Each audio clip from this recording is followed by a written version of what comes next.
to Navajo, or Utah Navajo Health System. Thank you to the leadership there, Mr. Michael Jensen. Thank you to the Utah Health System Health Board. Again, I want to officially welcome all of you to the Indigenous Men's Conference here on this beautiful campus.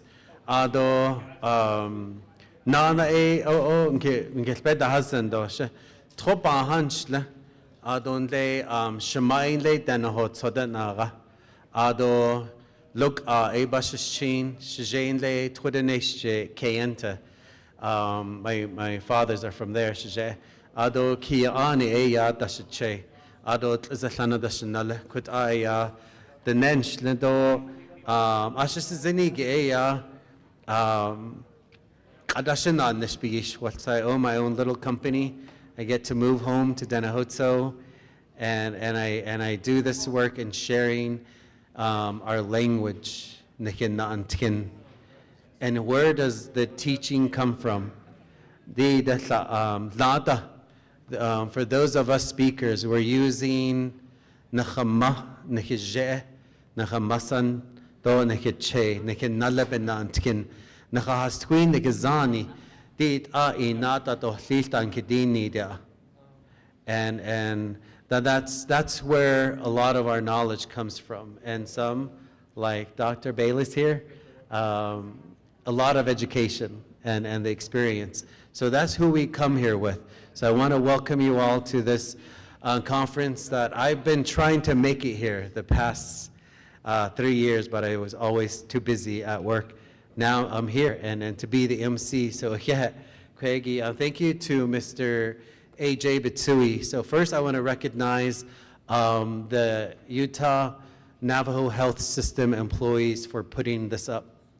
And putting up a conference is a lot of work, right? And I think all of you know this from the multiple birthdays that you host. And everything's so expensive.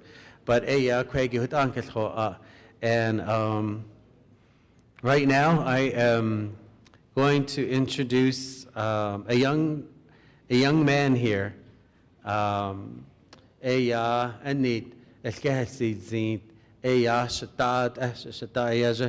Mr. Tanner Benali from Montezuma Creek Elementary School. He's the elementary school royalty.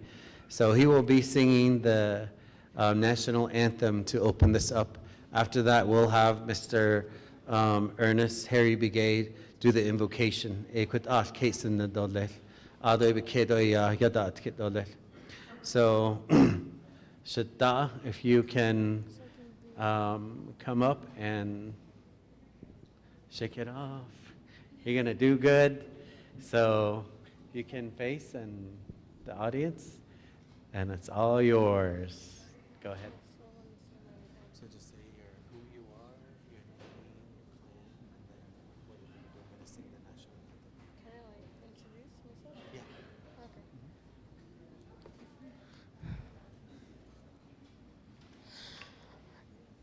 Ja, det är Tanner Benali and she turns on the slim, but on the scene, none is studied up behind the chase gone, all the Chanel.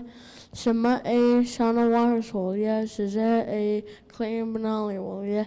Shema Sana a Bernice Whitehorse hole, yeah. Shache a Owen Wirehorse hole, yeah. Chanela Estando, Chanela Tea, a Benita do Black Benali hole, yeah. There's Nashanai.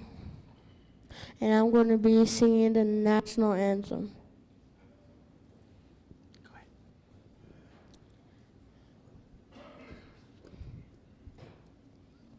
ahead. Ya shondanoni I'll copy and then Banda winning goat and Donut I gonna hit the knee no dos do besonte sos na ba ye ta ya bita when the ye go ten is ne chin and da na ba na ni oh I go banana Bahati da no de hey peta si hasen tone ha da sit so sit de to si e so beseningo danat ado neke ya bekenki kan hojo nazli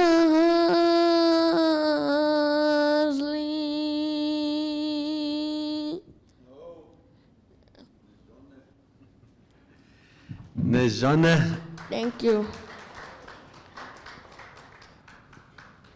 adana a kut no sele de da tkhalo has twido sani da nila khajiyu so sada khaniyu a future and a warrior so young man to do that very proud of you she sada njono go in la ado amandleni she ewe njono go na ewe kut nantkin ahot hui na do les ahot ana ga do les eski bigi sin lin do les njono go na halia do les she yaje do shata njono kwegi sin kodonigi do dis a ben ke trahada hot do les ik ado kwegi ya so de zinche ya be ana di nil kwegi ya hajoha do galto kondigin de nenkel ta halno elkedi nilsen do les benigeshik with the respect and equit ashikwet sadil zindale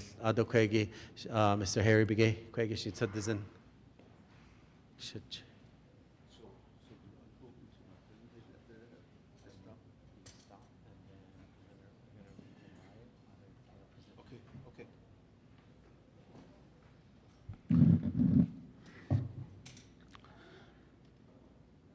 The neck echo go ya iso hotezano ha ajo le equat in the Navajo traditional ways when we pray we always face the east ya ajo equat ele what akon ankin hodli she kojo says if you choose to do that that's your choice but I'm going to go into the prayer later on in the introduction though what on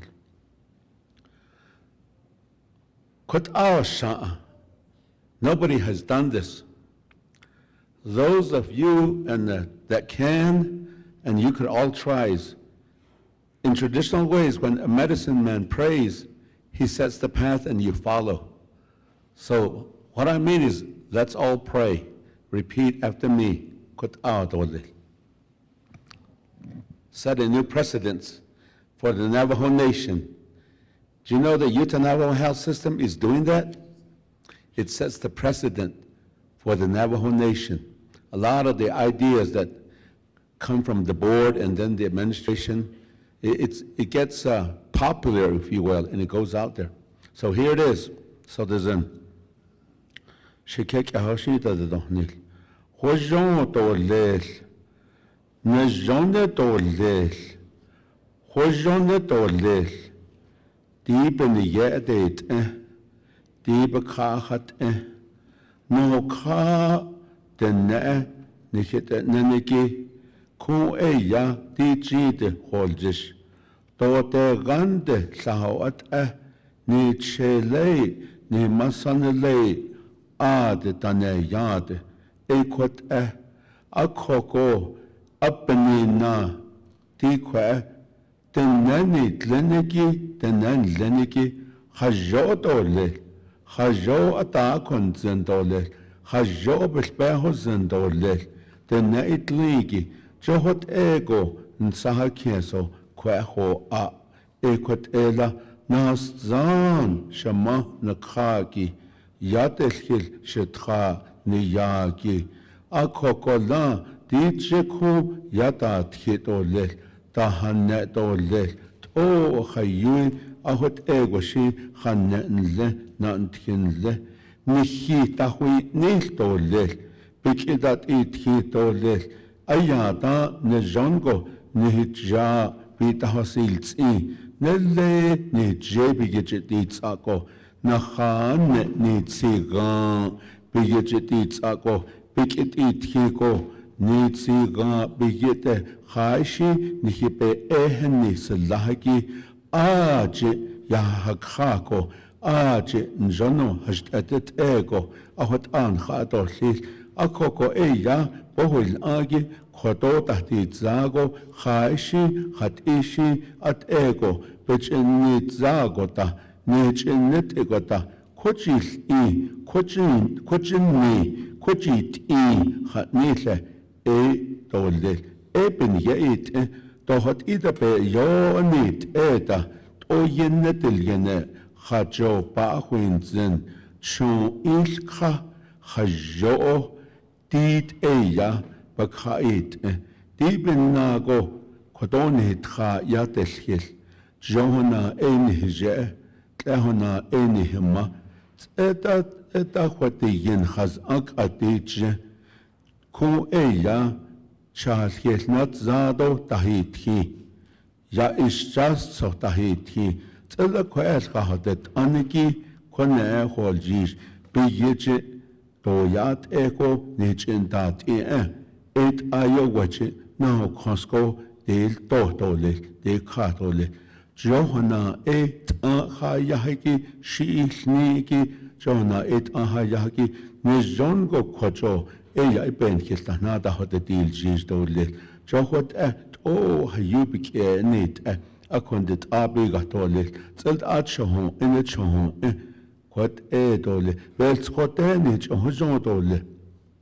Sesna jene, zozel, dog oslit, de bensa, zelna oteli, zelchol holonde, hanel krate, inda eya nohodet ish holonde, nohotsui, chalhiel holonde, dandene, shintene, aketene, hedene holonde, nedleyot ate, yawahokade, ya ashte, ayashtigen atsa holonde, koje nohokaje, nejongo naha ahwini zido, digintene da holonde, ade dole, ni je, ni tsiga, ni tsis, yat dole, njon dole, ayoini neniki, an hyol dole, tsedan ayoini neniki, nehol dole, di peko, hojonasli, nejonasli, hojonasli, nejonasli.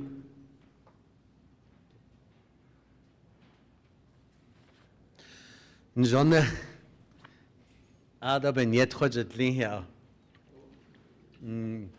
Hada asne njono kwegi.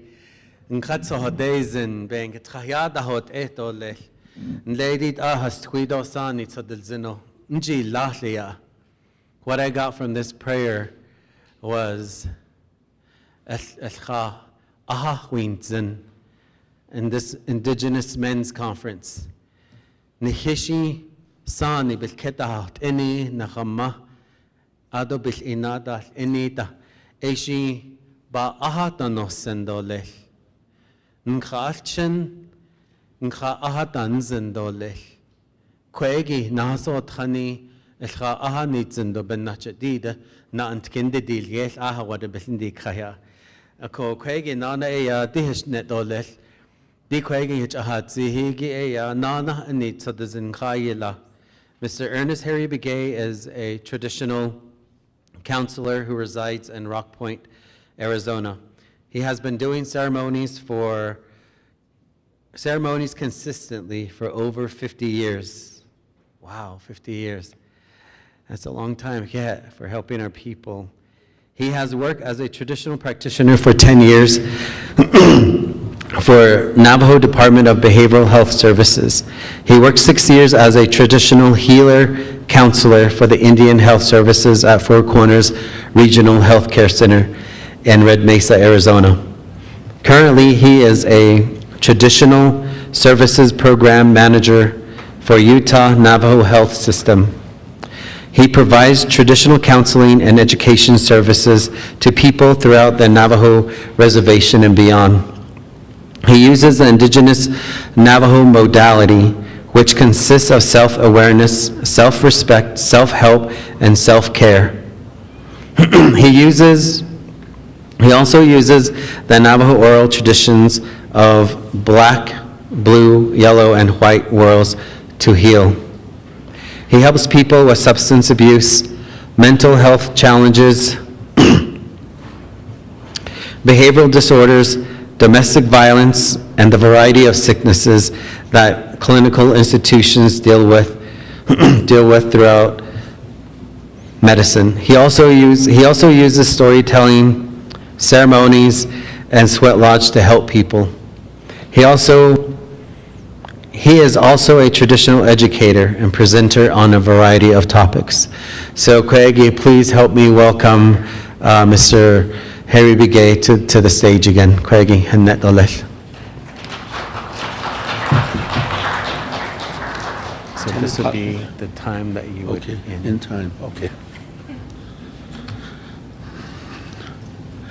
Ne Jone, ne Mother Earth, ne Jone, it's beautiful. Yat Yah, Father Sky, Yat ne Jone, Yat and then it also means from the tip of your toes, your moccasins, on up to your hair, ne Jone. Adonan from your hair, and lay that there's a sacred feather that you have. Ade yago kojet to your moccasins. Yat hot ela. Ado nichiko ya we go like this. Nejone yat So you don't have to say it. You can just go like that to somebody. Hot ya hot dit adat la hello. Aje hot ela. Nash gale anne. Nash gale at Nash gale nishle. Nash gale is Mescalero Apache. I have that bloodline in me. I'm an Apache. My mom is still living. All my grandmas and all my grandpas have moved on. About 8 days ago, my mother's older brother, my uncle Shata Shahastui, we laid him to rest. So it's just my mom that's left of the Mescalero Apache clan. Rock Point, Mini Farms, Chinle Valley, Chinle, Del Muerto, Spider Rock, Black Rock. The whole year. That's where I'm from. I reside in Rock Point. Nash Galen Shle Chisha Dashik Chisha Ado Zesra Edashik Kintlechini Eshe. How many Kintlechinis are here? One over there. Okay. 2. Oh, that means I'm going to get some money today, child support, yeah. Kintlechini. Ekot ela aj tratnes zahne edashet shay. How many tratnes zahne is here? Oh my gosh. Tratnes zahne, that's my shay. Yesterday I got to visit with my sister. She's 2 years younger than me. I'm 67. Oh, I got to talk with her. And we talk about our Che. We never saw him. My mom is an orphan.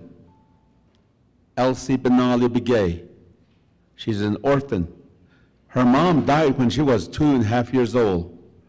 Her dad died when she was about 6 years old. Her dad was killed. That's what happened. And we were talking about that. It's my favorite clan. Kinya'ani. How many Kinya'anis here? 1, 2, Shinale. Yat eho. A lot of the stories, kodot she yet and lengi, she Shinale bedishno delicate, she yet Mr. Brown kodo. Yat kodot. Shahod nehotat kadol nishtotit, and no, that's what he said. Traditional stories, songs, and prayers come from my Nali, come from Kinya'ani.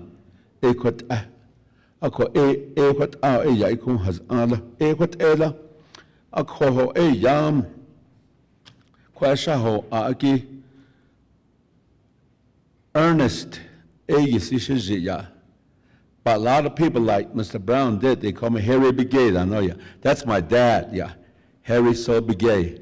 I grew up in the 60s. It was popular to have the father put their name in the middle of their child's first name and last name. So Ernest Harry Begay. Begay is from Biyet. Ernest Harry Biyet. I like that. I tell my wife, her name is Janice Begay. We have a marriage license. This coming July 28th will be our 44th anniversary. Give me a hand, come on. Good job. In this day and age, that's quite a task and a challenge.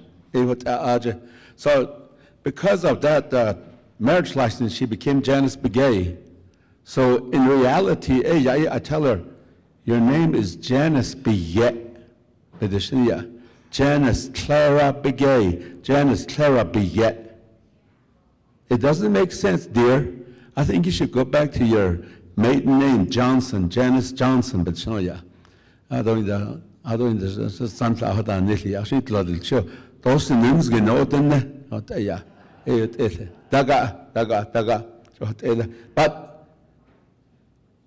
but the introduction way, the Kinya'ani way, the first man way.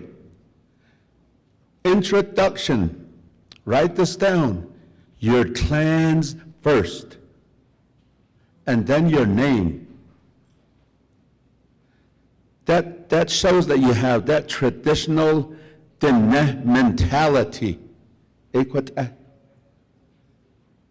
And then, when your father and your mother, they slept, they mated at that time,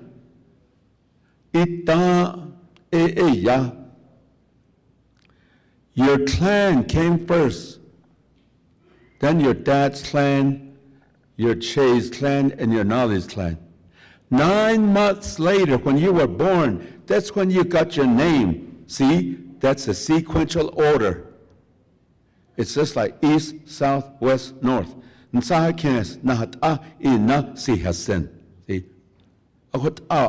There it goes in a clockwise way. Shayo. Can you say that? Shayo.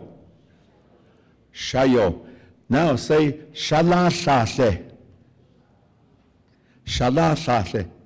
Shabikaho. See, they're all the same.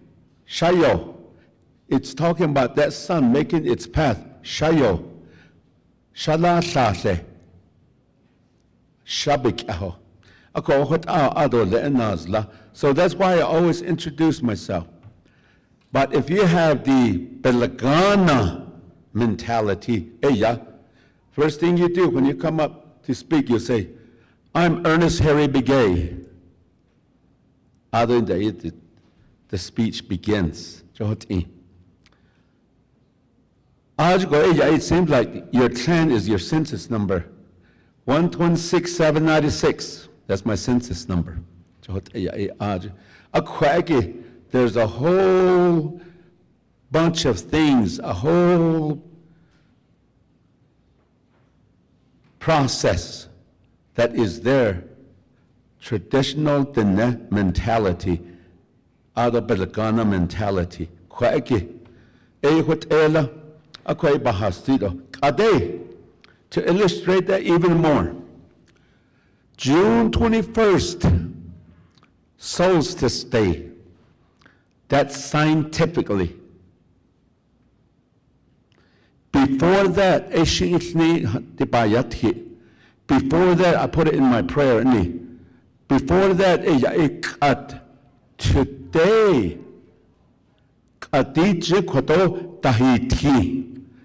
the crescent is going to form in the western sky. That is Shana's years. The sun has turned around. The moon, the crescent process. So the crescent, the moon is the basis of our calendar. The sun has turned around. I put in my prayer, I said that all these negative energies, all these bad things that were bothering us, believe in the prayer that they're going to go on to the north. The sun's going to turn around with us. We're going to go back toward winter solstice. To have that mind. Your mind is very powerful. Then you put that into your prayer.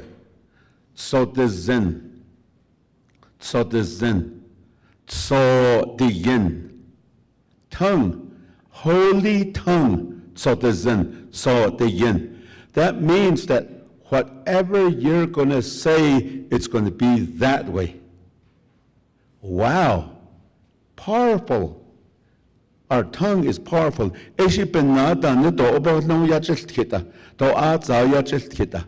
Sometimes people accuse each other of witchcraft.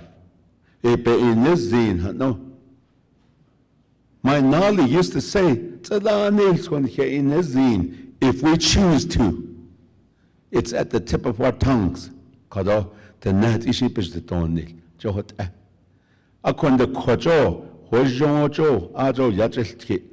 So then, if you pray, what you pray to, who you pray to, you believe in that. And then somewhere, then something happens, you flip that around, you're going to use your tongue in the wrong way. What you believe in that, it's going to look at you. It's going to look at you and think, well, what's going on here? Take care of yourself. "51 trails." This is traditional, all traditions teaching. The sun has 51 trails to winter solstice. Winter solstice, when it turns around, 51 trails. 102 trails. The sun, a betrayal. There's a very smart young man. I call him my nephew because he's from our community. He is my nephew. He brings out this fundamental law. Fundamental law. Other in the traditional law. Other a customary law. Other a natural law. Nature's law. In the common law. It's in our Navajo Nation code that our Navajo Nation government goes by. It's in there. Read it sometime. So there is that process. The traditional law comes from the creators. I put the S in there. It's got to be male and female in order to sustain life. That's the way it is. Can't change that. The customary law, it comes from the holy people. Oratory divinity. Hashewan, dwelling divinity. These words came from the Neck College. It came from Dr. Wilson Oraniath Jr. It came from Avery Denny, oratory divinity, dwelling divinity, and then the holy ones, their law. In the natural law, Mother Earth has her laws, Father Sky, Mother Moon, Father Sun, the fire, the water, the air, they have their laws. So then, the sun, the sun, it says, there will be 102 trails that I will have. Meaning that that is how many years that a human being will live. So then,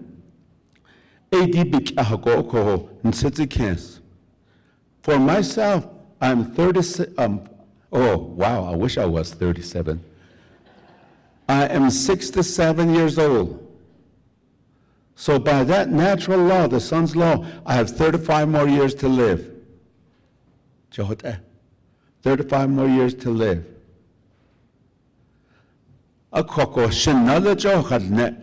This is you as a baby. This is you as a child. This one, middle one, is used. It's for your adolescent. Learn to say adolescent. That means young adult. Teenager was a label that was put out in the 50s because of people like Elvis Presley, Waylon Jennings, and all those guys. They were acting different, and then their music was different. Who are those guys? They're teenagers, but the word is adolescent. Ado, an adult. Ado, senior citizen. The 5 stages of life. That is what the holy people gave us. That is why we have 5 fingers. It would have been 2. It would have been 4. It might have been 6 or 7 or 9 or 12. But we got 5. These are the reasons. Kwajinana for the boys. First back to here. Aware at chike asana sani. Kwajinana ekwata aja. So that's where that's at, this Ibn Aku. The reason that you are living is right at the palm of your hands. Many of you, the husband, is chini ben yahin nani to hada da holoda. Akun nalik egi holo jahot. What you are born for is not out there. It's right in the palm of your hands. That's a traditional teaching. These marks that go across here, those are challenges in life, obstacles in life. Life is not free, jolly, lovable, huggable, kissable. I'm beginning to sound like Neil McCoy, huh? So to live through that, it might be sickness, it might be grief, all these things we face. So then the left hand, for the boys, you are born to be a hunter. You are born to be a warrior. You are born to be a spiritual person. You are born to be a leader. You are born to be a father and a grandfather.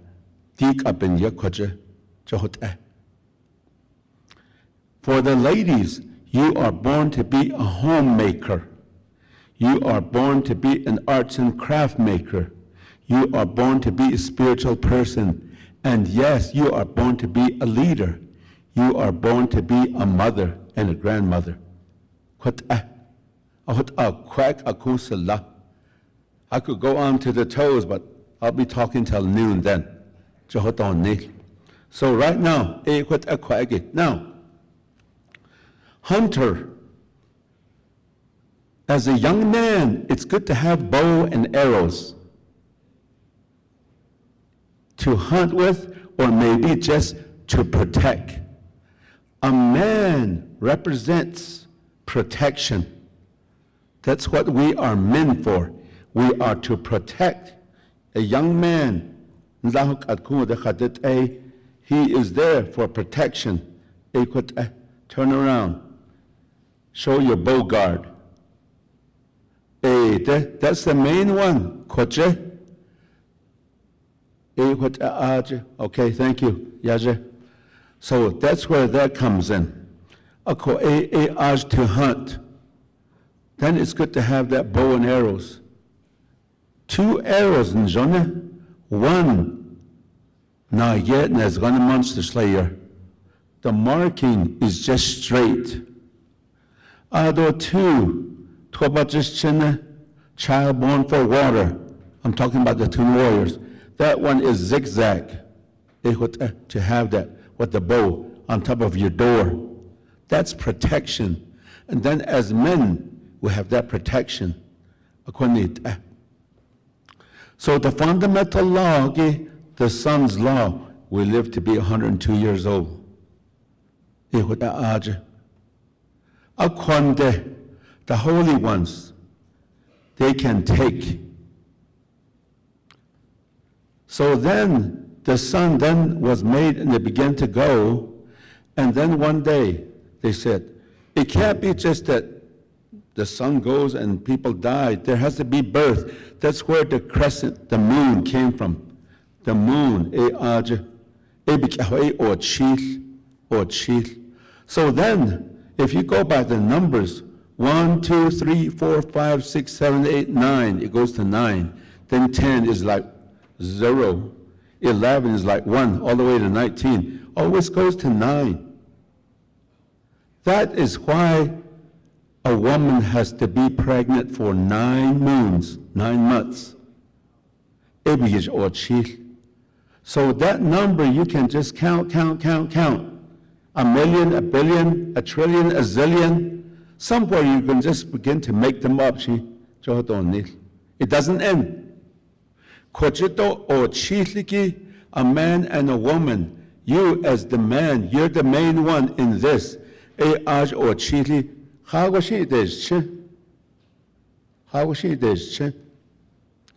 Can't stop that. That's just the law, the traditional law that the creators put here. There's no end of the world. That's the bottom line.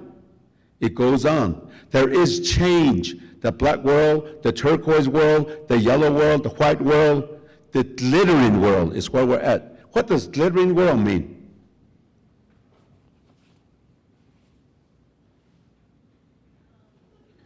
Electricity. We live by that. From the black world, turquoise world, yellow world, white world. This is where we're at. So, there's no end. So then, a hunter, a warrior, like for me. This can't come off, huh? Oh well. Nashkale, Nagal looks around. What's he looking for? First of all, he's looking out for something that might hurt him. Make sure that everything's all right. Then you're looking out for something that is good for you. Kodo, you hear these things. With the prayer, what I'm telling you, you're hearing it, it's going to go to your heart, it's going to go to your mind. In your mind, there's your memory bank. It's like a beautiful dwelling, your memory bank. There's a beautiful dwelling in your brain. That's your memory bank. That's where these things go in there. There's good bedding, that's where they sit down. Then you go in life, something comes up, then one of them comes up, gets up, walks out, and then that's where it gets into your mind and you use it. So a warrior, there are only 12 enemies. And Iran is not one of them. Donald Trump is not one of them. The enemies that are out there that deal with your mind, your brain, laziness, stupidity, that's stepping on it when the yellow light comes on, forgetting. Those enemies, they deal with your mind. Now, yet, they weren't killed when the monster slayer and the child born for water went out there and killed monsters. These three, they cried and they begged, life can be sweet and jolly, keep us, let us live, let us live. Today we deal with that. Koche, our behavior, it bothers our behavior. Poutiness,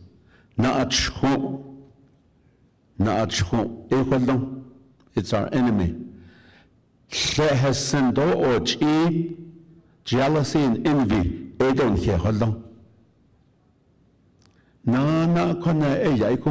there is a bulliness. That can become a behavior. They're there.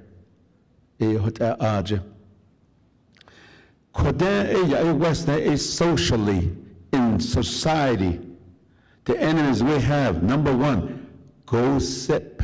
What does that mean? Gossip. Gossip comes from the word gossip. Back in England, and look how this word came about, was that if somebody had a hot story, they would tell their buddies, say, let's go sip. Then they went to the tavern, and as they're sipping, they tell him,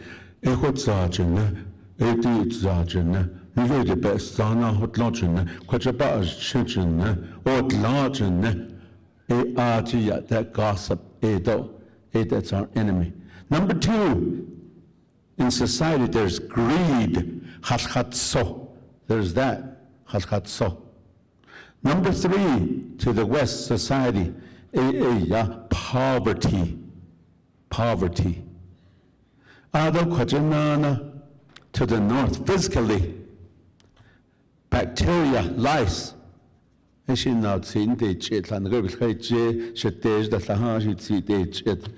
means that lice, bacteria, that's our enemy. Number two, poor diet.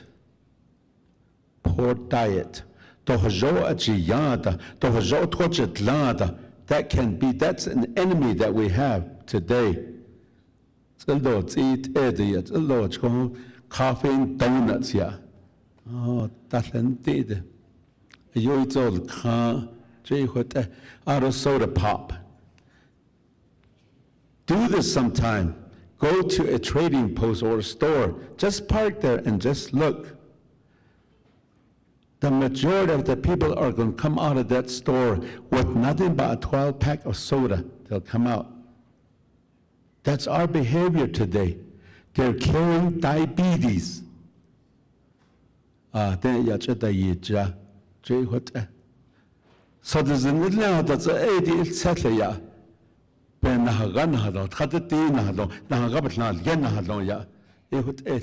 see, poor diet. Is sickness, number three, to the physical, sickness. Those are enemies. Those are children of Satan. Satan sends them out. Then go get that man, go get Ernest Harry Begay. He knows who we are. Get him sick. No, those are, that's what we are a warrior against. We are not a warrior against each other. The bottom line is that The black people, they are children of the creators. The white people are children of the creators. The yellow people, the Asians, they're children of the creators. And then we, brown, Ede, we are children of the creators. We are put on this Mother Earth. 7 different bands on Mother Earth. We all drink water, we all eat food. We all have a way to live. It's time to get used to one another and not think of each other as enemies, because we have a common enemy. And one of the worst one came and went. COVID. COVID. It's the devil himself. It's like this. It's the devil's saliva.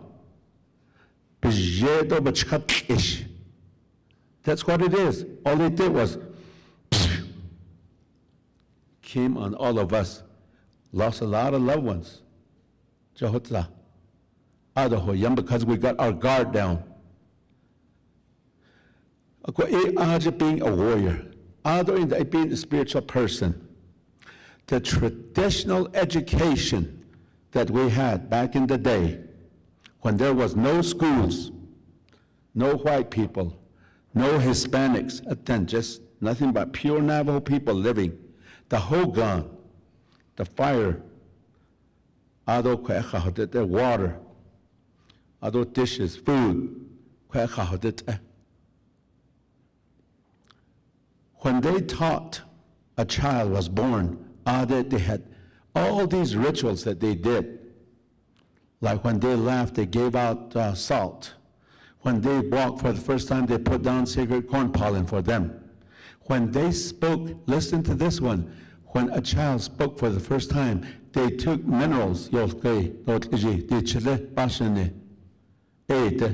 took them and they put them at the nest of a mockingbird.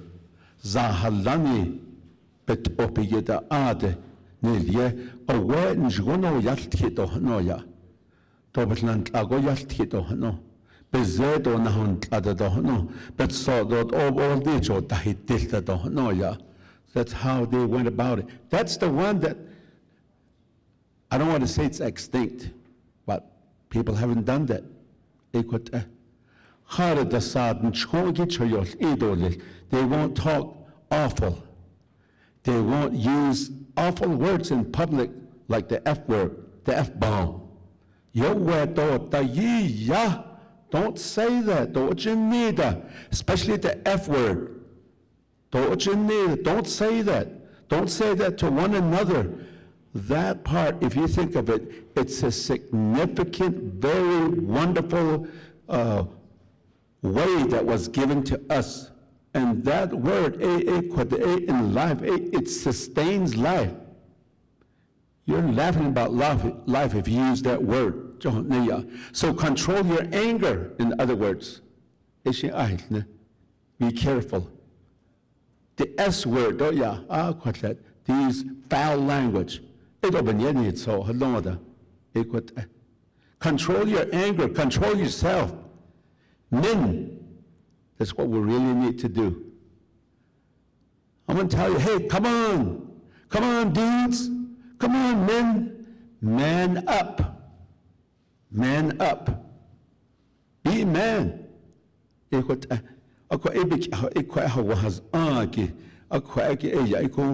first thing that was taught was prayers and songs. A mother taught her child to pray. A father taught his child to sing. So then we go to leadership, which is the next one, the fourth finger. Leadership. That's where then our way of life, shared governance. A man and a woman, they have equal power to lead. That's in the home and then throughout.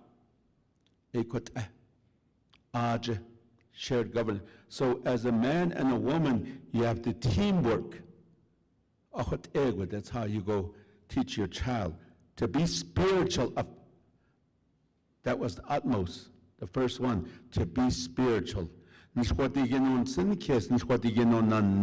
Pray and sing. Praying is your mother. Shinalenda dasadat yadilchi Tanya. Dia. Ishinalit ebetendashnish. Is cousin Leroy here? No. Okay. What about Janice Martinez? Okay. I think she's doing katshe.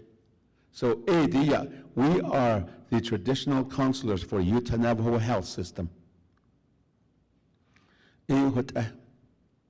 Once upon a time, I used to really be a proponent of having traditional counselors in schools and at clinics. And today, it's getting there. It's needed. So that's what we're doing. So then, that leadership, shared governance, you pray and you sing. There's always 4, praying and singing, your spiritual life, your behavioral life, your social life, your physical life.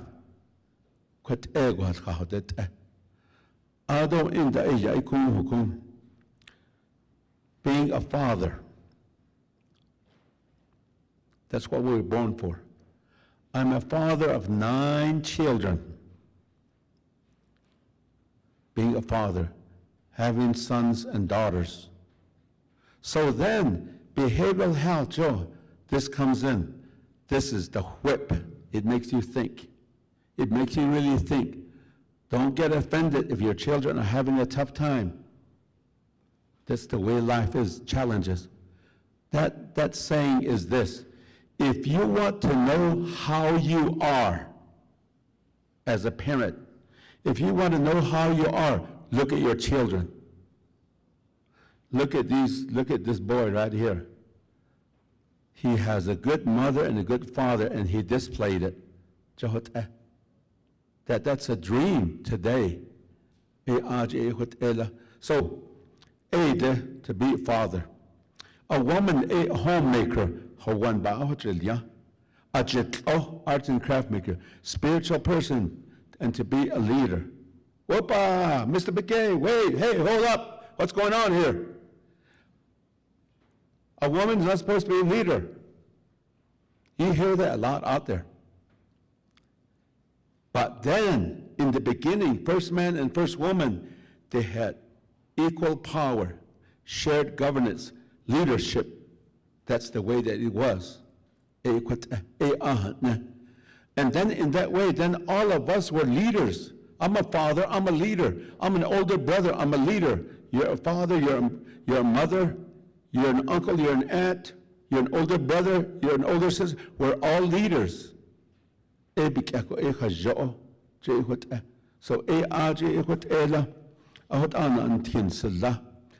then, being a man,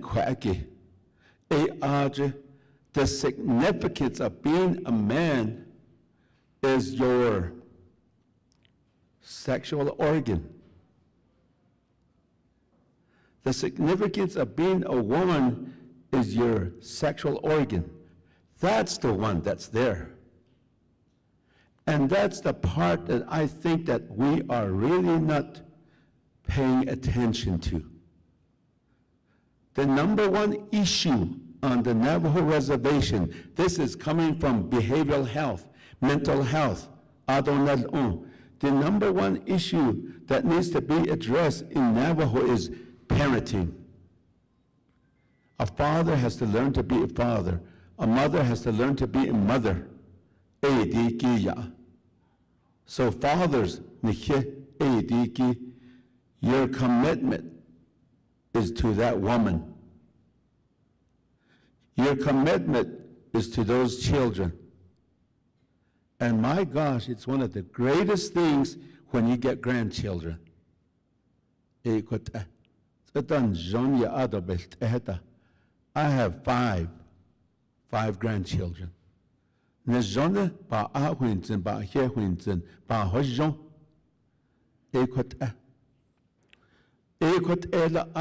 So then, masculinity, manhood, as a father, you exemplify that.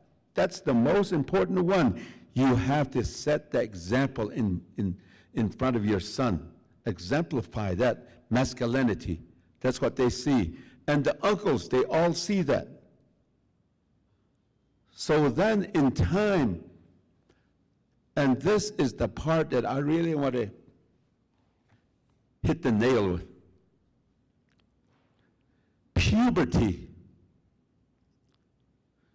Only the women have their puberty ceremony. Kinalta. Only the women have been having that for the past 100 years plus after Fort Sumner.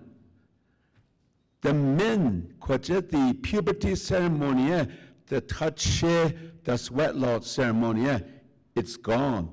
I'm not going to say it's extinct. It's gone. Instead, today, touch is used just to go over there and smoke some cigarette and chew some skull and have some soda pop there and then joke around, maybe even joke about women. The heck is going on here? That's where that puberty ceremony comes in. So this young man, when their voice changes, when their pubic hair, their underarm hair begins to come out, that's when you talk to them about that. That's when you take them in the sweat lodge. That's where masculinity is taught. That's where manhood is taught. That's where then the difference from women, what they are made of and what they are made from, and why they have certain parts of their body.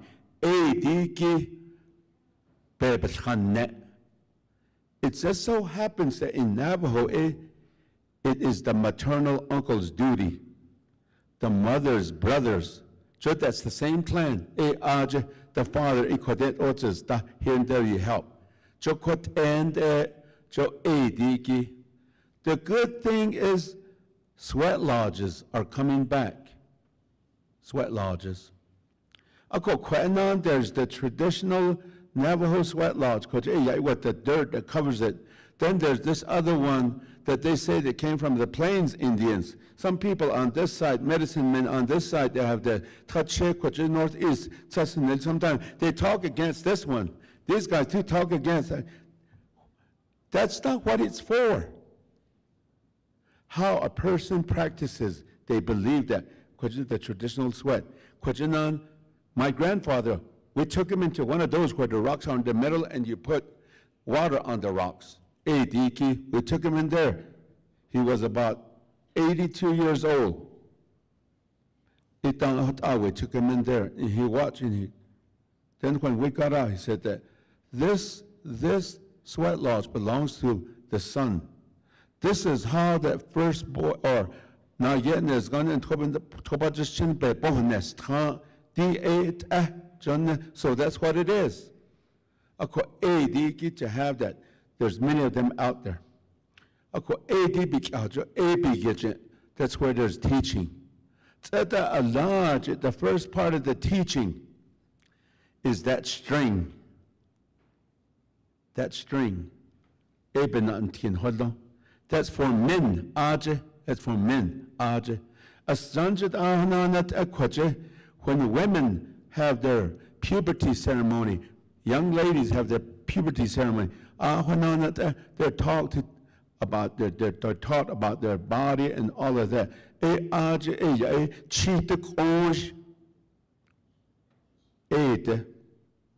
The salty red ochre. That is the teaching. And then the monthly cycle. So then, that ceremony for both the young man and the young woman at puberty, that sets them on a path with prayers and songs to go through life. And the significance of that is to have a child, to have children. Then they begin to have children, they go in life. There's such a thing as menopause. It's a big issue with a lot of women. So then, when I was at Red Mesa, the providers, they met every Wednesday morning, and they were kind enough to let me in and sit with them and told me I was a provider. And I learned many things from them. allopathic medicine-wise. So then one day I asked him, "Di kwaje menopause for women? Kwaje men, they go through that too, but there's no. What is that called? What's the name for that?" They said, "Well, I don't know.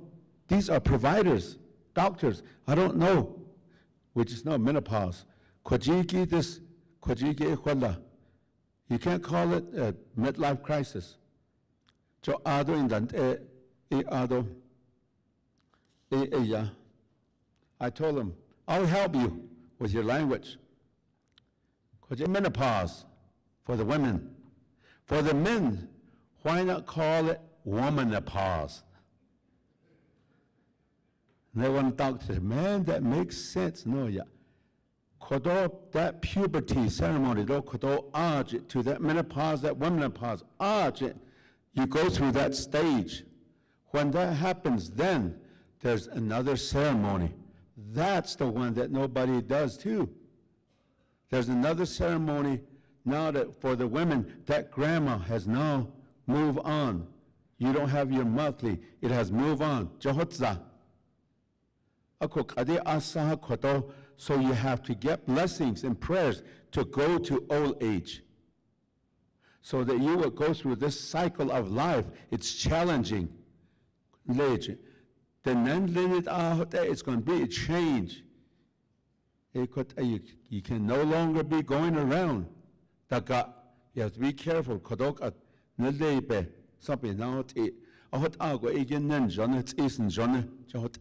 So that part there, for the men's side, it would be good to keep that going. So then based on the 5 fingers, born to be father, that's your golden objective. That's what this young man here, someday is going to be a father. We're going to have nullies and sues with him. He's going to bring us that. That's what we live for.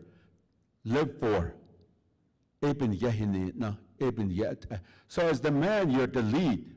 Just like the son is the leader.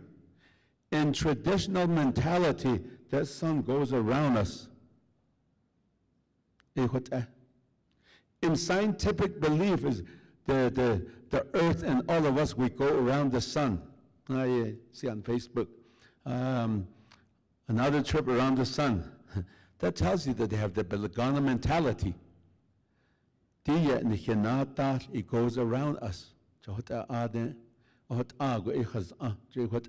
But that sun, somehow it makes its path, it's our father. It rises every day, and that's what we follow. In that way, then a father, a lot of parenting skills were learned from the duck. Not the duck. Yea, organ ducks, the duck, the father duck, the mother duck, the baby ducklings, they all go that way. Coyote saw that and he thought that it was just easy and he tried it. It didn't work out for him. There was a way you had to do it.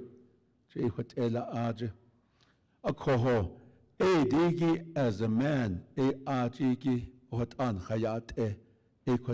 so it's really what you think and what you say. That's masculinity.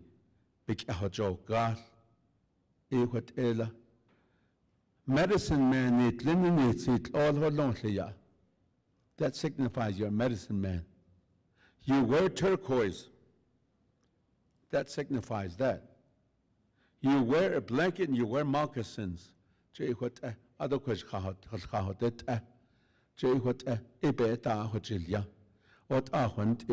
always wear your bull guard on this side. Kwajo, you're a man, kwajo. Each one of us. Our left side of our body, that's our father. Our right side is our mother. So in that way, then we move. I was thinking about this, to say this. We really, we are all two-spirited people. Wow. What does that mean? Jo kwaje, our father, it's here. Our mother, it's here. So in 24/7, if you're a man, you move. But be rest assured that you are going to move like your mother at least once or twice in that 24/7. The same for the women. They move like their mother most of the time. Once or twice they'll move like their father. It's within us. There's a balance in that. That's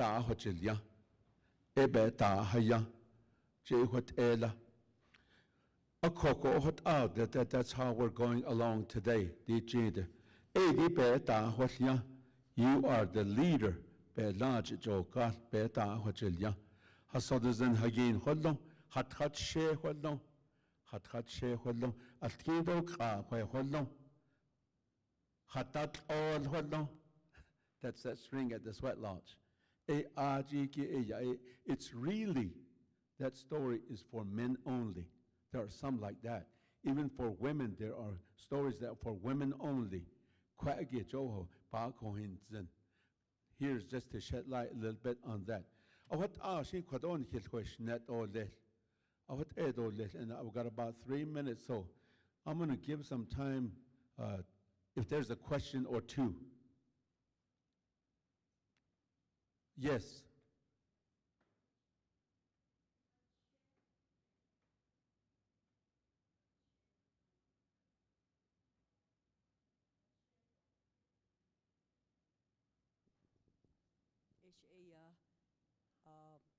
Khache iki asati to enle sade nana khache nana lia to hot in da dan eshe khat e khait aba hanne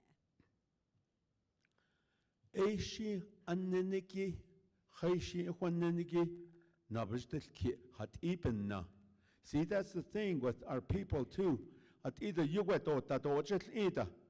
Why? They won't answer it. Now, for me, they don't know sambit khache in the center. I have one of them. It an hitchona ebit khache khache sa. Khache ep na tlesh behas na ligi at says tibit khache khache sa. Either one we use. So don't hold either ningi in a better kid. thousand that and so ye benandishkit Oh, adonana sunbel inigi dojo bespet thousand that is to touch say you net leo oyaha oh, what hegi that's a benin dojo touch gon the nehegi to hun to de just anana sajiko then de nana satan but khache bolihegi yet or dobana hunt atana halle a주 got over yobana annishta a cohort or ansti bakata has started a halon what ya legon na yahanacha nana ti that khache then vanilla hagin laste digi ya benanish sanil to sata tayadat hatin khase a course che that the beans that the dan zida no ado to after da pa yide in the kha what ashi ebe khaya hot efen yedot oikhu what ayaban anish boo. what at khache kujiko yet o jogon halle that's a bad and so yench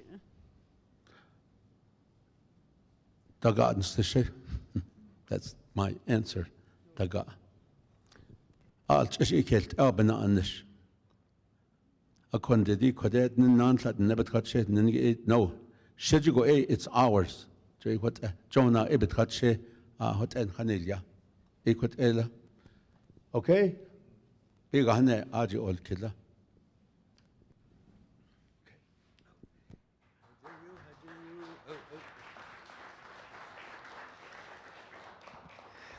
Na Johnny Hane la da ona da hos an kina an kin lesh manini ana des kidi di the nenit lini ya they article kenit any ayon kinant kin lata do sachigo a konden Johnny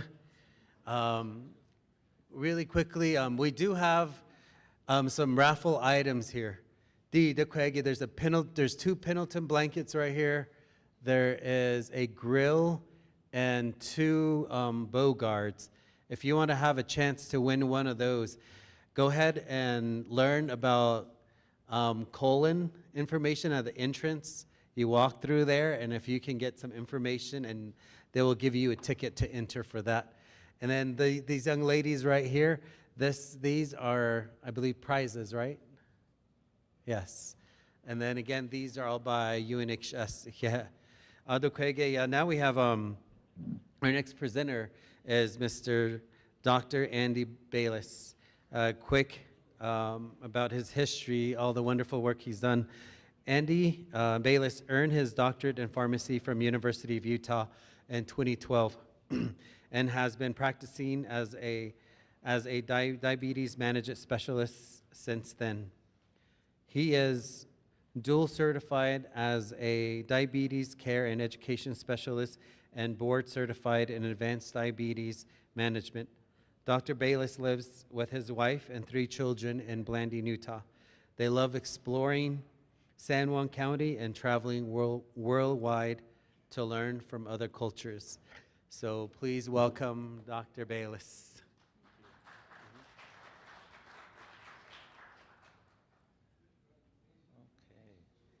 So you guys look beautiful. Take your picture real quick. So I learned from Mr. Biguet that I'm not first, okay? So I have a little bit of my information here, and I can tell you my family in England, my mother's from England. I didn't ever hear them say Janneh when I was visiting with them, but they did love to get together and sip and tell their stories. So my mother comes from England, like I said. She's been in the United States for about 50 years. And my father, his family, a few generations ago, actually lived here in San Juan County. And they left San Juan County and went and spent some time in Arizona, and then came back up to central Utah. And that's where I was born. I came here to Blanding, to Utah Navajo Health as a student when I was learning about pharmacy, about medicine. At the University of Utah, I was given the opportunity to come down and spend 6 weeks with Utah Navajo Health System. And at the end of the 6 weeks, I told my wife, I said, if there was a way I could spend more time in a community like that, I would do it. And then they offered me a job. And she said, I have to see Blanding first. You can't accept this job without us going down there. And within about 3 hours in San Juan County, she said, okay, this is our new home. This is where we're going to be. And we're raising our children here, and we're happy to be here. So as you can see, I'm going to present a little bit about diabetes mellitus.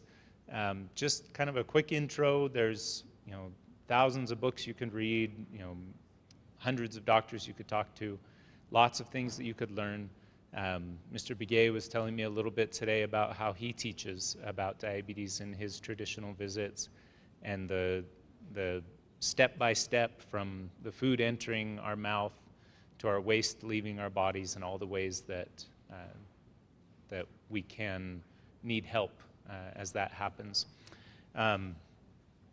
And you can see down here at the bottom, words in red mean prizes.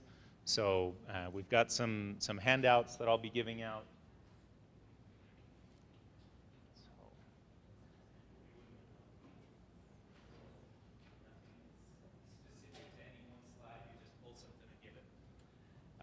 So I'm grateful to the diabetes team at UNHS who put together some prizes, some handouts for me.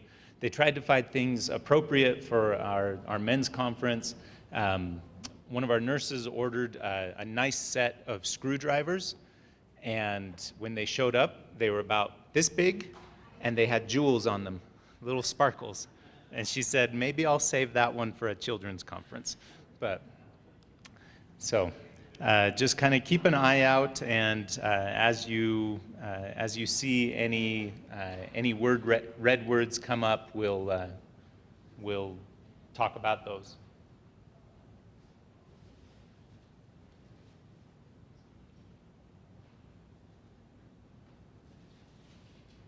All right.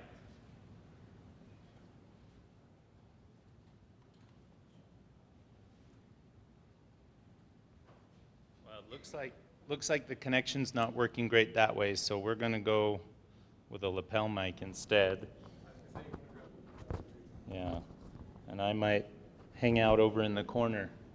So really quickly, for one of the prizes here, if someone wants to give me a 1 or 2 sentence explanation of what is diabetes mellitus. Anyone want to raise your hand? They'll bring you a microphone, and there's no wrong answer. You tell me what you know, and that helps me know kind of how to present today.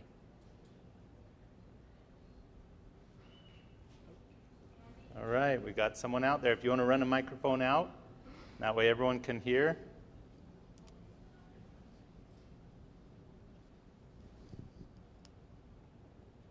Low, maybe a high increase of blood sugar level where your insulin is out of whack. Beautiful. That is a wonderful explanation. So blood sugar is high, insulin is out of whack. That is a great start. So that's wonderful. So what's her prize? A tool set. Okay. Wonderful. So hopefully the chitty doesn't break down on the way home, but you've got tools now if you need to fix something, okay? All right. Okay, there it goes. Clicked through. So a lot of times we'll call it diabetes just by itself, sugar diabetes, high blood sugar. So our bodies run on glucose. We run on sugar. Without sugar, we can't get much of anything done. But we need to get that sugar from our foods into the body to actually do work. So insulin is the key that opens the lock, and that lets that sugar into our muscles and into our brain so that we can work throughout the day. So diabetes means there's something wrong either with the key, the insulin, or with the lock, our cells letting it in. So if there's too much sugar in your blood and not enough in your cells, then you're going to struggle. So that was good. Something wrong with the insulin, something wrong with the sugar. Okay. Okay, so there's 3 main types. Type 1 is autoimmune. That's where your body destroys the insulin cells in your pancreas. If there's no insulin, there's no life. Okay, we cannot survive without it. So that's type 1. Type 2 is much more common. Type 1 is only about 5 to 10%. So, 1 or 2 people out of 10, or excuse me, 1 person out of 10. Type 2, the body ignores the insulin. So you're still putting out that key, trying to open the locks, and the lock's jammed. So it might be linked to genetics, your family history. It might be lifestyle, your weight, the foods you eat, the exercise, the environment, some of the things that Ernest talked to us about. And gestational. So a word in red means there's a prize. Who can tell me anything about gestational diabetes? Raise the hand and they'll bring you a microphone.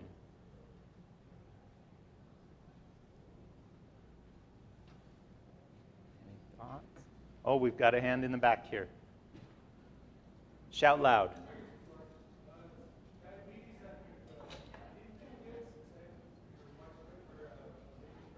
Okay, so pregnancy and infancy. So gestational diabetes is diabetes that happens during a pregnancy. Luckily, most of the times it's the woman who is suffering with diabetes, not the infant. So the reason I say luckily is I can't get in to work with the infant, but I can work with the mother, okay? So prize there coming to you. Okay, so it's usually temporary. It's just during pregnancy. The body goes under a lot of stress during pregnancy, and so that's why it can happen. So, but it does increase the woman and the child's future risk for diabetes if it's not well managed during the pregnancy, okay? All right, so who's at risk? Family history. So if you have someone in your family with diabetes, you're at higher risk, okay? It's not scary, it's not something to worry about, but it's something to know, okay? My mother, she has type 1 diabetes, so the kind where she doesn't make any insulin. And so that's been something that's kind of interested me, and I've thought, okay, I should learn more about this, and then I've made it my career. Overweight. So if you're carrying a little extra weight on your body, especially around the middle, that increases your risk for diabetes. Poor sleep. So if you have obstructive sleep apnea, that's the one where your spouse or your family member is always nudging you at night and saying, you're snoring, be quiet, roll over. Okay, you're gasping at night, you wake up more tired than when you went to bed the night before. Those are all signs of potential sleep apnea, and that increases your risk for diabetes. Age and ethnicity. So for both men and for women, the prevalence of diabetes, so kind of how often it occurs, is highest amongst American Indians and Alaskan Natives, followed by Black adults, followed by Hispanic adults, and then followed by Asian adults, and then by white adults. And so all of us carry a risk. We all have a risk based on our background. And again, it's not something that we're scared of or something that we worry about, but it's something that we know, okay? And because we know that, we know maybe I need to get checked more often because I have a family history. You know, maybe I need to get checked because I carry a little extra weight around the middle. Last bullet point there, you can look healthy, you can feel healthy, and you can still be at risk. You know, you can say, oh, I lift weights 3 times a week, or you know, I work out on the oil fields, or I herd my sheep, or I do all the things, and I feel good, okay? You can still be at risk. Signs to watch for. Okay, so 3 prizes here. So 3 people give me each 1 sign that you may have a blood sugar problem. Okay, so raise your hands if you have any thought, you know, I think this might mean it. Right over here. Pardon me, vision? Okay, so yeah, vision can get blurry. Okay, awesome, thank you. Okay, card beat, oh no, what is that? Oh, first aid kit, okay. All right, we've got some more at the back here. Really, really loud, or wait for a microphone? Oh, wonderful, perfect, you got the microphone. Low blood sugar. Low blood sugar, okay, so maybe a feeling that something's going wrong. So, so that's called hypoglycemia. That could be a potential. Over here. When you're like, if you're dizzy or like you feel wrong, something like that. Okay, feeling dizzy. A lot of my patients will tell me, I just feel somehow. Okay, I don't know what's wrong, but I feel somehow. I said, well, if you're feeling somehow, let's get you in and let's get tested. Okay, wonderful. Okay. Thank you. All right, so a couple more items here. So peeing all the time, right? I've got to go to the bathroom like 6 times a day, 10 times a day. I'm just peeing all the time, and everything that comes out, I'm putting water back in at the top. I'm thirsty all the time. I'm hungry all the time, okay? No matter what I eat, I'm not satisfied. I'm exhausted, I'm tired all the time. Blurry vision, we talked about. Unexplained weight loss. I'm eating and I'm drinking all the time, and yet my weight's going down. I must be so healthy. I'm losing weight without even trying. Okay, these are all signs that your body is unable to process the food that you're putting into it. So even though you're eating and you're drinking, that sugar can't get in, right? Either the lock or the key is busted, so that sugar's going into your blood, but it's not getting out into your muscles and into your brain. And so those are all signs that we watch out for. If someone comes in and says that they're feeling any of these things, then that's a sign that we're going to check their blood sugar. These are all also things that start to go away once the diabetes is under control. We have a question here? I have a question. Here you go. That blurry vision. Oh, go ahead. Does it have to do something with if you have cataract with the blurry vision? Are those connected? So blurry vision and cataracts. So there are lots of causes of blurry vision. Cataracts can be one. Cataracts is kind of clouding over the front of the lens. And so cataracts can cause blurry vision, high blood sugar can cause blurry vision, but they don't necessarily cause each other. Cataracts don't give you diabetes, and diabetes may have a little increased risk for cataracts, but it's not an exact cause. For most of us, if we live long enough, we'll get cataracts. We'll get some clouding over the lens, and it's a gift of old age. You know, you lived a long and healthy life, and now your eyes start to cloud over. But it can be treated surgically. That's a good question. So again, all of these things, there can be lots of different causes, but these are signs that we may want to look at your blood sugar. Excuse me, another question Yeah. is that the first one peeing at all all the time. Yeah. As you get older, like close to your 80s, that happens to be, is that related also, or? So again, it's something that we would look into, right? Because some of us, we do urinate more frequently just as we age. We don't void completely, so each time you go to the bathroom, it's not all coming out.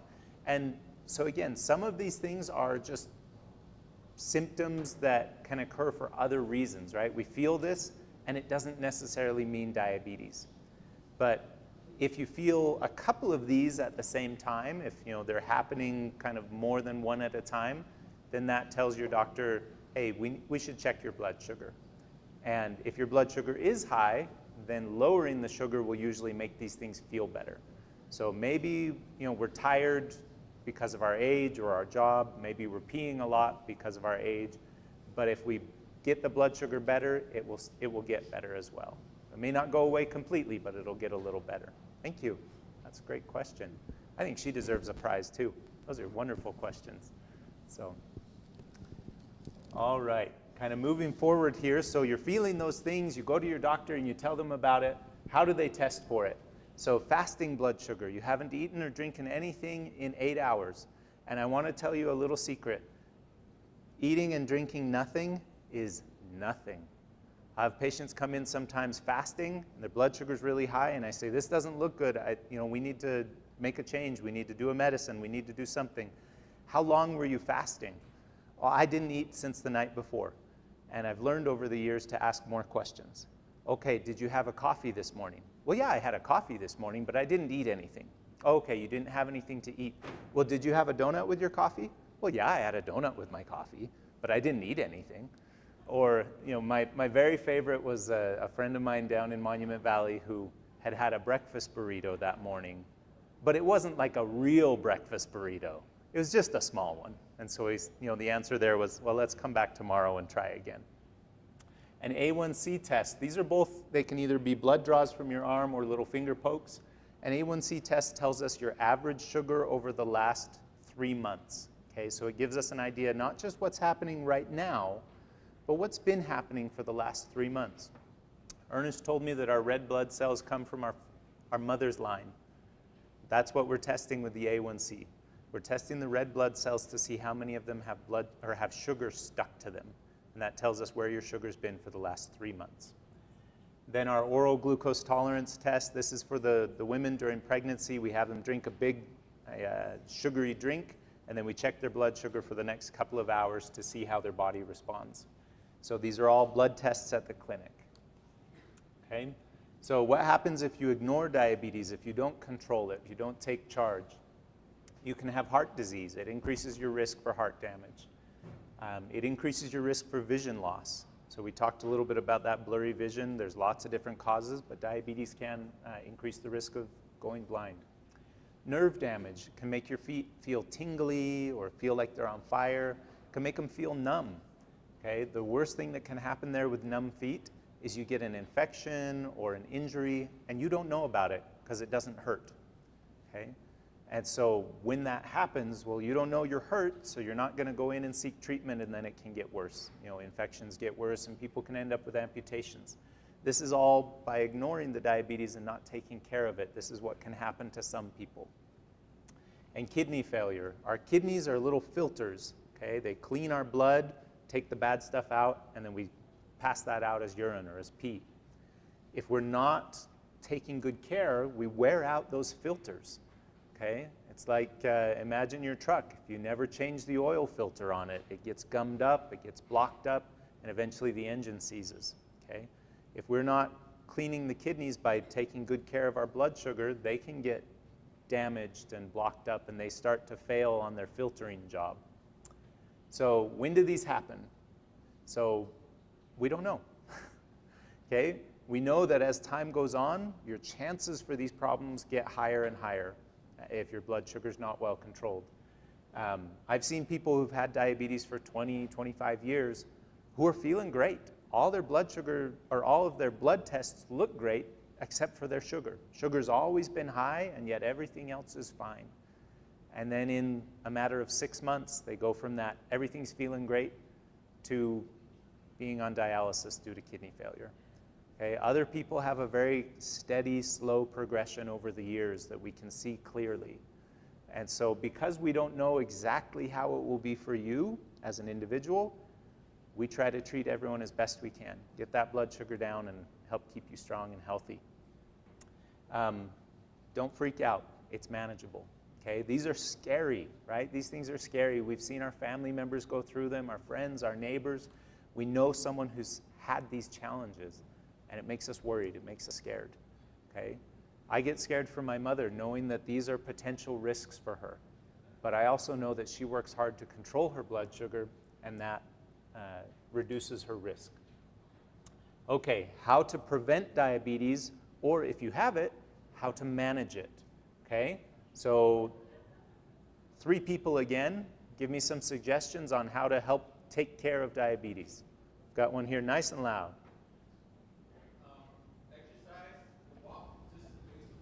Exercise, yeah, going for a simple walk. That is wonderful, okay? Another suggestion, we've got one here. Okay, nutrition, yeah, the foods that we choose. Wonderful, we'll talk about some of that. Over here on this side. Okay, so cutting out sugary drinks, yep, and more plain water. And we had one way at the back, one of these young men here. In the red shirt. Oh. Okay. Eat less sugar. Okay, so eat less sweet stuff. So we've got exercise, and then we've got what we're putting into our bodies. Okay, so let's look at some of these items here. So move your body, okay? Exercise, like you said, something as simple as a walk, just movement, and sleep well. Okay, if you're having other sleep problems, get those looked at. Eat right. Okay, there are no bad foods. It's all about portions. We'll talk about that in a minute. Take your medicines if you need them. Check your sugar. Okay, so a lot of what we talked about falls under that eat right. You know, what kind of foods am I having? How much sugar am I taking in? Am I drinking sodas versus water? That's all within that eat right, because that's one of the biggest things that you have control of in your life. So it's not about perfection, it's about consistency, just trying to kind of stay on track. Okay, so the move more and the sleep well. So, you know, you may ask, well, which is best, cardio or weightlifting? How much am I supposed to do? So how much? Any thoughts there? Anyone have a specific number or an idea on how much we should be exercising? Wonderful. Was that 30 minutes a day? Oh my gosh, were you reading my slide? So 150 minutes a week, averaging about 30 minutes a day, okay? So 30 minutes, 5 days a week, I'm giving you the weekends off, okay? Is 150 minutes per week. And moderate intensity. So another red question there, does anyone know what moderate intensity means? Kind of a fancy science word to measure our exercise. Any thoughts there, moderate intensity? We've got one back here. Elevate your heart rate, okay? So we want your heart rate up, but you should still be able to carry on a conversation. So you're not huffing and puffing, running at full speed where you can't even talk to the person next to you, but you're going for that walk and you're involving some hills, okay? It's not all flat, but maybe you're climbing a little elevation or you're speeding up a little bit, okay? So yeah, getting a little bit of elevated heart rate. So how long do I need to sleep? 6, 7, 8, 9 plus? It's going to be different for every one of us, okay? It's different at different stages of life, you know, from our little babies who sleep 20 hours a day to our adolescents who also sleep 20 hours a day if they could, to our middle age who wish we could sleep for 8 or 9 hours, but we're up to pee in the night. It's different for all of us, but we want to listen to our bodies, okay? All right, so eat right, talking about foods. I did a diabetes diet search on Google, and Google will tell you how many results it has. 1.6 billion results in 0.3 of a second, okay? So it's not simple. So of those 1.6 billion results, which one is right? So what should we eat? Food doesn't have an ingredient list, okay? Food is food. You look at it and you know what it is. You know what's in there because you can recognize it. So, like this morning, we had breakfast burritos. So bread, what's in bread? Wheat, salt, and water. Okay. What's in the potato? Potato. What's in the onion? Onion. What's in the spam? Okay, not spam. Let's not talk about that. But, right. But again, even something like that, spam, we know, right? We recognize the ingredients that are in it. And we can say, it's got some protein, it's got some fat. I love the idea of eating what our great-great-grandparents ate, okay? How did they eat? They ate real food, okay? This quote here, if you can't remember anything else about what to eat, remember this little bit here. Eat food, not too much, and mostly plants, okay? If you're ever questioning what should I eat, real food, not too much, mostly plants. That's from an author, Michael Pollan. But there is one thing that we love to teach in diabetes about how to eat, which is this My Plate style of eating. Anyone have an idea on what the My Plate style is? Oh, we've got a hand right there.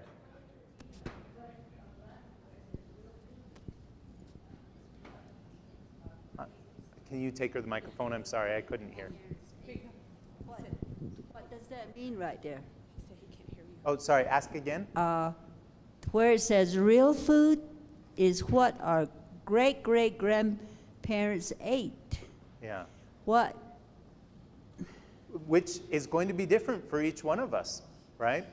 If our great-great-grandparents lived here, they ate corn and squash and beans and mutton and beef and carrots, but they ate things that came from the land, okay? They didn't eat a lot of candy. They didn't eat a lot of donuts. They didn't eat a lot of hot Cheetos, okay?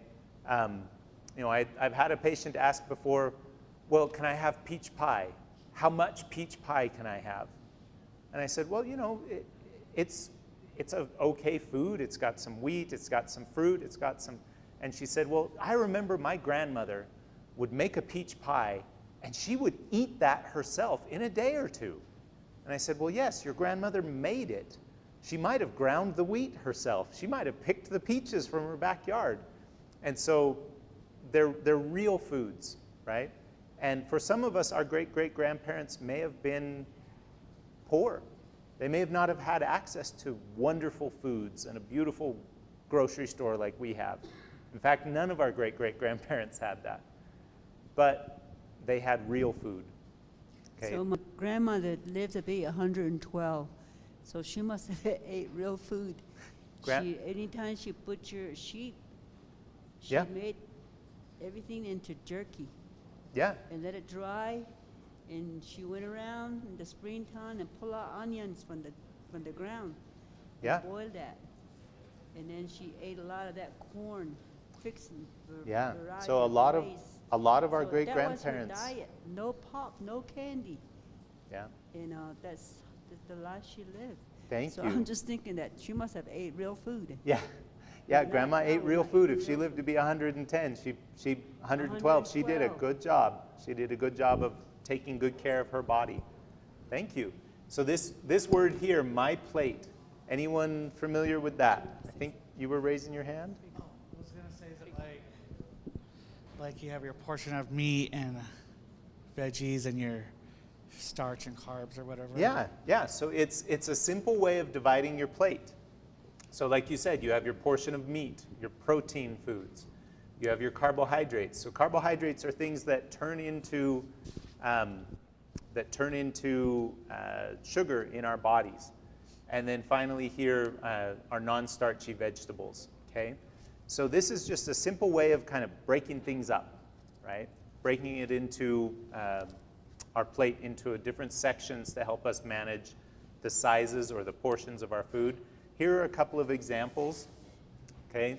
So our protein might be meat, okay? It could be meat, it could be fish, it could be beans or cheese, okay? Our carbohydrates here looks like it's rice, okay? That's gonna be rice, potatoes, bread, pasta, okay? So these are things that, again, they turn into sugar in our bodies.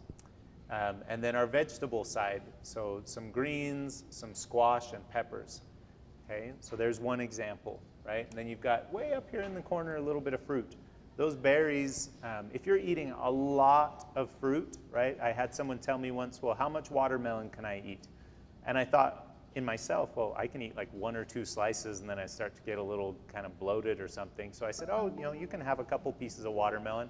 And they said, no, I mean, how many watermelons should I eat in a day? Because I just bought an entire truck full. So how many should I eat in a day? And I said, you should invite your friends over. You should be sharing that. But, you know, so again, quarter of a plate, half of a plate. So what do we do at breakfast? Salsa, okay? We get our vegetables, you know, onions and peppers. We'll call tomato a vegetable there. Then we've got our protein. So some eggs, maybe throw in a little meat. This has some sliced up squash in it as well. And then our bread comes from the tortilla, okay? At lunchtime, hamburger bun, hamburger patty, veggies for the hamburger, and a side of carrot sticks and celery, okay? If you're having French fries or potatoes, those are, again, a carbohydrate. And if your bun is right there, well, there's no room. There's no room for fries and potatoes, okay?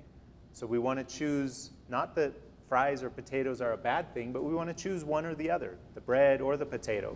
Or if you say, I can't choose in between them, well, then cut it in half. Have a half a bun and a small serving of potato, okay? And then at nighttime, again, coming back here, we've got a mixed food, so we've got a stew here. So it's got vegetables and protein in it. It's got a little bit of meat and then also the veggies in there. They've got some cornbread on the side and a nice big salad.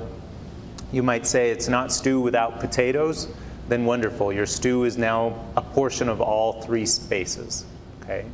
And so again, you're paying attention to what's going into my food. And again, we can look at these and we recognize them. We know what they are. We know what they're made of. These are real foods.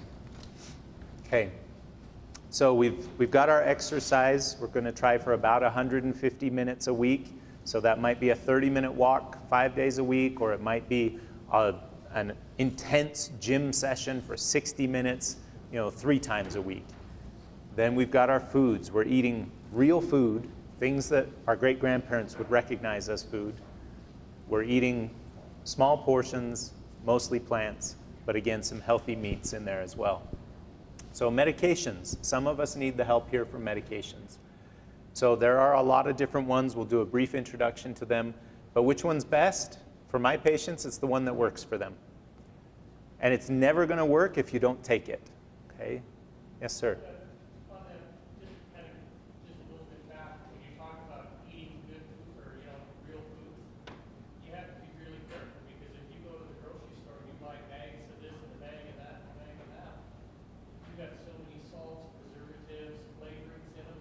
Yeah.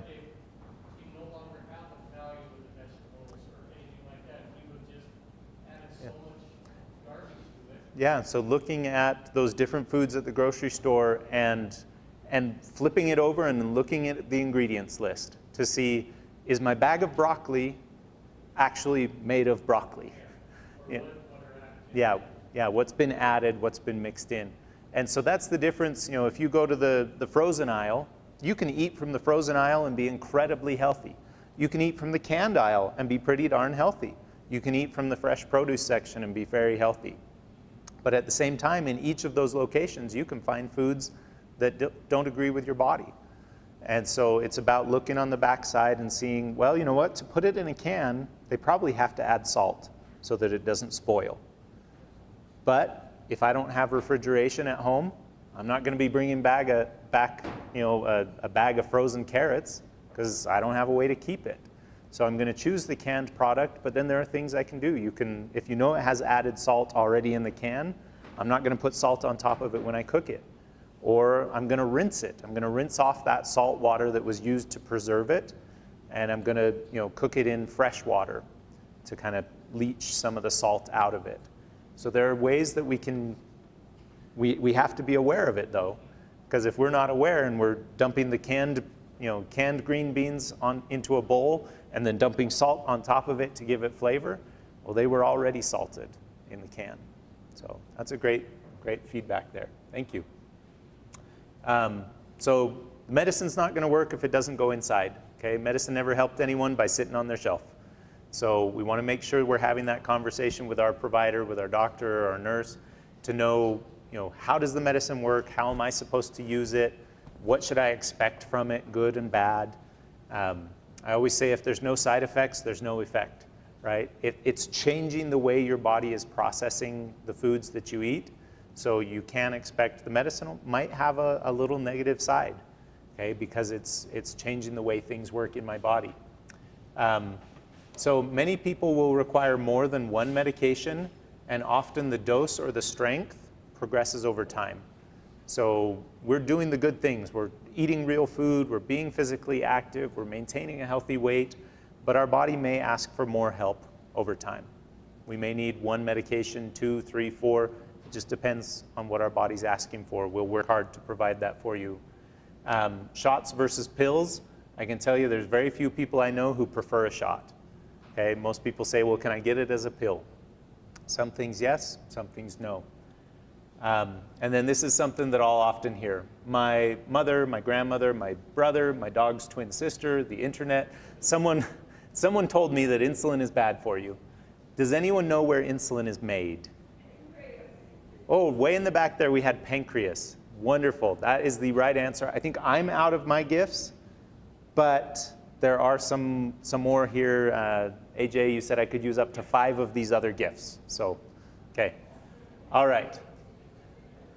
So it's made in the pancreas. Insulin is inside every one of us. Okay. Again, like I said way back in the beginning, without insulin, we die. So insulin is natural. It is an important hormone made inside of our bodies. I'm going to give you a little case scenario. Okay. So this is what we do at medical conferences. We'll introduce a patient and we'll talk about things and kind of how their case goes. So we've got patient AA, female, was born in 1907.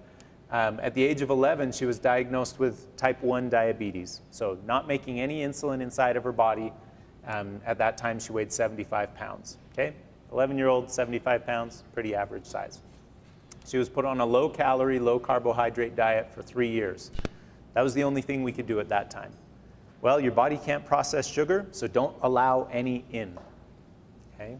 After 3 years, she had dropped to 45 pounds. Okay, this was August of 22.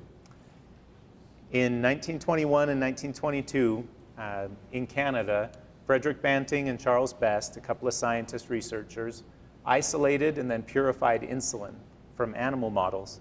They figured out how insulin works and why it's necessary in our body through experimentation on animals. Some animals sacrificed their lives for this information, and we're grateful for that. In 1922, at this 45 pounds, AA started receiving insulin. Okay? She wasn't the first, but she was one of the first few. She started receiving insulin. Eventually, she married. She had children. She loved her community and served throughout her life and died in 1981 at the age of 73. Ultimately, she lived a normal life. Okay? She was embarrassed by her diagnosis, and she didn't want to share it. So I haven't added her name here. But this is her. This is her at the time of diagnosis, skin and bones. And this is her a few months later, back to her healthy weight. Insulin saves lives. Without it, she would have died. My favorite part of this picture, though, is a smiling little girl through all of her sufferings. and then a little girl who has to get a shot 4 times a day. She's not smiling anymore. Okay, but it saved her life, and she lived into her 70s. She raised a family.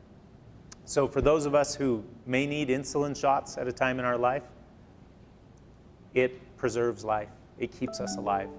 It's a necessary part of our existence. And so some of us make it inside, some of us need it as a shot. She estimated that she had about 43,000 shots of insulin in her life from that age of 14 to 73 when she was treated with insulin. So there are other options as well. Okay, metformin is a pill that helps to make your body more sensitive to your natural insulin.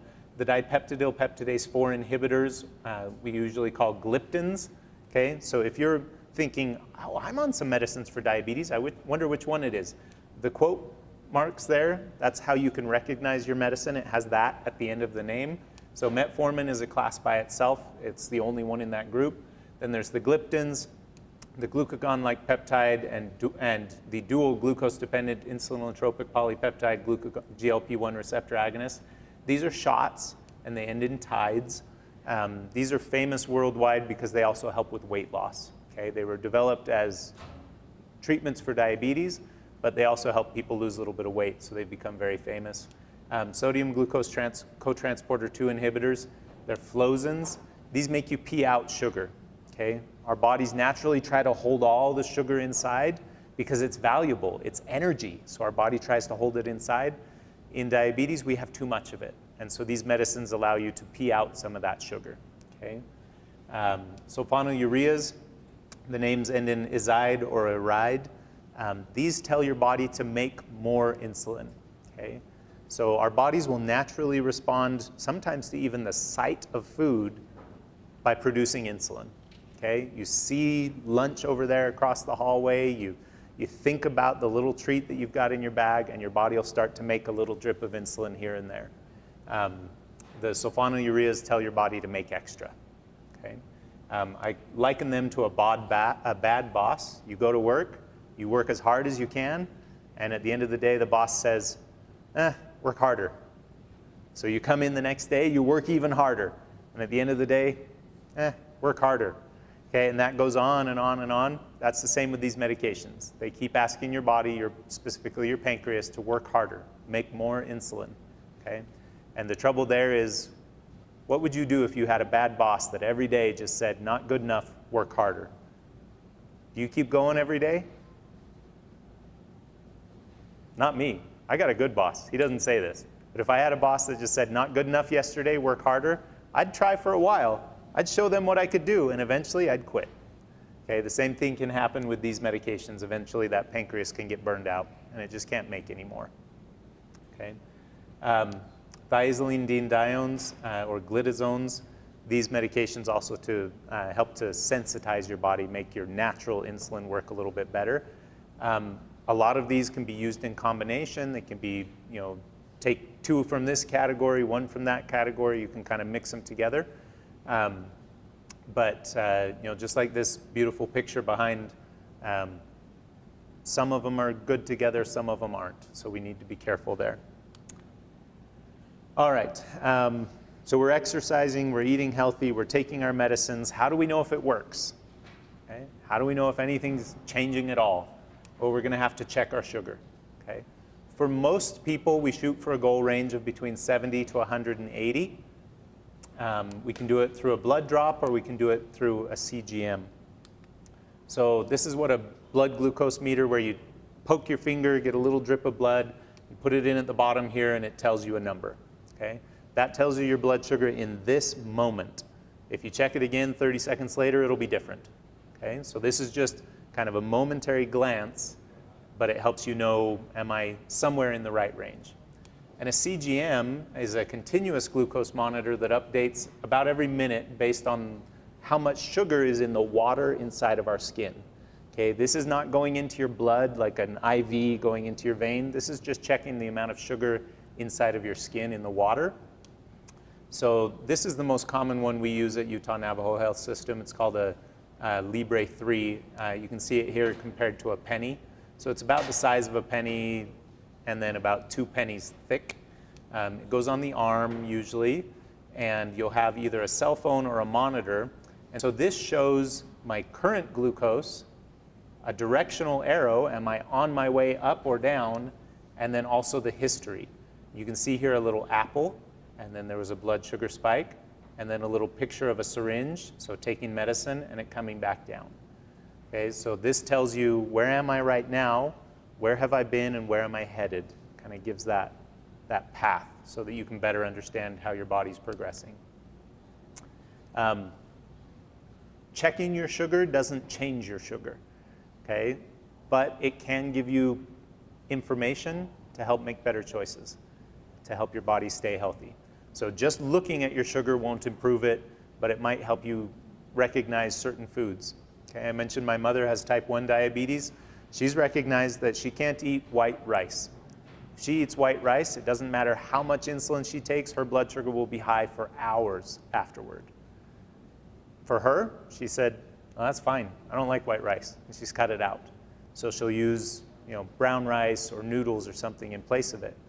For other people, you might see that white rice blood sugar spike and say, I absolutely love white rice. I cannot skip it. And so instead, you just go to a smaller portion to find what your body can handle safely. So again, it can provide you with some information. So these are the basics. Okay, diabetes is high sugar. Okay, we knew that at the beginning. Type 1 means you don't have any insulin. You're going to get shots right away or else you die. Type 2, you're resistant to insulin. You may be able to get by with oral medications, with weight loss, with healthy eating, with physical activity. Okay, some people don't need any medications. They just need to be careful about their lifestyle to manage their blood sugar. It's dangerous if it's ignored, but it's manageable if it's addressed. Okay, that lady, that we talked about, one of the very first patients on insulin, lived to 73. My mother's 74, perfectly healthy. Okay, so it can be managed, and we can live long, healthy lives, fully productive, with this just as one of the challenges, right? Ernest told us about the challenges that we see in the lines on our hands. One of those challenges might be diabetes for you or for a loved one, but it doesn't shorten it at all, okay? It doesn't shorten that life unless we let it. Prevention and management is a healthy lifestyle. So physical activity, at least 150 minutes per week, moderate level, so it gets your heart rate up, but not so much that you can't carry on a conversation. And then eating real food, okay? Things that you recognize as coming from the earth, whether it's a plant or an animal, but something that is close, as close as we can to nature. All right. Any questions? And no, I don't know what's for lunch, but hopefully we can fit it into the My Plate somehow, okay? If anything sounded familiar, if anything was concerning, make an appointment, right? Go see your doctor and just say, hey, I was feeling somehow, and I'd like to get my blood sugar tested. Or if you know that you have diabetes, and up to this point you've been worried, I don't want to take a medicine. I don't want to get stuck on pills. I don't want to get stuck on insulin shots. I don't want to be locked into that. If that's what your body's asking for to maintain your health, I am so grateful that we have the opportunity to support you that way. Again, in my family, mom takes 5 insulin shots a day. Grandkids know about it, and they'll even remind her sometimes when we're visiting. They'll say, Nana, you didn't have your shot after dinner, because she was busy helping take care of the grandkids. And she'll say, oh, thank you, and go take her shot and then come right back. So it doesn't impact her abilities. Yes, sir? I have a question. I know here on the Navajo Nation, we're just 12 grocery stores. What would you recommend to everyone when you only have a grocery store that gives you very limited variety, and people with diabetes, weight issues, and what would you recommend to everyone here that'll be really beneficial? I know farming is an option, exercising. I know that, so just recommendations. Sure. Yeah, so recommendations when there's limited access. So that's a huge concern, right? What are called food deserts, places where you can't get real food. Ernest talked about, sit outside the trading post and you watch people come out with a box full of diabetes, their 12-pack. There's kind of two ways to look at it. There's, I'm going to do as best I can with what's available. And that was the thought of, it might be canned foods, it might only be frozen vegetables instead of fresh. And so I'm going to do the best I can to make sure that I fill as much of my plate with green stuff as possible. Okay? The other side is demanding something more, right? Is going into that grocery store and saying, you don't have any fresh carrots here. You don't have any, the only plant you have in this place is a potato. You need to give me something more. And talking to family members, neighbors, community members to say, if I can get the grocery store to buy, 25-pound bags of carrots, will you split a bag with me? So that you can buy in bulk. The other thing that I see a lot of is, like I said, I'm from kind of central Utah, Utah County, and I remember growing up thinking, oh, we have a 30-minute drive today? Oh, come on, Mom. And down here, people get in the car and drive for 3, 4, 5 hours. And then turn around and drive 3, 4, 5 hours back, right? All in the same day. If we can't demand more from our local markets and our local communities, support communities that provide you with better options. Unfortunately, I know so many of you are traveling a lot. Take advantage of that travel. Have a cooler with you and some ice packs. Utah Navajo Health, to serve this community, is currently in the process of developing a grocery store that's supposed to open in the next 12 to 18 months in Montezuma Creek.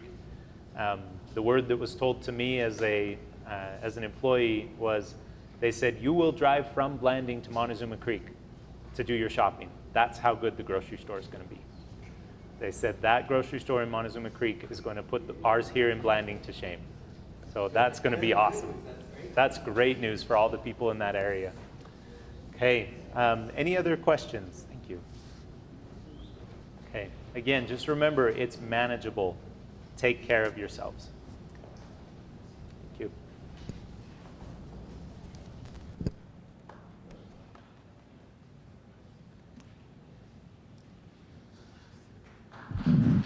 Yes, give Dr. Bayless a round of applause. Ikkeho, Dr. Bayless, for bringing such important information that plagues not just Navajo, but a lot of people, especially in food desert areas. And I think a lot of good news, Nana, to UNHS and the leadership for bringing the grocery store. Though there's one other caveat to that. And you all, Utah, San Juan County, Navajo, I envy you for what the nation and the state of Utah Department of Agriculture has done for this Utah Navajo, is fighting for $209 million for the Navajo Utah Water Rights Settlement. And during COVID, there's people, some of us went up there during scary times and thoughts, farming. What will you do with such a lot of water in San Juan County? Would you guys want something like Nappy? Do you?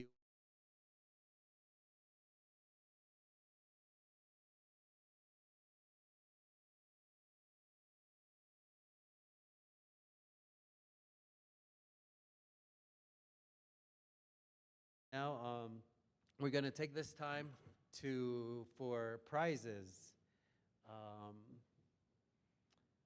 AJ, is that a raffle or? So those would be the raffle. There's some on this side, but these are the raffles that are back in the back corner.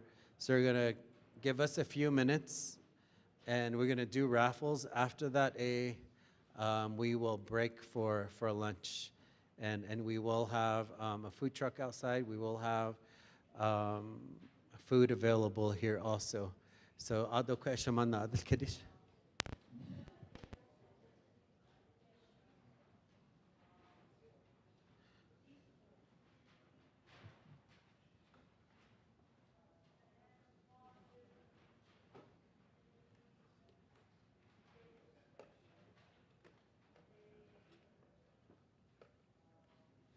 depends do no puchugo chada achugo ade to hita dille jopa hanet a holla the neck echugo a koko adali lego ya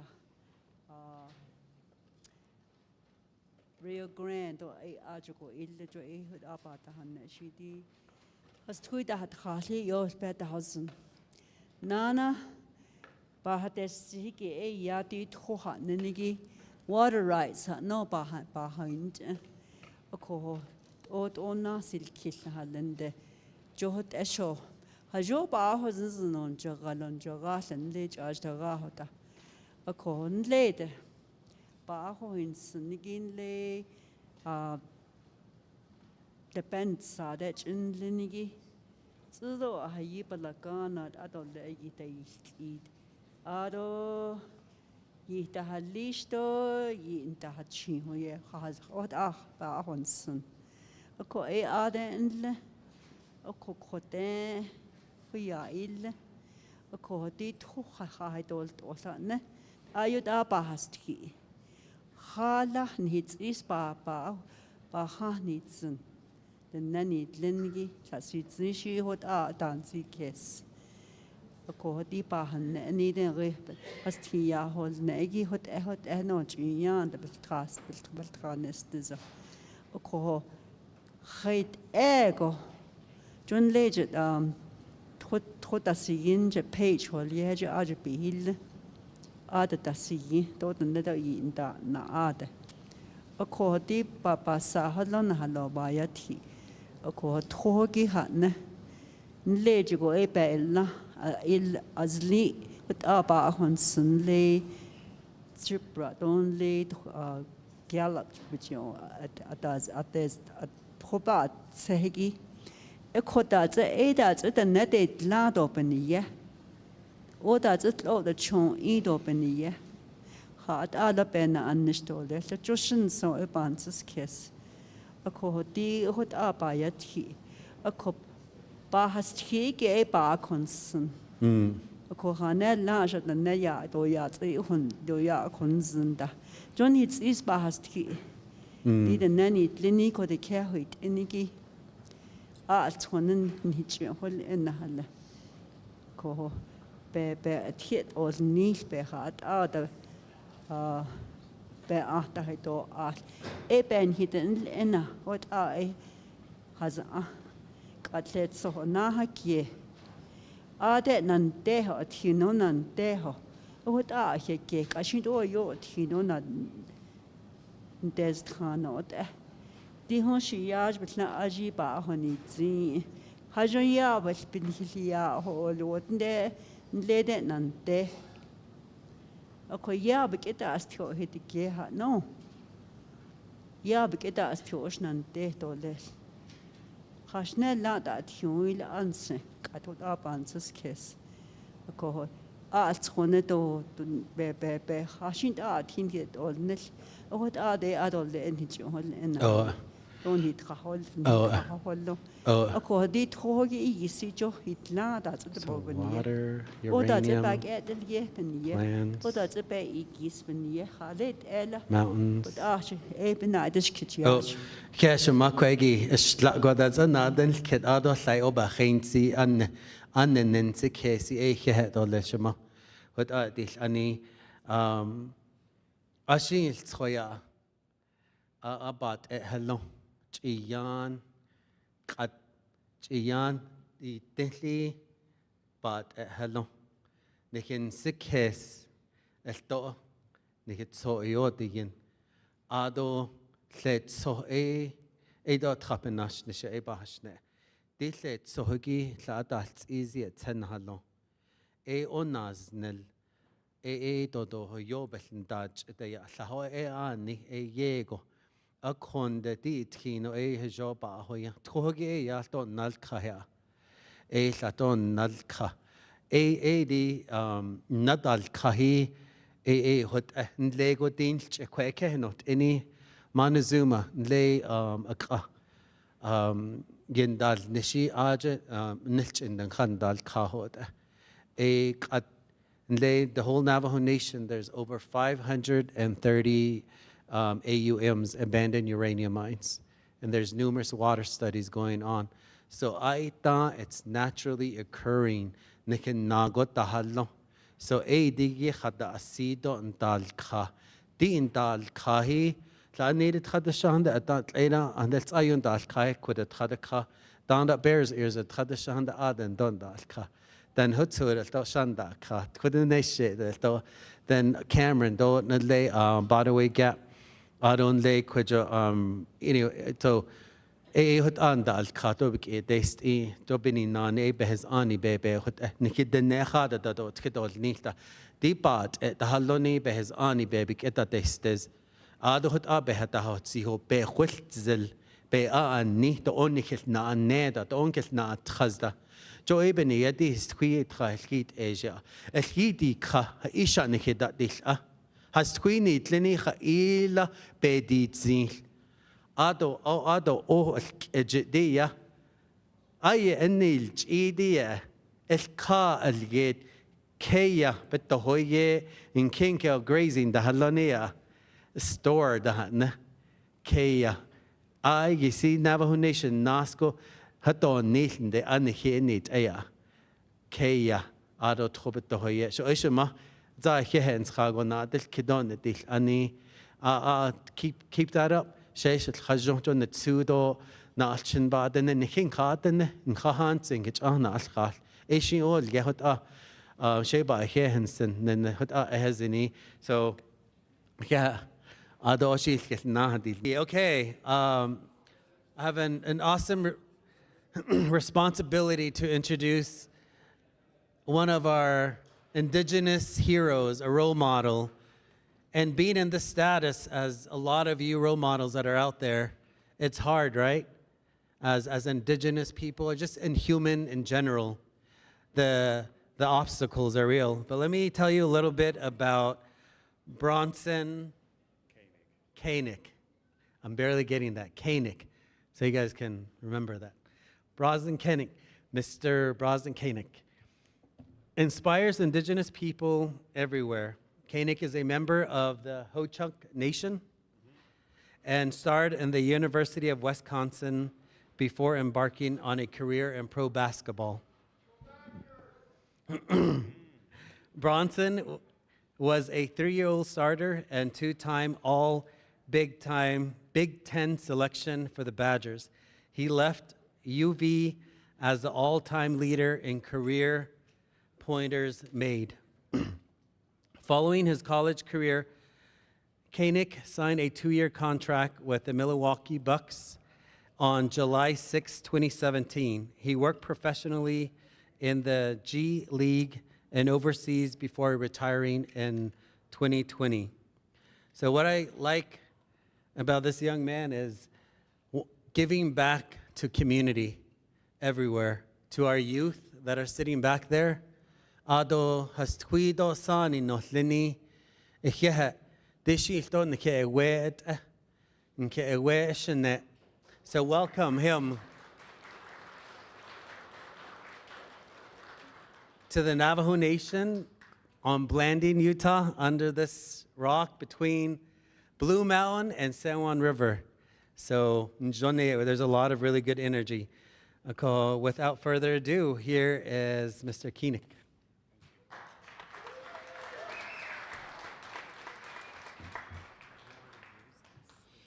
No, it's all right. I can just use this.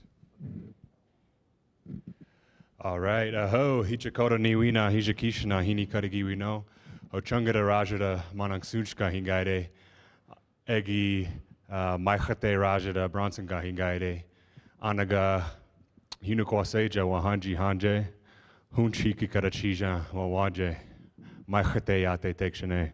So what I said in my traditional Ho-Chunk language was just greeting all of you as my friends and relatives. My Indian name is Manang Sunch, which means while walking makes the earth shake, or earth shaker. And my English name is obviously Bronson Koenig, like he said. I'm from the Ho-Chunk Nation. I'm from the Bear Clan of the Ho-Chunk Nation, and I'm from La Crosse, Wisconsin. So yeah, it's an honor to be here with all of you today. just going to take this off, actually. It's an honor to be here. I've never been in this area before. I had a long travel day yesterday, so got some really good rest last night. And it's funny, before he said that, I was thinking that there's a lot of really good energy here. I feel very at home, you know what I mean? Even though public speaking brings a lot of nerves and anxiety and stuff like that, it's like pre-game jitters, you know what I mean? So it's good it's a good feeling. So anyways, I want to show you guys some of my highlights from my career. And usually I'm working with youth all around Indian country, so it's nice to have all the different generations here as well represented. But you know, I graduated, I think it was 8 years ago now, which is kind of crazy how time flies. So I just wanted to show some of you who have never seen me play, you know, especially the youth, some of my career highlights before I get started, because what I'm going to speak about is not so much basketball related. So here's some highlights. Hopefully you guys enjoy them. It doesn't have to be a 3 for Wisconsin. It looks like it'll be a 3 for Koenig. And he's got it! Koenig off the screen for the lead. He does it again! 7 seconds to go. 2-possession game. Koenig for 3!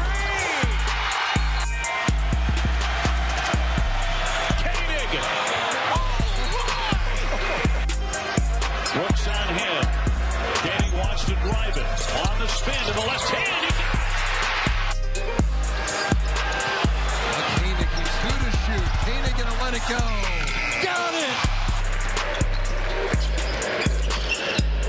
Koenig inside. Oh, the behind the back pass and the throw down. The touch to the big. Both settle deep. Koenig, the pass. And Hayes does it. Sets up in the post. Koenig blows by. Oh, wow, he can have simple hands when he's got the ball down in the paint. Oh, great feed by Koenig and half lays it in. That was pretty. Koenig to the corner. He'll put it up. He's with the shot clock running down. Koenig, 3. Come on, we told you. Points in the paint in this game. Drive with 50 now after being down early. There's a high percentage shot as Bronson Koenig, the guard, throws it down. Something that needs to be a staple for both offenses. Just Koenig trying to isolate on Sanders. The turnaround jumper. Second one was blocked. Trimble, nice drive. Swatted away by Koenig.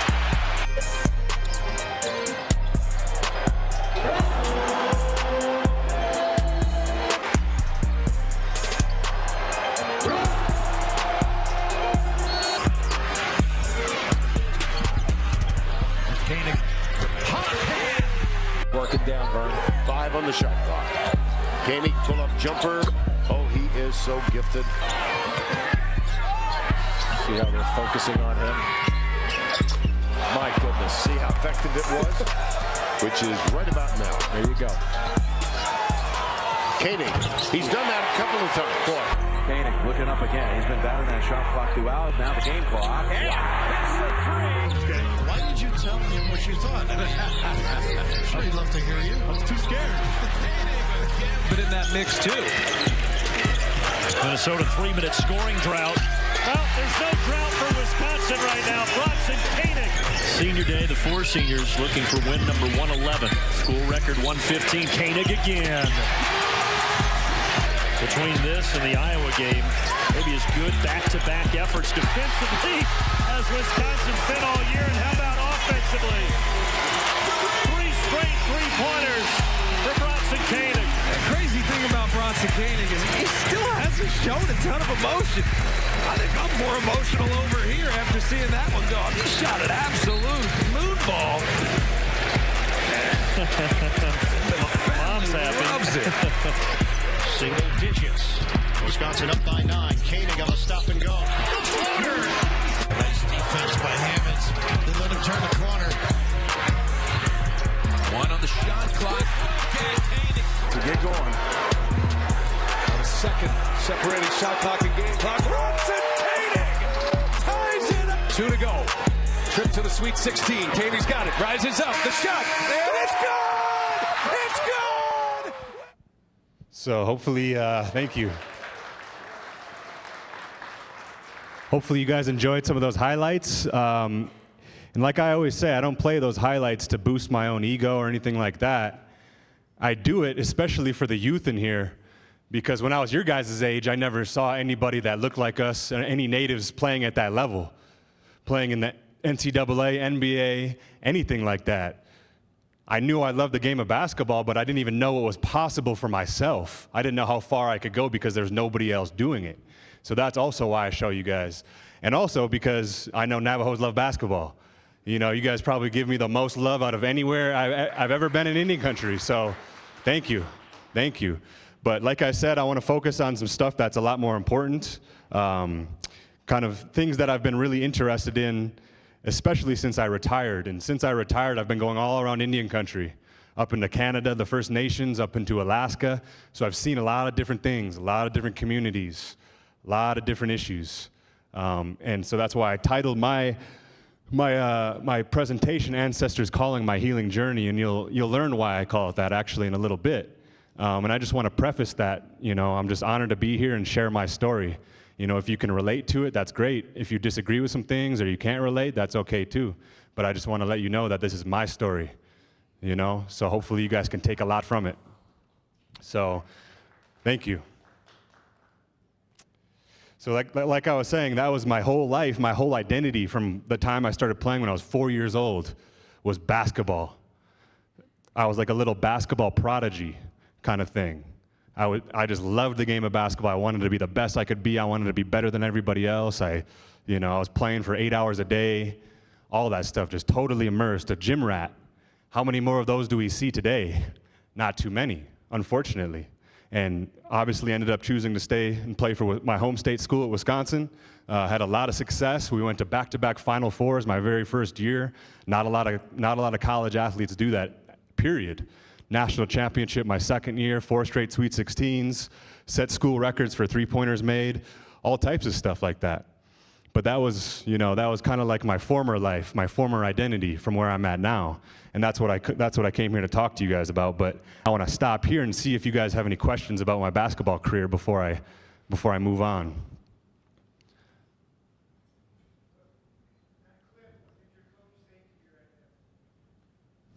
The last clip?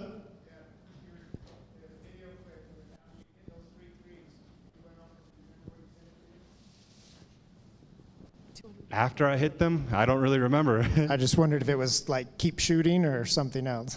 So there's actually a story about that highlight I'm actually going to get to later in my speech. So, yeah. Nobody else? All right, I'll move on. So that was then, and this is me now. Like I said, I go all over Indian country. I do mental health work. I tell my story.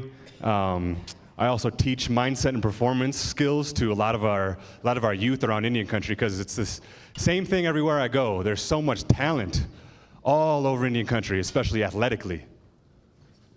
But what I also see is a lot of people, a lot of our youth, like I was saying, for me when I was younger, they had no idea how far they could really go.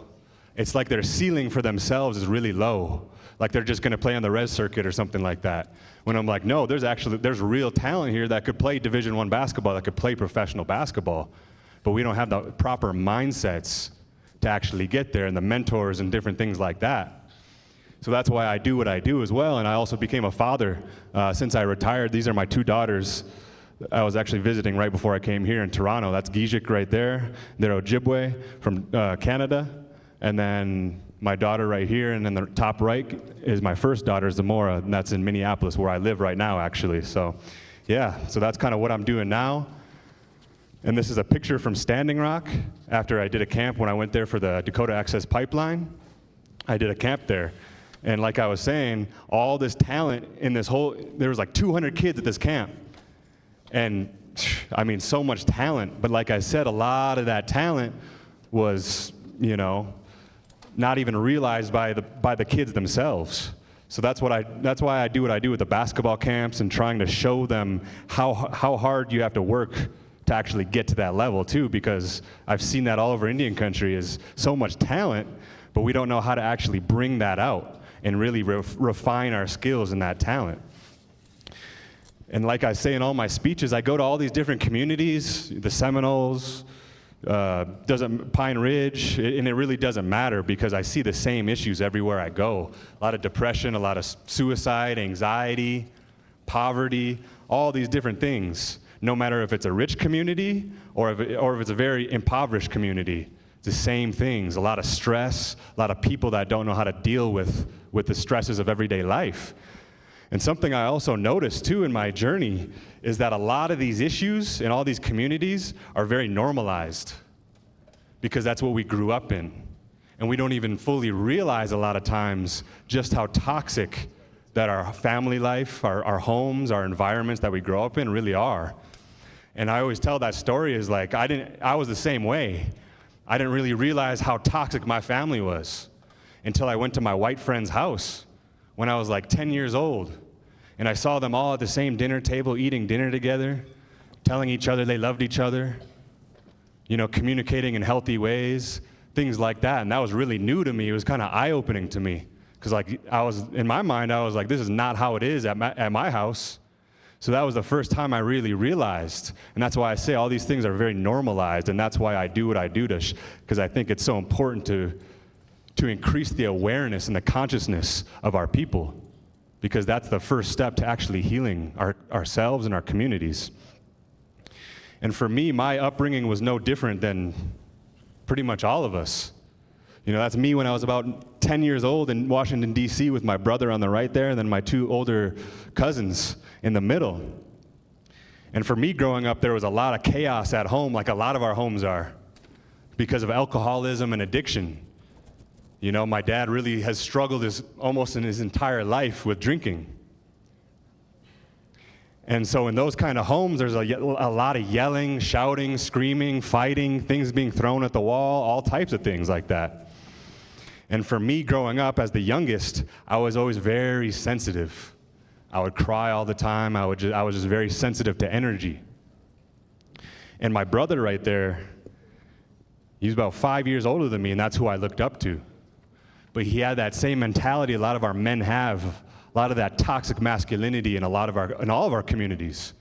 He had that wannabe thug, gangster mentality that we see all over the place. So what he taught me from a young age as a sensitive little boy was to repress and stuff down all those feelings and emotions, those big feelings that I felt. So what that taught me from a young age was that it wasn't safe. It wasn't safe in my own body. My own feelings and emotions weren't valid. So I just continued to repress them. And when you do that, I always like to teach the youth that. I hope some of you guys, the youth in the back, are listening. Is that if you continue to just stuff down those feelings and emotions you have, that gets stuck in your body in different places. And that's going to turn into later in your life, at some point, it's going to turn into physical, mental, emotional, spiritual illnesses, sicknesses. And that's why it's so important to teach about these things. To teach about how to actually process and release these feelings and emotions that we all have, that all this trauma that we all have from the genocide and the colonization that all of our people experienced in different ways. And that's why I always like to ask that question, is when was the last time you've checked in with yourself? This isn't just for the kids, this is for everybody, especially the men. Because I know pretty much all men had that, can relate to what I was just talking about having to be a big tough guy and all that stuff, and not actually addressing those internal feelings and emotions. When's the last time you really sat in your quiet time and really checked in with yourself? Like, how am I really doing? How am I really feeling? And like breathing into that, closing your eyes, feeling where they're at in your body. And these are different practices to build that self-awareness, things that were not taught in schools. And we wonder why everybody's so depressed and anxious and suicidal. It's because we're so disconnected from ourselves, from our bodies, from our minds. Because we're always on the screens, always distracted, that take our attention and our energy elsewhere, outside of ourselves. Hopefully that makes sense to you guys. So that's my assignment to you guys. If you guys haven't done that in a while, do that. It's a good practice to develop. It's a good practice. And I always ask that question is, how many of you in here have heard of intergenerational trauma or know what that is? because I think everybody should be raising their hand, to be honest with you. And I always say that because when I go up to Canada and I work in Canada, they're about 15, 20 years advanced ahead of us. They've been talking about their healing journeys and the residential schools, all that trauma that happened. They've been talking about that for a while now. They've been on their collective healing journey up there, having conferences and all types of different things all the time, getting together, building that community all the time up there. And when I come down here and I ask that question, only a little bit raise their hands. And I feel like every person should, every Native person especially, should know what that is and how that impacts us on a deep cellular level, literally. And this is my own story of intergenerational trauma, at least just from one of my ancestors, or my choka right here. This is my choka, which means grandfather. He was born in 1903. So he's old enough to be a lot of our grandparents' grandparents, one of the last old ones of our whole tribe. And when he was born, just for him to be born, they had to flee a smallpox outbreak in Black River Falls, Wisconsin, walk 4 days and nights just for him to be born in a wigwam, in a traditional chipotle, they call it. And when he was born, just a couple years later, they took him away to the boarding school, and he was 4 years old. 4 years old, and we all know what happened in those boarding schools. A lot of every type of abuse. So you wonder like how that affects us today too. And that severed our connection, because they wouldn't allow us to speak our language and practice our whole way of life. And the whole culture is in the language, like somebody was saying earlier. And you just wonder how that impacts us and how that moves down the cycle, that intergenerational trauma.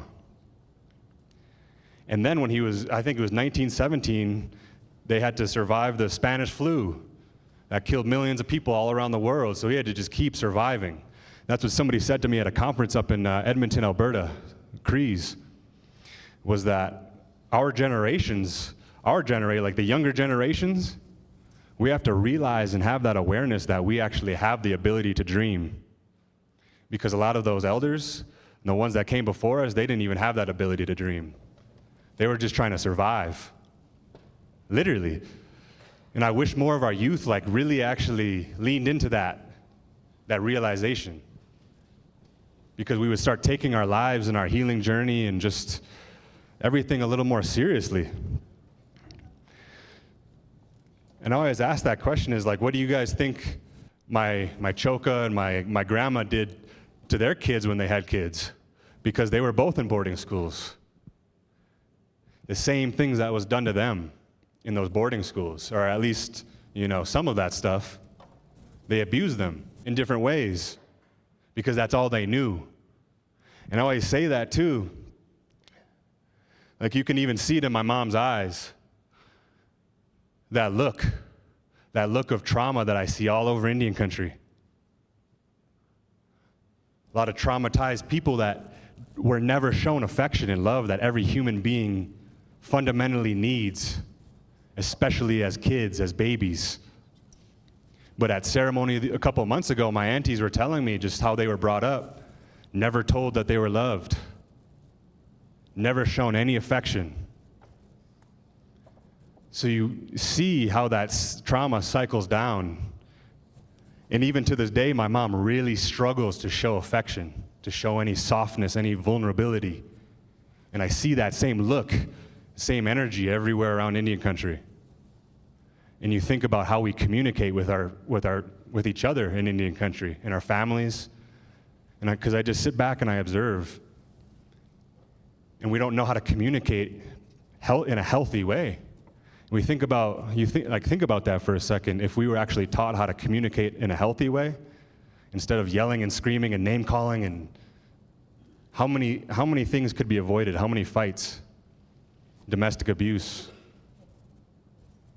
Just think about that for a second. My mom loves me very much and shows me in different ways. Shows her love in different ways, though. And I always ask that question too, is how many of you have heard of the 60s scoop? Usually a lot less than intergenerational trauma. But that's something too that happened not that long ago. I know a lot of racist people that say, just get over it. It happened so long ago. It happened in the past. And really, It's not true at all. Just objectively not true. Because in the 1960s, the government came to Indian country. After the boarding schools, after they messed up our grandparents in boarding schools, they said they're not fit to be parents anymore, so we're going to take them away. We're going to sell them off into a white family, basically, to dilute your bloodline, to disenfranchise your people, everything. Just genocide in a different way. So my grandma, my gaga right there in the bottom left, had to round up my mom, my aunties, my uncles when they were little kids and drive them all the way down to Winnebago, Nebraska, and hide them out for 2 weeks just for them not to be stolen from them in the 1960s and sold off into a white family. And so for me, you know, just even being here in front of you, showing you that video of all those things I did in my basketball career, you know, and I think I forgot to say that earlier, but I grew up with a lot of depression. I think the first time I thought of just had that feeling of not wanting to be alive anymore when I was 6 years old. And I always thought about that. I'm like, how is that even possible for a young kid like that to have those thoughts and feelings? And that intergenerational trauma is how scientists have proven that they pass down the cells, and cells don't forget anything. So we carry the cells of what our grandparents, great-grandparents, and further down the line had.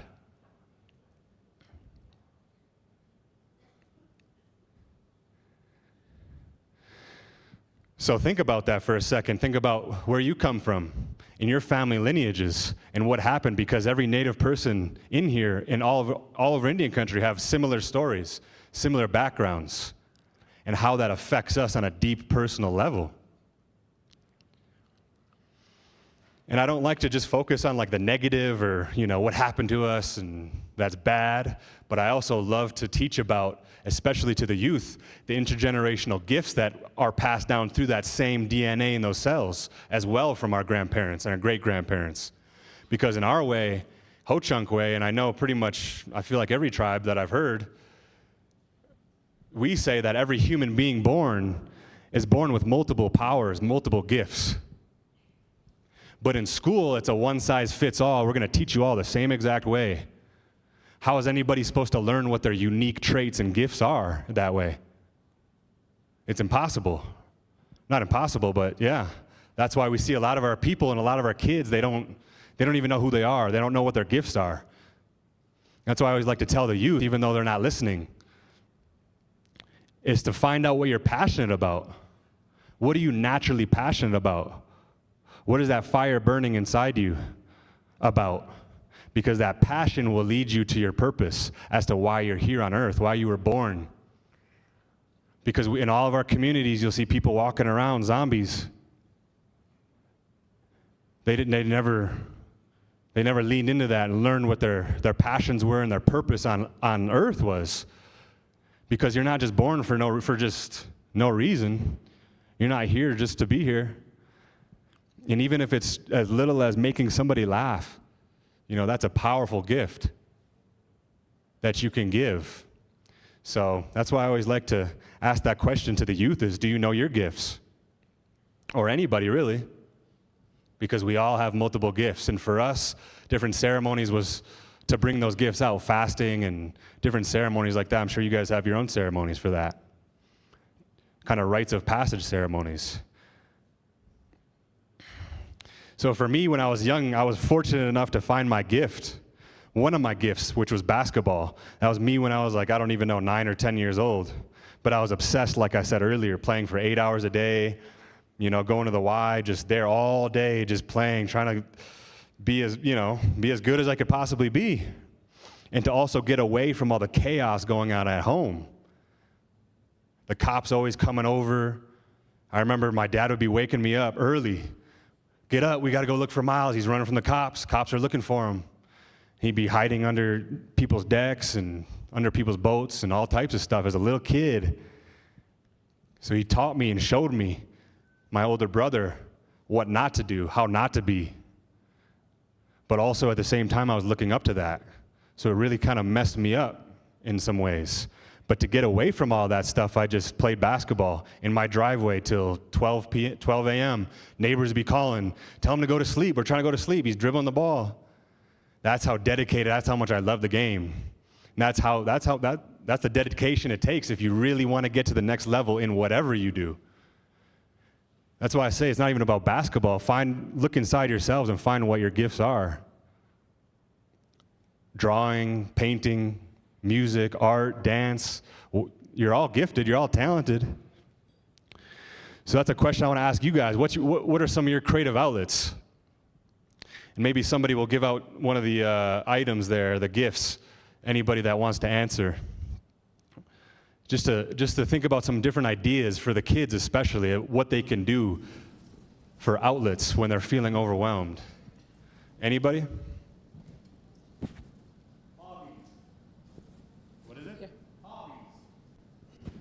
Yeah, but what kind of hobbies? Art hobbies. Art hobbies, that's good, yeah. Yep. Creative expression. Entrepreneur, yeah.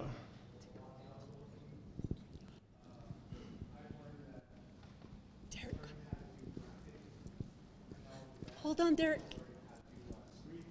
Derek. Entrepreneur. So I'm an entrepreneur myself. So I've taught myself how to use Adobe Photoshop. I use that in my art as well, so I learned how to screen print. So if you love something, it's not hard to do. So it's a passion after that. It's like, okay, I love doing this, I'm gonna do this. So that's something that I learn right now growing up. So I'm still growing up, I'm still learning stuff. So like every day, it's a day-to-day thing for me. Right. So it's awesome. And if you can make your passion your work, then it's not even really work anymore. And that's what I'm doing right now. One more? Here you go. I was just thinking about the first thing that popped in my mind was running. Distant running, and a lot of youth I know they do that, and then people that I know start out, and because of certain situations you were talking about, they would just run out in the res and so forth, and next thing you know, they're running marathons and so forth. Right. Yeah, and I'll get more into that in a little bit here, but yeah, thanks for sharing. Those are great. And like I said, growing up, my first Division I offer was, like I said, I was kind of a little basketball prodigy, so my life journey was different than most people. Oops. Oh. I got my first Division I basketball offer when I was 14 years old, so 9th grade. So that was a lot to handle for just a little kid, basically, who had all this trauma, but then all of a sudden, I'm ranked top 20 in the whole country. Wisconsin Badgers offers me a full scholarship, and then every school in the country, Kansas, Duke, North Carolina, every school in the country offered me a full scholarship. But that was a lot to handle on my shoulders. Thank you. And I credit my mom for me even being here right now, because I was always that little antisocial little native kid that didn't talk to anybody. Unless I fully trusted you, wouldn't say a word to anybody. But ever since I got more attention, Native people would come watch me play all over. She would force me, go tell them thank you for coming, shake their hand, tell them thank you. And I didn't even want to do that. That was really nerve-wracking and scary for me. But, over time, then going to play for Wisconsin, the interviews, things like that, I started to get more comfortable with public speaking. So that's why I'm even here in front of you. And the first year, this is us after we won the Big Ten championship in Chicago. I think it was my sophomore year. Let's see. So that's what I was going to say too is I chose to obviously play for my home state school, Wisconsin, which happens to also be the #1 binge drinking state in the country, which happens to also be the #1 party school in the country. So I went from being a leader in high school, a role model, a leader, all those things, to then becoming a follower, once I went to the University of Wisconsin, because we made it to the Final Four our first year, first in like 20 years, we were like rock stars. All these women throwing themselves at me, all these fanboys, all these yes men, all these people telling me how great I was. And with all that intergenerational trauma, childhood trauma, putting somebody like that, that has all that, that carries all that, into an environment like a university, it was like a party school was like the perfect recipe for addiction. And that's me smoking a joint right there. I started smoking more, drinking, partying, womanizing. Because at the end of the day, all I was doing was escaping and numbing myself from all that pain that I still carried. And my grandfather that I showed you, like I said, he was one of the last old ones of our tribe that really grew up in all those ways, medicine man, ceremonial leader, all that stuff, but he died when I was 7 years old. So when he passed away, that really severed the connection and kind of broke the circle in our family. And I wasn't able to ask him any questions when I got a little older. And I just think about that today, like, man, if he was still alive, like the questions I would ask him, the stories, because he's kind of a legend in our whole area. Things that he was able to do, a lot of stories, a lot of the old knowledge that isn't talked about anymore. That's forgotten. But it's because I didn't know who or what I was, and I never addressed those internal feelings and emotions that I was telling you about. And this is State Street after we made it to our first Final Four in 25 years. Just to give you guys a little idea of the environment that I was in.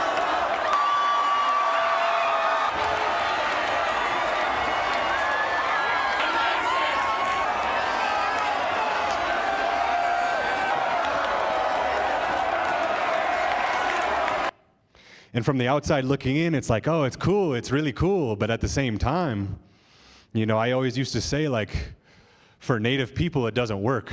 Like, to live in this American society where drinking is such a culture. And for Native people, it doesn't work. But one time I seen my white uncle and my Native uncle in the same ward in the hospital dying of cirrhosis of the liver. And that's when I realized it really doesn't work for anybody. But it's so normalized, like I was talking about before, in our communities, in our families, in our lives. But it's not healthy. We have to wake up to these things. And this is us at AT&T Stadium in Dallas, my first year at the Final Four when we played Kentucky. I just like that picture because it's an amazing picture. Playing in front of like 100,000 people. Pretty amazing experience. Pretty amazing. This is the hotel after we played Kentucky the very next year, my sophomore year, when they were 38-0. They were saying the greatest team ever assembled in college basketball history, you know. And then we ended up beating them in the Final Four. This was the scene at the hotel after the game.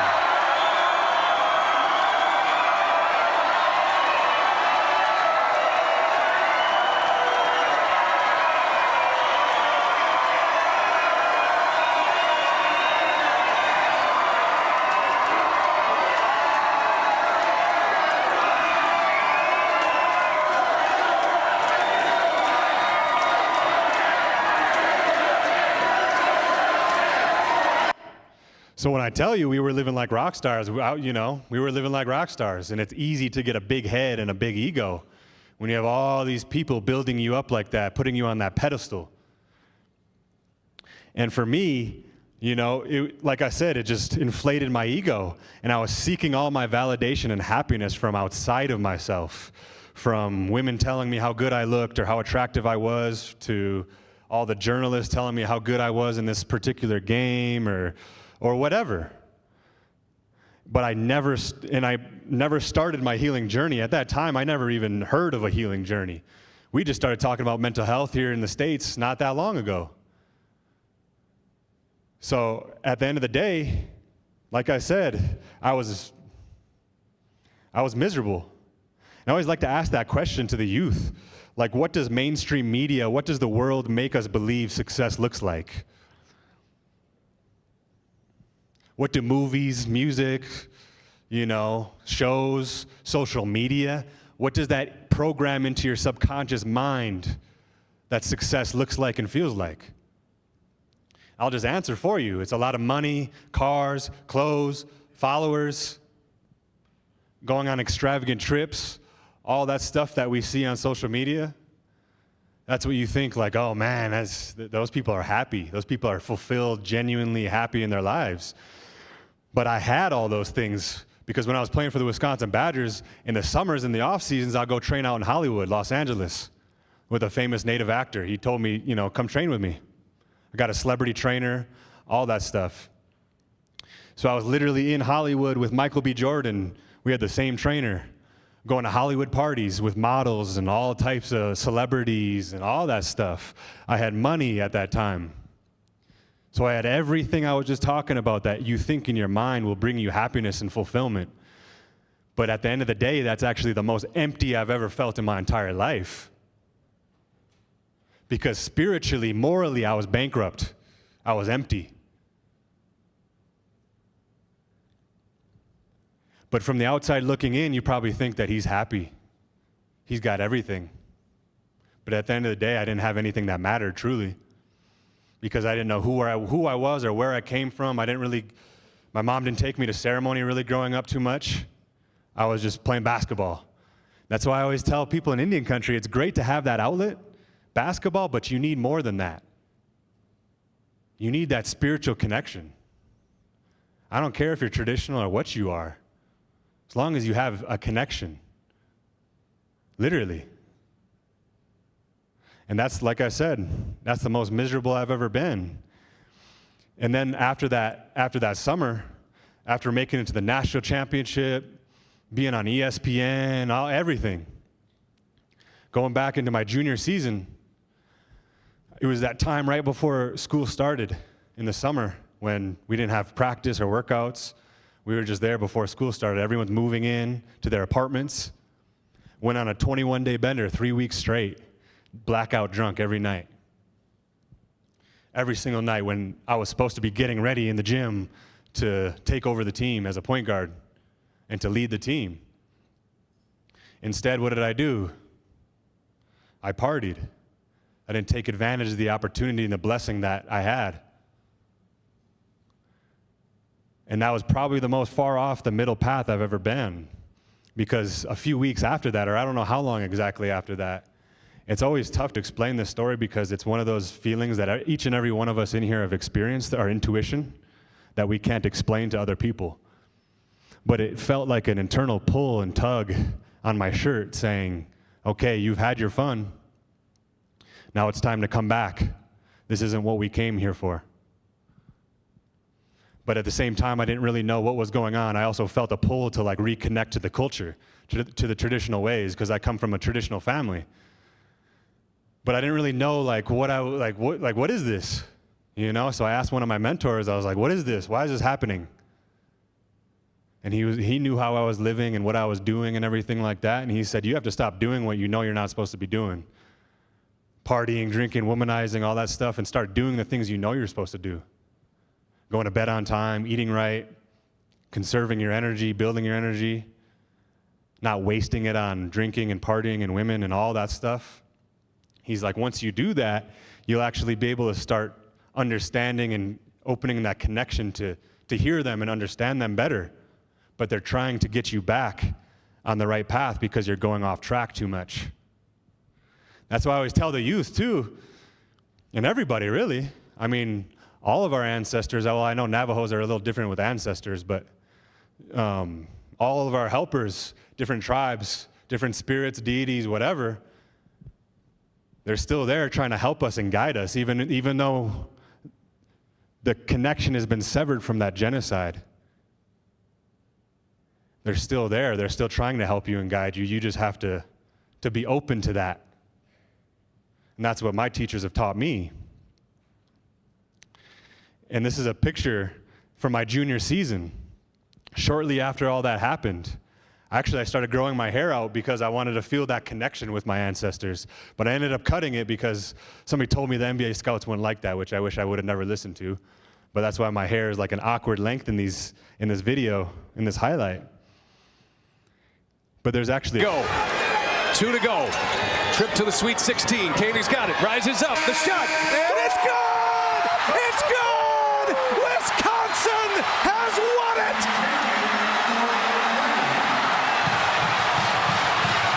It'll go down as one of the great shots in Wisconsin basketball history. It goes into March Madness lore. Watson Koenig knocked that one down beautiful. So, Coach, was that the play that you drew up? It was, yeah, exactly how we wanted it. We worked on it a few times in practice. It always looks better when the ball goes in. On balance, and he knew it was going in. I told Ethan if I'm open, pass me the ball, and I just try to channel my inner Steph Curry, and it works. Katie's got it. Rises up. The shot. And it's good! It's good!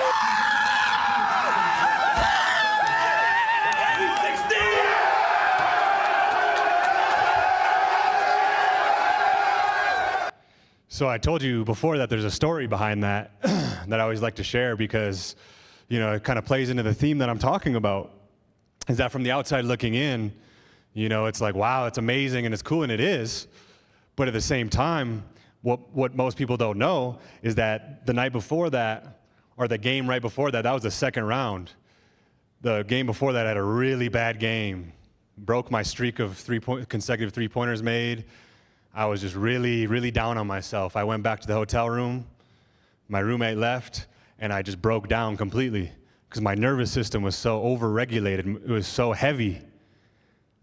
And I hadn't cried in I don't know how long. I just cried and cried, one of those cries, for hours. Didn't want to be alive anymore. It was too much pressure on my shoulders to carry the weight of everybody, my family, my friends, my people, all of Indian country. But I didn't have the tools and the teachers and the mentors, the people I trusted to talk to call, say, hey, I need some help. I didn't have that. I was alone. Like a lot of our kids feel in our communities, very alone. And for me growing up, I always felt like the man on the moon, completely alone. Like nobody could understand me. I remember always thinking that, crying myself to sleep. Nobody can understand me. And I know so many of our kids go through that. And I want to tell the kids in here that there are people that can understand you. And I realized that later in my life, though. And just how important and crucial it can be to find somebody you trust and talk to them, because it can change your entire life. But for me in that moment, I didn't have anybody. So I had to cry. And what my elders tell me is that those tears are gifts that we're born with. We come into the world crying. And I'll never forget the feeling of lightness that I felt after that. Like I felt like 1,000 pounds lifted off my back. And that next game, those highlights I just showed you, is a result of that. From not even wanting to play basketball anymore to that, the next day. That's how quickly life can change. That's how quickly things can change. And that's usually what they say, that's when your biggest blessings a lot of times in life happen, is right when you're ready to give up, like I was. So just remember that for your life journeys, because you'll have similar experiences. So that's a question I always like to ask you guys, is when you guys are overwhelmed like that, how do you cope? Because we see a lot of our relatives cope with drinking, drugs, fighting, all that stuff. Anybody? What do you guys utilize to cope with those overwhelming feelings and emotions? What are some things you guys do also to give the youth some different ideas of what they can do rather than just play video games or be on the phone? What are some healthy coping mechanisms? Anybody? Counseling. What is it? Counseling. Oh, counseling, yeah. Just like I was saying, find somebody you can talk to.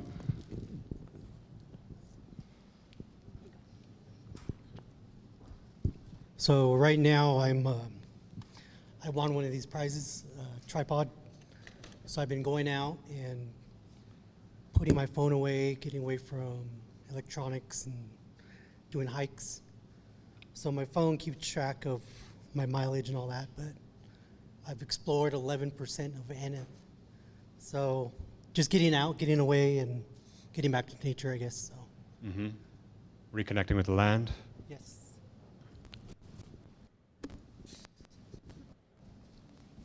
Oh, so for me, what I like tired of school or something, I usually go down this canyon, what'd you say? Go walk in there, see with all different type of plants, kind of, be with nature, that type.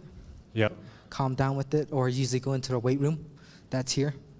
Try to get exercise or play with these guys, play ball. Yeah, yeah. Just try to get it all out of my system, because if it builds up in there, it's not good. Yep. You're just going to do something stupid. Yep. Those are great. Same thing. Get stressed out by school, life, and just hit the gym Monday, Friday. It's a good workout. Get that pump going. Yep.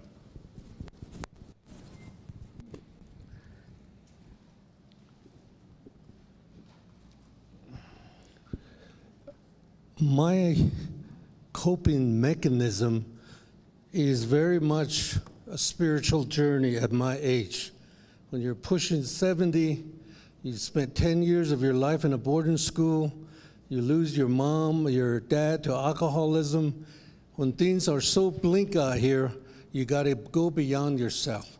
I just read an article about a young man just from McCracken Mesa, Keyshawn Whitehorse, is the #1 bull rider right here in the nation. If you look him up, his mechanism for that is to say, delight yourself in the Lord, and He will give you the desires of your heart. And I really believe that. Then I'm representing the Cowboys right now. 10-time national final professional qualifier, Derek Begay, is from the Saberduck guy. And then we have Round Rock. We have Mr. Eric Rogers is the world champion as a team roper. Then we have another world champion, the team roping from Aaron Sinajini from Tuba City. These are the boys that fought from intense and enormous poverty. They had no money. Parents had to sell fry bread and stew along the road. Going against the richest cowboys across this country, they still beat them. So one of my mechanisms these days is to say, I'm just as good as anybody. I will not ever look down my nose, because we're just as capable. Just give us the right means, the right support, we'll get somewhere. And if you look at Keyshawn's notes to the world is, my grandpa said, every time we go to Blandon, my grandpa always tell me, look sharp, dress sharp, look sharp, and you will be good. And that's what we need to go back to. We need to remake ourselves, and that's where we're at. So again, so additionally, ado atlian addition da hojado belgana den hilaho edano sene ni hido don hihone ango de nedanitle eban sida kesole again.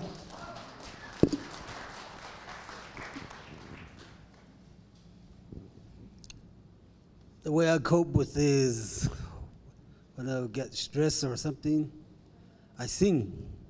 Singing, drumming, and pray. Or go back, reflect to my culture, the Navajo culture stories that we have, the Twin Warrior stories, and the creation stories.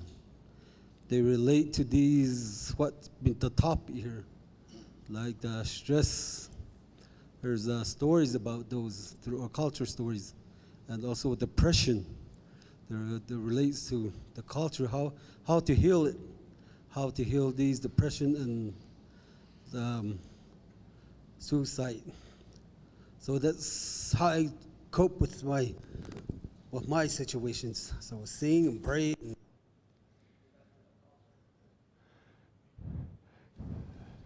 That's good. Thank you for sharing. Thank you for sharing. And it just reminds me, or is there more? Oh, okay, sorry.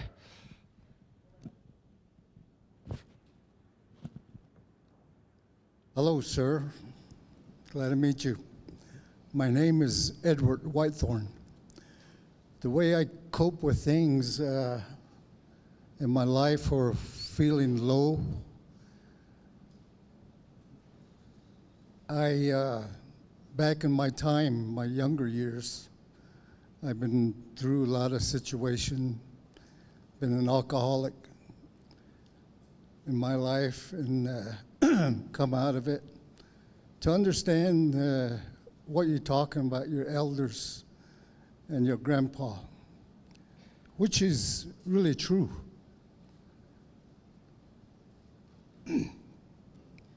When it becomes those things,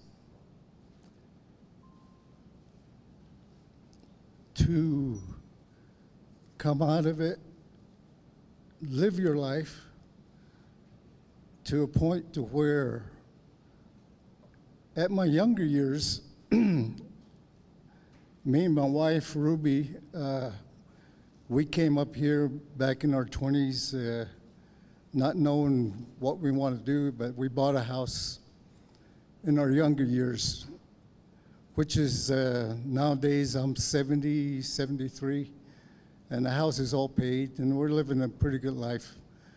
And through those years, I learned to cope with a lot of things, which I substituted a lot of things like horses, and I learned about horses and learned to handle it. And then at the same time, I learned to help horses that are lame and things like that. So I'm a horseshoer as a trade.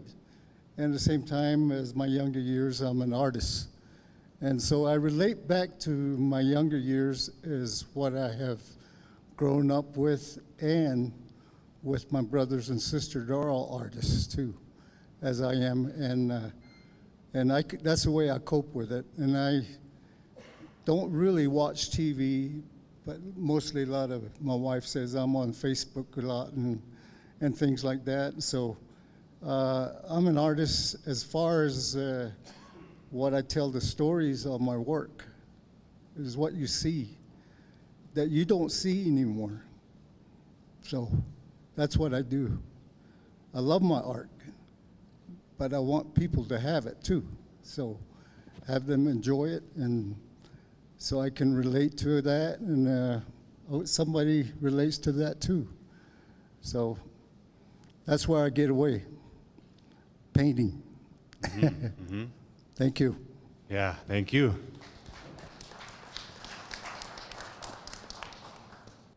Oh, we got one more.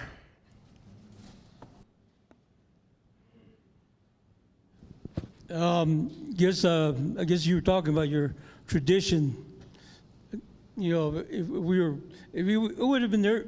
It would have been nice if we connected a little bit earlier in our life. But like for me, I connected when I was about 40 years old. Mostly like a lot of sweat lodges. I reconnected myself with the tradition in my mind, purified myself. I think that's where I cope with things like that. To this day, you know, I walk through it. You know, I don't go around the bushes no more. I go through it. I face all that stuff. Yes, there's no problem, you know. Tradition, you're always going to go back to it. And sweat lodges, that's where the best place to start. Thank you. Thank you. Aho. I agree. And it just reminds me of some of the teachings I've gotten from my teachers about healing and trying to heal the mind. They say that you can't heal the mind just through the mind. You have to transcend the mind. And meditation isn't something that's talked about anymore amongst Indian country, amongst medicine men. The old medicine men, the old holy people used to talk about it. And that's one of the reasons I became a meditation teacher. And that's the main way I cope every single day. My meditation practice, my breathing practices, to connect, to release, to heal. And but what I love about our culture is that there's different ways to meditate. There's different ways to do those things. There's different ways to transcend the mind. And it's all built into our culture. People don't even realize that. The singing, the dancing, when you're singing, you transcend the mind.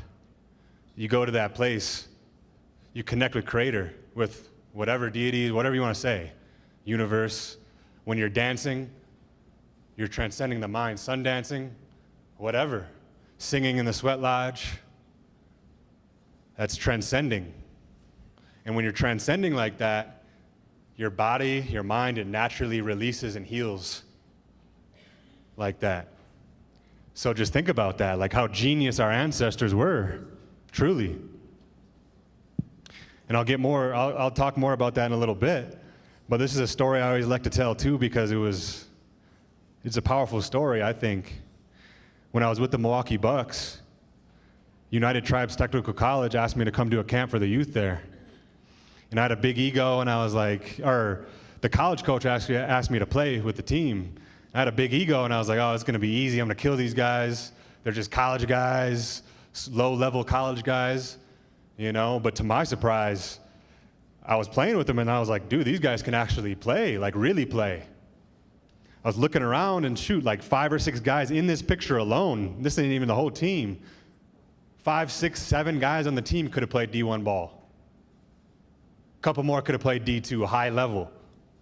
That's already 7, 8 pros, professional, making a living overseas, wherever, playing ball.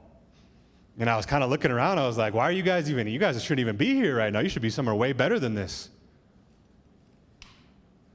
But like I said, in their minds, growing up, their ceiling is very low. Our ceilings are too low. And I wondered that to myself. I'm like, why are these guys here? They should be playing, like if they got the exposure, or I don't know. How can I help these guys get to the next level? But we were supposed to play in scrimmage that next morning, and I got there first with my buddy. We were sitting on the bleachers, kind of getting our shoes on, just watching everybody roll in late. And as I was observing everybody walking in, all those guys, they had bloody knuckles, scratches on their neck, on their face, black eyes, smelling like tequila, vodka. And in that moment, I got my answer. In that moment, I got my answer as to why they're not somewhere better, really maximizing their potential. And I just thought to myself, like, if only they had one mentor in their life, one auntie, one uncle, one something, or that spiritual connection. Who knows? And I think back in my life, and I remember thinking that, I'm like, I was this close to being where they're at, or even prison. Because a lot of people don't know that about me either. Is like, I grew up wanting to be a gangster, a gangbanger. You know, basketball literally saved my life in that way. So it's just, you know, like I said before, all over Indian country, so much talent everywhere, not just basketball and everything. We're starting to see it more slowly, right? But I also want to tell you guys something too, especially the youth, is that when you're decolonizing and when you're on your healing journey and when you're learning about who you are, where you come from, and all that stuff, the goal should not be worldly success. The goal should not always be just making it to the NBA or, you know, whatever, worldly success from this society. That shouldn't even be the ceiling. To me, the true ceiling should be peace, having inner peace in yourself. That's way more important than making it to PB, whatever, bull riding, basketball, in my opinion. Because all that stuff just brings you more suffering. Once you get more, you're gonna want more, and more and more and more. It's a hungry ghost, they call it, that addiction, because it can never have enough. And that's all the desires that you have in your mind. Once you fulfill those desires, you're right back in the place it was in before you fulfilled that desire. You want more. These are the deeper teachings of life and of the mind that I've learned personally through my life journey. So that's why no matter what everybody does, whatever journey they take, it always leads back to the same simple truths. We all try to chase happiness in different things in different ways. But it all comes back to wanting inner peace and contentment. And that's where that true, genuine happiness comes from, not from outside of ourselves. So hopefully that makes sense. And for me, this picture is when I first signed my first NBA contract with the Milwaukee Bucks, 2017. So many native boys' dreams all across Indian country. Signing my first NBA contract. But what do you guys think I did after I signed that contract? At my agent's house in Chicago. Went out to the clubs. Should have went to the gym. Ended up getting cut pretty soon thereafter because I wasn't focused. Went to the Chicago Bulls right after that. Calling in sick to practice as a rookie. Something you do not do in the NBA. So finally reached my goal, my dream ever since I was 4 years old. First native to really make the NBA. And what did I do with it? Completely just squandered it. Because still didn't know who or what I was.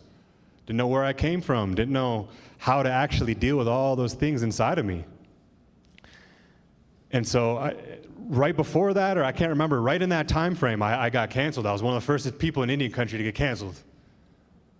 Right at the start of the cancel culture, all that stuff, because I was womanizing with women from all over Indian country, throwing themselves at me and vice versa. And just being reckless and stupid as a young boy, 21, 22 years old. So people from all over Indian country attacking me, calling me all sorts of names. I was a boy, I wasn't a man. So that was very traumatic for me. All that shame energy, which is a very heavy energy, that shame. And that ultimately led to just me drinking more, to try to numb that pain that I was causing, that harm that I was causing other people, because I wasn't taught how sacred women are in our culture. And now going back to ceremony, they've taught me in deep teachings. But we have to have that understanding. To me, in my opinion, I'm sure you guys have seen how toxic native social media can be, and how we come at each other, the men versus the women, and the women versus the men, and because the men have failed the women, I will say that, unfortunately. But I don't know, and like I said, these are all just my opinions, and you guys can feel free to disagree or agree or whatever, but I feel like we need to come together and understand and have compassion for one another, for the intergenerational trauma, why we are the way we are. Because arguing and fighting and calling names is just perpetuating the violence and perpetuating everything, keeping it going longer and longer. And I'm not saying the feelings aren't valid or anything like that, but how are we actually going to heal if that's how we're going to act to ourselves and each other? I don't know. But it took for me getting canceled. I needed that in a way. I needed that shame. I needed that pain for me to actually wake up, to break my ego or something. I don't know. And I always tell that to the youth. Well, anybody really. Because that's a theme I've noticed in life, in reality, is that most people wait for somebody to die or somebody to go to prison or somebody to get sick to actually wake up and change. We need some kind of pain and suffering as human beings in the human experience for us to actually wake up and change. So that's why I tell the youth, or everybody, is that the universe, creator, whatever, deities are going to send you different experiences, different lessons in your life. And if you don't learn that lesson the first time, okay, but it's going to come back in a different experience later on, give you an opportunity to learn that. And the more you don't learn that lesson, the worse the consequences get. Somebody's going to go to prison. Somebody's going to die. Don't wait until that point. Learn the first time. Don't be like me, who was hard-headed, like so many of our people are in Indian country, very hard-headed. Very hard-headed. Don't wait, because you guys will see in your life journeys that this stuff will play out, because it took me getting, older, to realize that's why my uncle said that, that's why my auntie said that, that's why my grandpa said that. Because in the moment it goes in one ear, out the other ear. But when you actually experience that yourself in life, that's when the light bulb goes off and says, oh, that's why they said that. So remember that, because it's going to happen to you, 100%. And this is, let's see, I don't know if I got, see if I got time.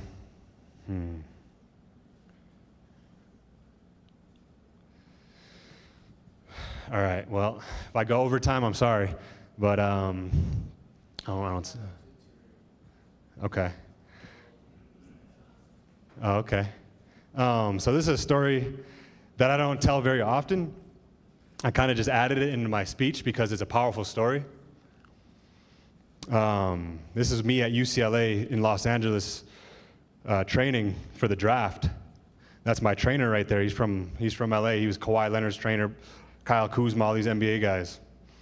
And that picture right there, my buddy Martin Sensmeyer, the one who told me to come out to LA, he took that picture right there, and I was exhausted. And my trainer was yelling at me, "You have 5 million people on your back," talking about all of Indian country. And I remember in that moment, I'm just like, man, that's a lot. That's a lot to handle. That's a lot to handle on my shoulders. And so, getting canceled, like right around that same time too. All that shame and all that guilt and all that just ugly, oof. And then trying to carry everybody on my back. Getting cut from the Bulls or from the Bucks, big ego, whatever, ego death. And then got cut from the Bulls too because I was messing around. And I was on their G League team. And I was playing really well, but the coach was like, "Oh, you got to play better, otherwise we're going to cut you too." And I was like, "What?" I was so overwhelmed. We had our first scrimmage. I was the last person to come off the bench. Went back to my hotel room. Again, same like that Xavier, that highlight. I was so overwhelmed from getting canceled, from getting cut twice before my career really even started. I was in my hotel room crying, hyperventilating, just crying, like feeling and knowing like I don't want to play basketball anymore at all. But I didn't know who or what I was outside of that identity, that character I was playing as a basketball player. That's why I say we need more than that, because I didn't know who I was, where I came from. So I was crying and thinking about not wanting to be alive anymore because I had let everybody down, everybody, across Indian country, across my family, tribe, everything. I felt like a complete and total failure. And so I remember just being in my bed in my hotel and just crying and just, that was probably one of the few times in my life where I really was thinking about ways actually to kill myself. Getting a gun and putting it in my mouth. To not be a burden on anybody anymore.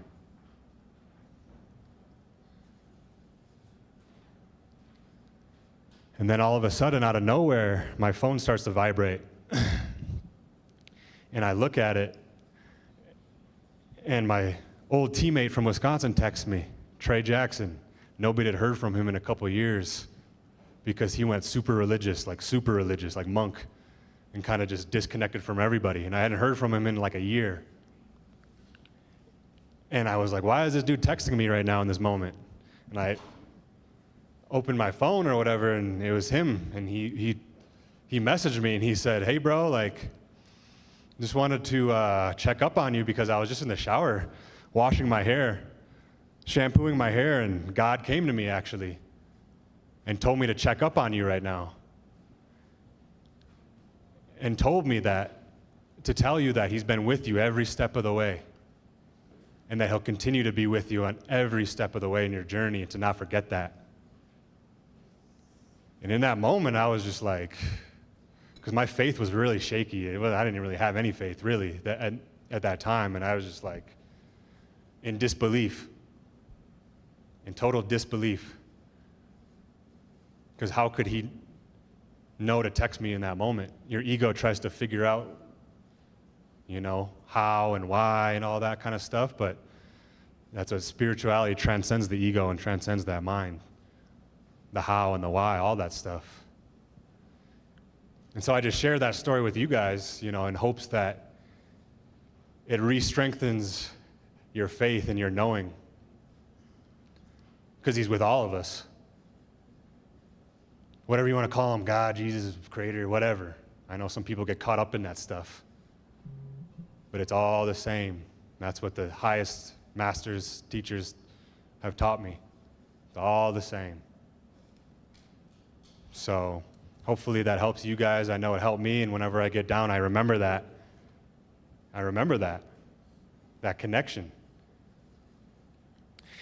And something I always like to tell you guys too is to be grateful in this moment. Think in your minds.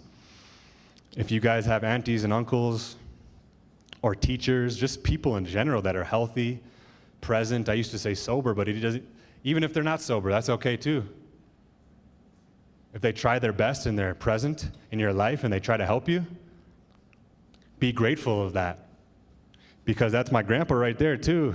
Like I said, knowledge keeper, all that stuff. Died before I could even ask him anything, really. And what I would give to ask him questions. But a lot of our elders are dying. And with them goes that knowledge. My aunties and uncles were in the bars growing up.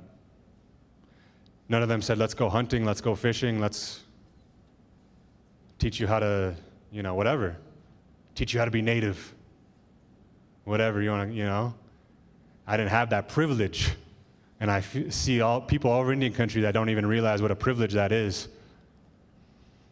And to just be grateful in this moment because those people aren't always going to be around. So, yeah, it's a big blessing and a privilege if you have that, and don't let that opportunity and that privilege go to waste.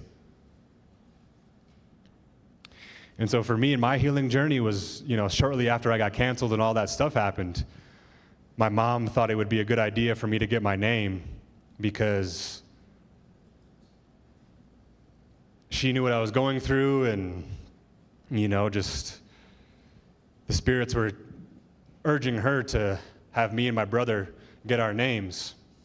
Because my brother has gone down the same path as my dad with the drinking and the fighting and jail and all that stuff. So when they gave, that's a adoption ceremony though, that's not my naming ceremony, but anyways, when they gave me my name, they said, okay, the spirits know you by name now, so things are gonna start happening. So don't be surprised. And in that moment, I was kind of like, what? Like, that sounds like it's from a movie or something, like a book. I was like, all right, whatever that means exactly.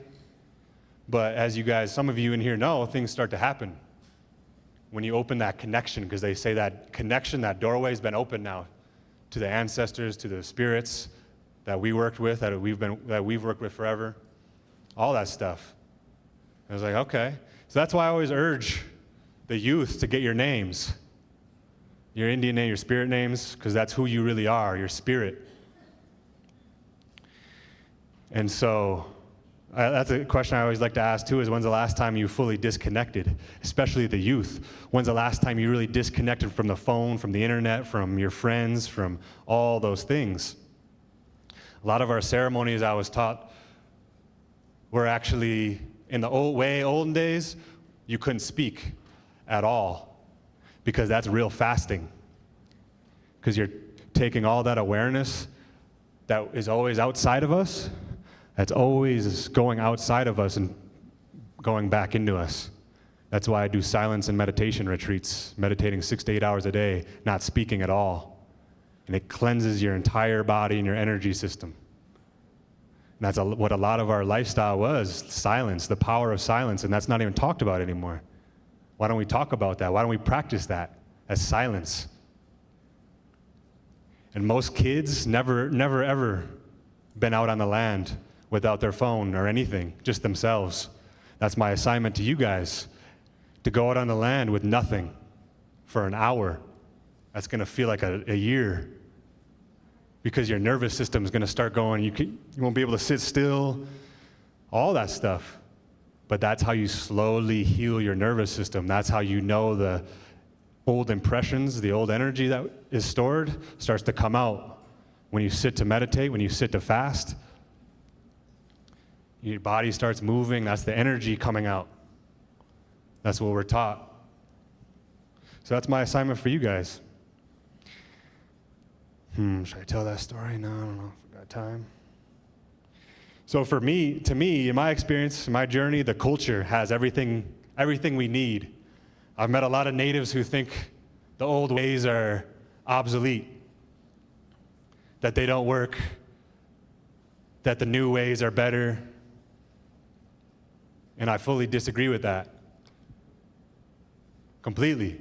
Because I've seen firsthand and experienced how genius that our ancestors were in the simplest ways. When we Sundance, we put our hands up because we have portals in our hands, energy centers where that sun's energy comes through our hands and heals us and charges us. And when we dance, that energy, we're putting it back into Mother Earth, and Mother Earth heals us by pulling that negative energy. Just a simple little teaching. People don't even know that or talk about that or anything.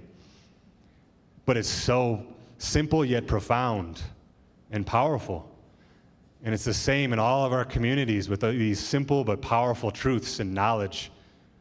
And that's what we need to get back to, because that knowledge is power. And so many of our youth just don't even realize it. They're sitting on a gold mine with these elders. They don't even realize it. It took me all this pain and suffering in years to realize that. And when we drum, when we dance, when we sing, that energy I told you about, that's stored up, every single one of you in here has it, including me. When we dance, when we sing, that's moving that energy and releasing that energy. And that vibration from the drums, or the whistles, or whatever you guys use down here, every sound is linked to a different energy center in our body, and it heals us, those sounds. That's why in all indigenous ceremonies, there's those sounds, there's the colors, there's the movement. There's different things in every ceremony. And so when I was young growing up, I remember my mom knew I was kind of depressed as a young boy, and she brought over this old native grandma who was apparently a therapist, but I didn't know her. And I remember I just sat there on the couch, just didn't say a word, because I didn't know her, I didn't trust her. And I also had all that toxic masculinity from my brother about feelings and emotions and talking about that stuff. It was like a foreign language to me. So I just sat there and didn't even want to look at her. So that's why I always say, like, find somebody you trust that you can talk to. Somebody you know, somebody you have that connection with. And for me, contemporary therapy is the most powerful thing, because it's undoing all those knots of energy and thoughts and impressions that are in our mind and processing them like that and actually organizing them. So I forgot what I was going to say, but I'll just keep going because we're almost out of time. And these are 3 questions that I think every human being should ask themselves, and this is the start of your spiritual journey and the spiritual awakening. And for me, I was kind of a different little kid, like always sensitive. From a little kid, just looking up at the stars, asking myself, why am I even here right now? What am I doing here? Why am I on earth? Who am I? Like, really? And I always like to ask my audience that, is just like, do you guys ever wonder that, like who you are beyond just even your physical body? Because in the deeper teachings, we're not the body. Even a native, that's just a made-up concept. When they came here, we said we were the human beings. So that can be an ego trap for a lot of traditionalists and stuff like that, is, oh, I'm traditional, native, all this stuff. But who are you beyond all that? Because in the deeper teachings, we're not even the mind. We're beyond the mind. That's why I said you have to transcend the mind, to merge with your spirit, to know and understand and realize who you really are. And that's where the meditation, the breath work, the dance, the songs, the prayer, all that stuff comes in. And these are what, if you guys haven't asked yourselves these questions yet and really explored those questions, you should do that. Who are you and what's your purpose? What's your passion? This is one of my favorite teachings too, is that if you do this work now,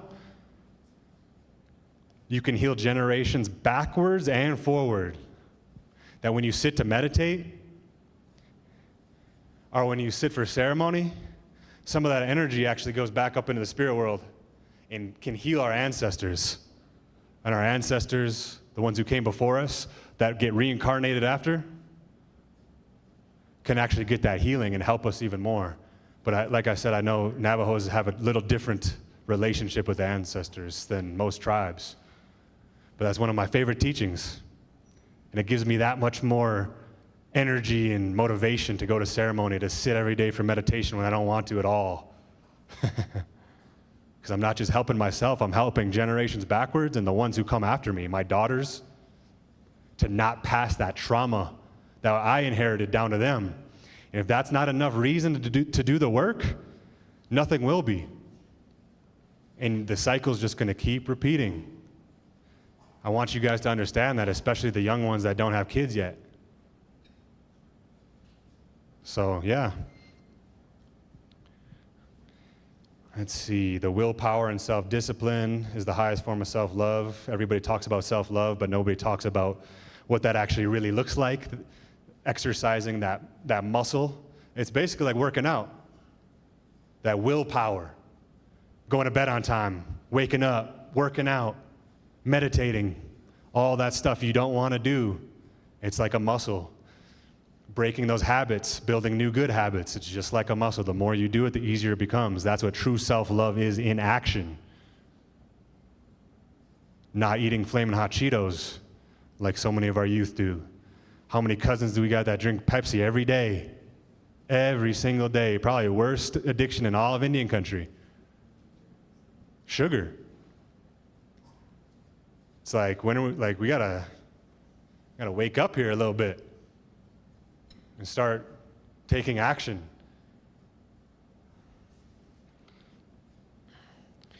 Skip that one.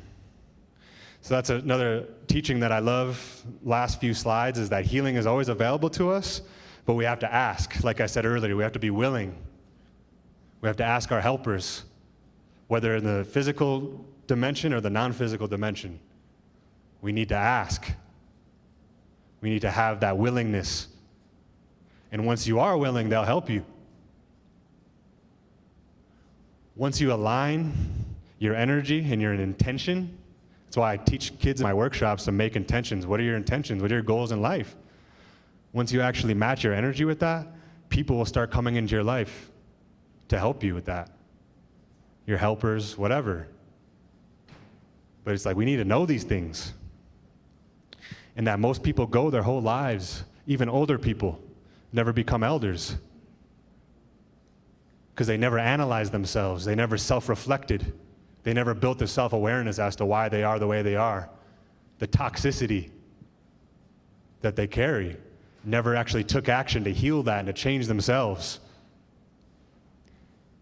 Because so many people let their subconscious minds control their whole life. That's a teaching that my teacher actually just gave me, was that in this day and age that we're living in, most people are okay and satisfied with just going to work, coming home, eating food, going to sleep, not having any spiritual connection. But to ask those questions that were on the screen a couple of slides ago, that's a blessing to be able to have those, for Creator to have put those thoughts into your mind. That is a blessing in itself, and that should be acknowledged and honored and recognized. Truly. And I wondered that came through my consciousness not long ago, is when did we as Native people start to live like that? When did we only start to live by just the physical reality, the physical dimension? Because that was never our way for thousands and thousands and thousands of years, millions of years. And then all of a sudden we're going to start living like this? It's like, no wonder we're all out of sorts. But we can start undoing that, and it starts with each and every one of us taking that action. And that's, I think there's the last two slides was just, I just wanted to finish with that, was just, one of my teachers told me was just, And what I feel like is the truth is that, you know, the best thing we can possibly do, not just for ourselves, but our people, our community, our family, is to do the work within ourselves, each and every one of us, to heal and to grow and to reconnect. Because we're going to be better people for ourselves, our kids, our families, and that's contagious. That energy, those subtle vibrations that we give off, that's contagious for everybody around us. And then they start following suit slowly. You'll start to see it. You start to see it. Oh, okay, he's not doing that anymore. I'm not going to do that. Slowly, subtle things like that. And then slowly we can start to heal ourselves, our families, our communities. And I'm young, so I wish our communities could just heal and be healthy right now.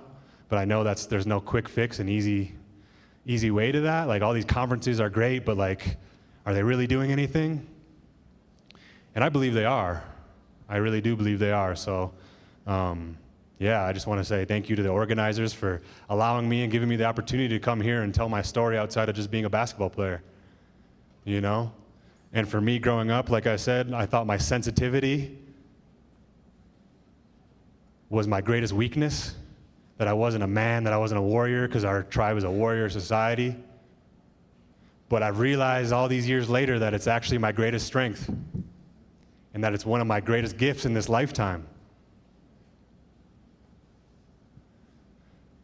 Because I can get up here in front of all of you, never met any of you, and just, you know, I am who I am, good and bad, just like every one of us. So it's allowed me to tell my story, and I just want to say thank you for being here and listening. And, you know, my journey now, if being fully sober, feeling the absolute best I've felt, and that my main message is that all this stuff I'm talking about is all available to each and every one of you.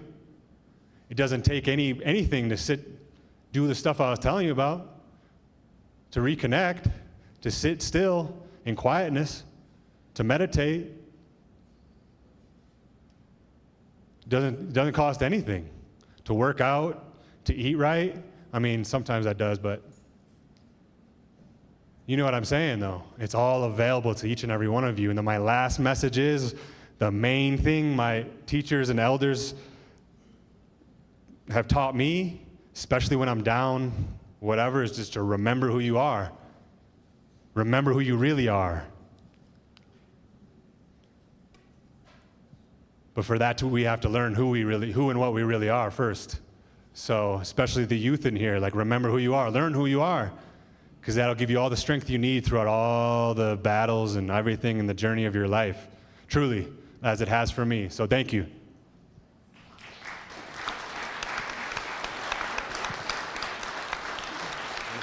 I was just going to see if they had any questions really quick.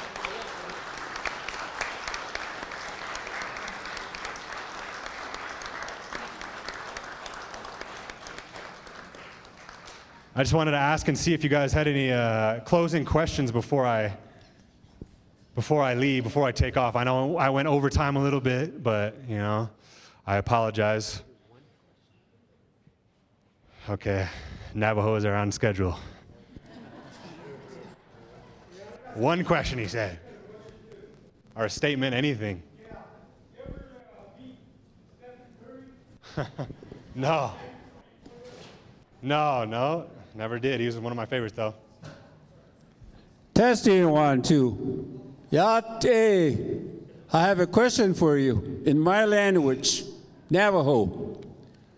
I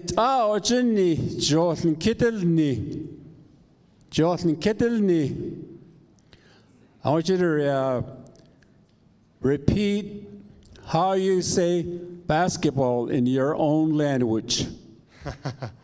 I don't even know, to be honest with you. Yeah, I'm not even really sure. See, I know in my language is Johan Kidelni. I'm a true basketball player. Thank you for sharing that. That's my question. Introduction. Thank you.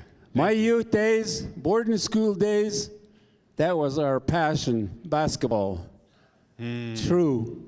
Nowadays, our passion is trail riding. These guys right here with the cowboy hat, we're all over the Navajo reservation doing trail riding. So Good. Welcome to Zitlitlui. Thank you. That means blended. Oh, okay. In Thank Navajo. you. Yeah, thank you.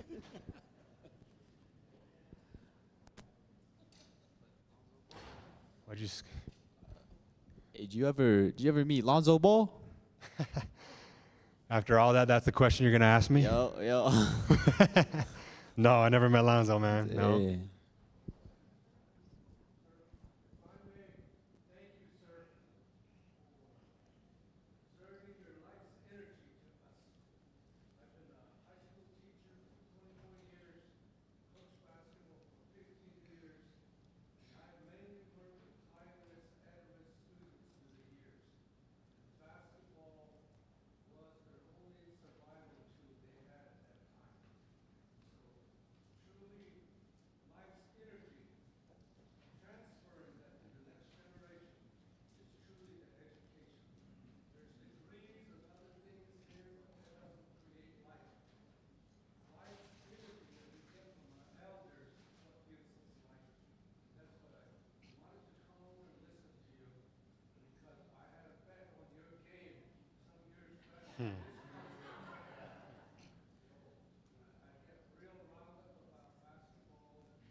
Thank you. Thanks for sharing that. It means a lot. Thank you.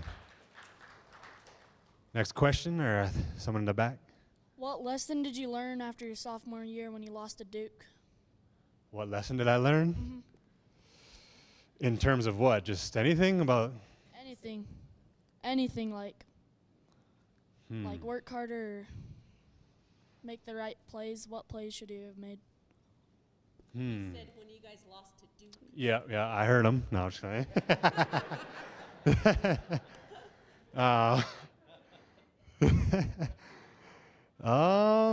Right? No, it's all good. I don't know. Well, like I said, I should have been learning a lot more lessons and applying that in the gym and in the off seasons and stuff like that, but I wasn't. I was, drinking and partying and stuff like that. So, it is what it is. You could say, I wish I would have done this better or done that or whatever, but I didn't start working with a trainer up until going into my senior year at university. Nowadays, kids have trainers from middle school, high school, every single year on up. So I wonder, just what could have been in terms of my career had I been actually working with a trainer and working out consistently like I should have been throughout my whole career at Madison. Because that 1 year I did made a crazy difference. So, there's no secret recipe but to just, discipline and work hard. So, yeah. Any other questions? Last couple here. Yes, sir, I have a question. What would you tell your 18-year-old self of how from here right now? Oh man, that's a lot. It's a loaded question. Everything you just heard me speak about. Learn who you are. Everything I was telling these kids, it's a mirror. It's to learn who you don't know who you are right now. You're lost. You're a lost soul. Even though everyone's telling you how great you are, and you're successful, worldly successful, I would tell him what's really important, what's going to give him that true, genuine fulfillment.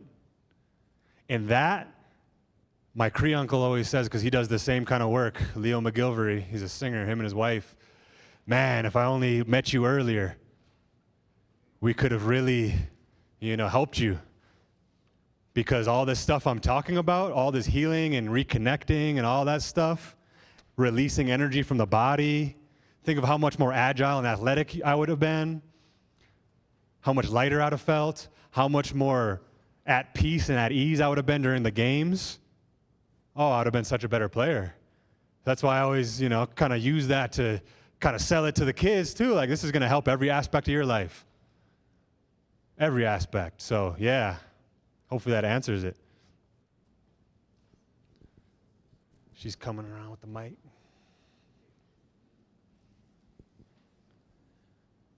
To me, again, thank you. Mine is more, I think, a comment. In your presentation was very good, and I really enjoyed it. And I'm glad you're talking to the men and then to the youth also at the same time, and then all of us. And what you described through life, I'm 65 years old. I'm retired now and so forth, but I'm not going to get on the soapbox and say I did this and did that, all that stuff. But what you're talking about to me from a Navajo perspective is for us, a lot of our men, I don't think really truly understand what it means. They think of it as from you out to people, your relationship to the environment, to relatives, to other people. But I think there's a certain point of misunderstanding that is also goes into the inner self.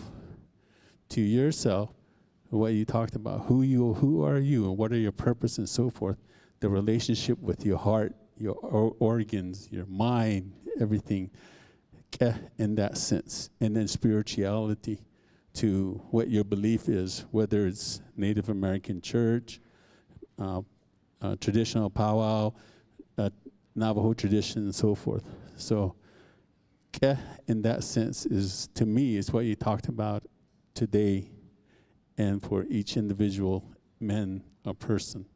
So I just wanted to thank you, and I'm older than you, so I want to just encourage you to continue to do more of what you're doing, and blessings to you for doing that. Thank you so much, because I was telling you actually before this that I get down a lot of times because I didn't make it to the NBA and my career didn't work out and all this stuff, and I'm like traveling all over Indian country, giving the speech, and I'm like, is what I'm doing even helping anybody? I come and speak for a little bit, then I leave, and those kids, those people just go back to the same lifestyle, or I don't ever get to see those trees or sprout. So that means a lot. Thank you, truly.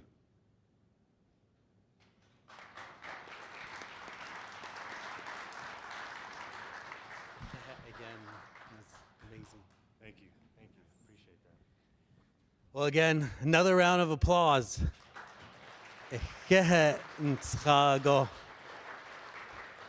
call you Shikis in Navajo. Shikis.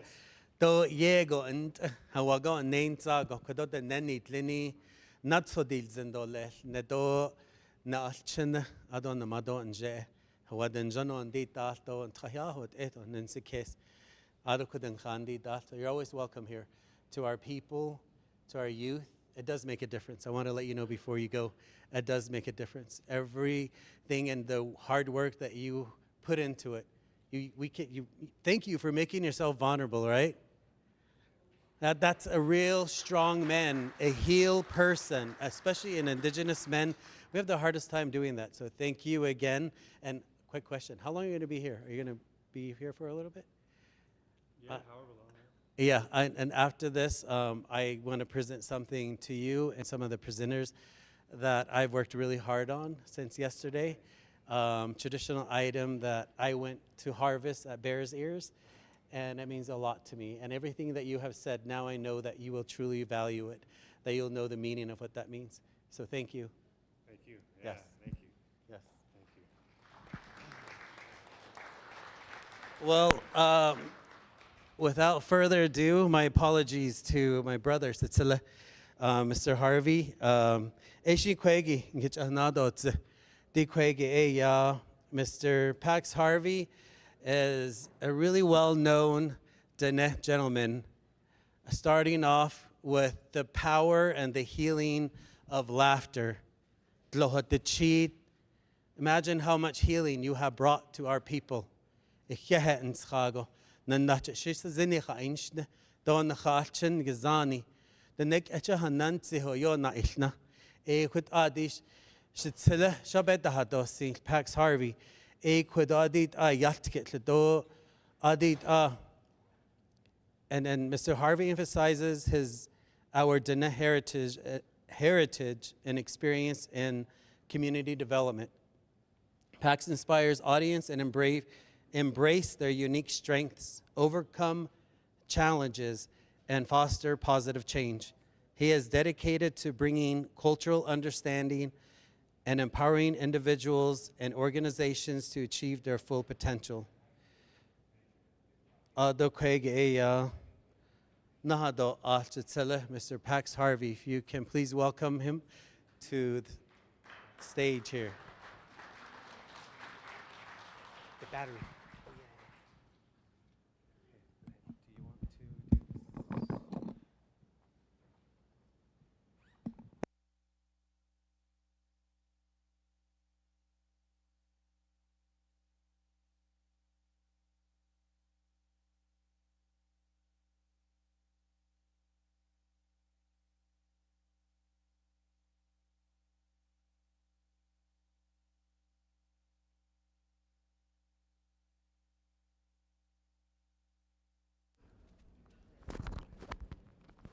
Trying to put the battery in. I got it. Okay, I think you can talk to this one. Use this one. Oh, you are? Check.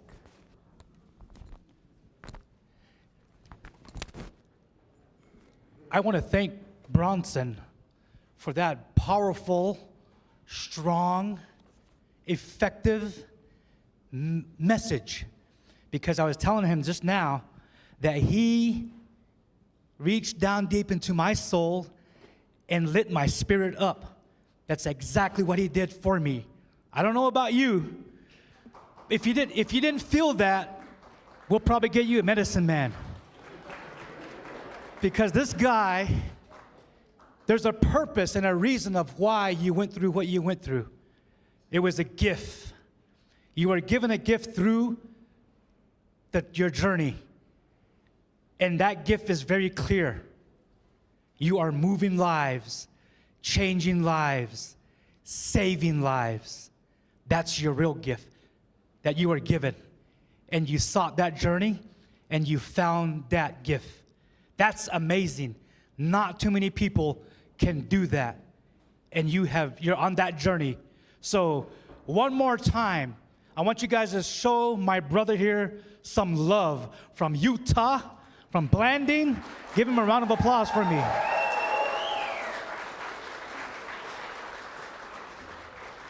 I know Navajos don't get too excited. Only when they drink the fire water. That's when they get loud. But Navajos, we don't really get excited. Even if Barack Obama walked in right now, these guys will probably just look at him and go, "Who's that?" And then in Navajo, they'll say, "Wah." I mean, is that it? Wah. Navajos, man, we are a different breed out here in the Southwest. Yeah, we're a different breed out here, but we really, really love the message that you sent us. So thank you so much. And hello, everyone. Yate. Good afternoon. Are you guys all right? Are you better? She'eya. I am a true Gigi hardcore res boy that grew up on the res. I have a lot of scars on my elbow, my knees, and I'm also a product of the best Ivy League school in the world. I'm a doctor. I have a doctorate degree. I have a doctorate degree from the University of Sheep Camp. And my grandma was my professor. My grandma never read a book. My grandma never went to school. My grandma don't do no research. She rarely spoke English, my grandma. So I always tell the young people, the message was clear today, what this young man said. He said, if you want to know who you are, reconnect with your roots. Today, when I go to these conferences, workshops, I see people come in with degrees, master's degree, doctorate degree, doctoral degree, and then they draw a really nice PowerPoint.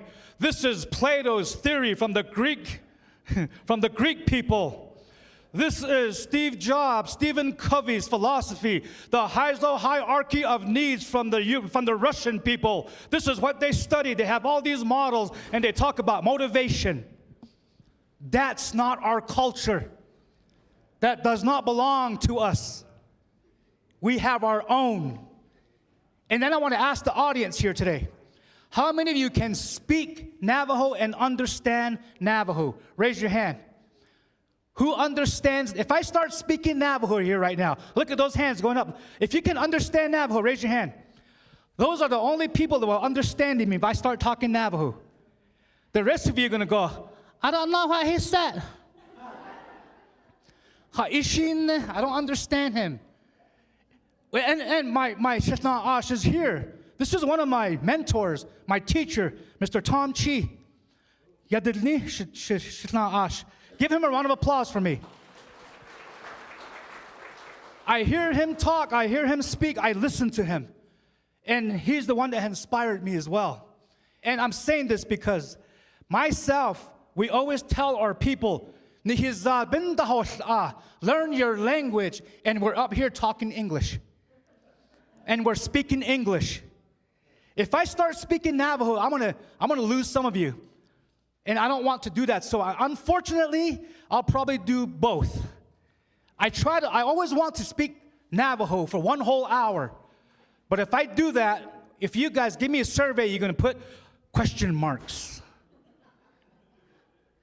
And then you're just gonna put some Navajo, is it? Just all you're gonna write down on that. That's all understood. But I'm gonna speak to you guys here about some theories that I was brought up with. Concepts, principles that was taught to me at the University of Sheep Camp. Oh, and this is, I want you, for those of you that are religious and for those of you that are Christian, let me clarify something for you. What I'm going to talk about is not a religion. First and foremost, it's not a religion. When we were here, when the white man got lost and he discovered us, that's what they say, right, in school? We discovered them. When Christopher Yazzie, was that his name, Christopher Yazzie? I think it was Columbus. Christopher Columbus, Janneh, and U.S. history, your teacher will tell you, they're telling you a lie. Way before that time, way before those Europeans came to this country, we were already here. Our people were already here. And back then, there was no schools, there was no studies, there was no English language back then. They only spoke Diné Bazad back then. And it was a way of life. It was a way of life. So when Christopher Columbus came by with his boat and his crew, they saw our people, like my brother here was talking about. Our people were singing, dancing, feasting, eating. And then the non-natives saw our people and they said, hey, what are they doing over there? It looks like some sort of ritual. It looks like some sort of culture, cult, or I think it's some sort of religion. I think it's some sort of tradition or culture. They titled it for us. In our way of life, there's no title. There's no title to who we are. It's a way of life. Let me put it that way for you. It's a way of life. So don't say it's religion. Don't say it's a culture. Don't say it's a tradition. Because our people, if our people didn't know this, what I'm going to share with you here today, we would not be here. We would have been wiped out by the U.S. government. Our people survive without going to school, without speaking English. Let me tell you how they did that. Write this down. Is that a country song by George Strait? Baby, write this down. Take a little note. Here we go. My first and foremost, my grandma, She would wake me up 5 o'clock in the morning. Before that sun came up, my grandma used to wake me up. You kids know if you go to grandma's house, you cannot sleep in. If you go to grandma's house, I hope we still have grandmas like this. Grandmas are getting soft now. If you go to grandma's house, my grandma used to say, "Shoo, he, ndi, da, wake up." She didn't go to me and go, "Baby, baby, shh, baby, get up." No. She would yell from across the room, "Ndi, da, do, yo, just wash the shoe, he." Right? Remember those days? Some of you guys can relate to this. That's how I was brought up at the University of Sheep Camp. Sometimes I think about this and I go, I don't think it was the sheep camp.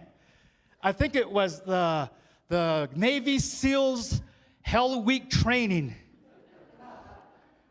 Because I'm serious, because I think when you think about the Navy SEALs training, the concept that they teach in there is the same concept that my grandma taught me.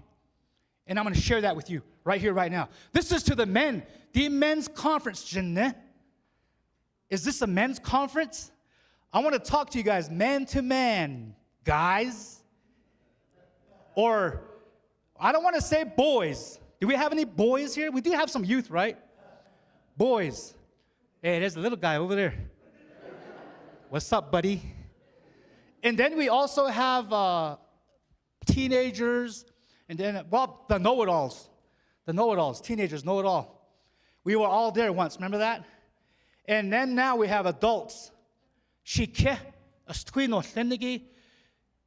If this was a pure 100% man-to-man talk, there's some stuff we need to talk about, boys, that could make women uncomfortable. But I'm going to be mindful and be courteous and not go there. You get what I'm saying? Because men think different from women. There's women here, tell us. I ain't going to tell you. You figured it out. Women figured us out already, guys. We know who we are, how we are. We know this. My brother came up here not hiding nothing. My brother came up here and exposed some of that, how we are. Number one, he said, ego. Ego. All us men have ego. We're too prideful. I'm a man. I'm a boy. You know, all the res boys. What are the res boys at? What are all the res boys here? Res boys. See, I believe you're a res boy because he didn't say right here, he didn't jump up and get jolly and happy. This is what res boys do. When you call out res boy, he'll go like this. That's a res boy. Don't say nothing. He just, even no facial expression, just like this. That's a res boy. My grandma told me this. I'm going to share with you guys. She said, wake up early in that morning, grandson. The first thing we're going to do is go outside. And then my grandma told me this. We're going to go outside for a reason, grandson. First and foremost, there's a concept I want to teach you here. My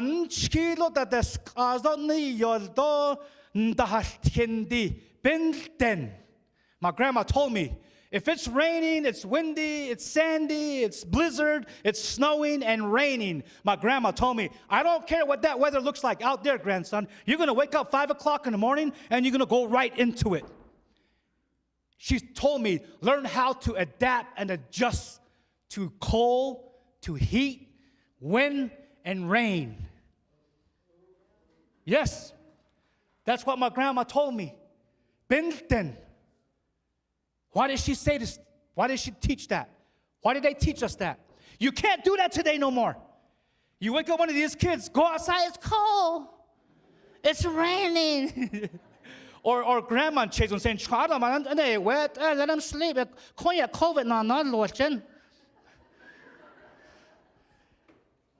We're getting too soft.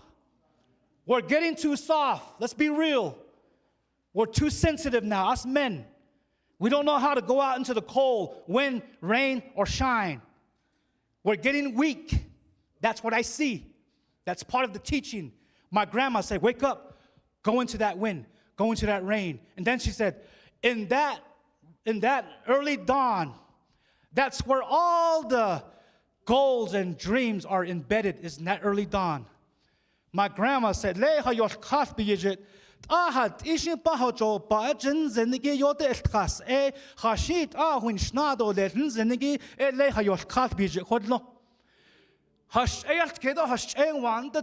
two deities that get up in that early dawn. There's a spirit, two spirits that go in that early dawn. And you have to go into that early dawn to let them get to know who you are and request what you want. That's what Grandma taught me.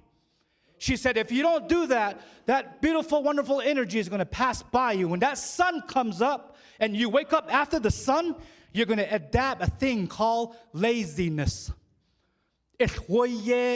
Laziness. Laziness is the #1 killing monster disease today that's destroying our people. It's not drugs, it's not guns, it's not alcohol. You know what's killing our people? Laziness. Mental laziness, spiritual laziness, physical laziness. Laziness it comes in all different shapes and forms.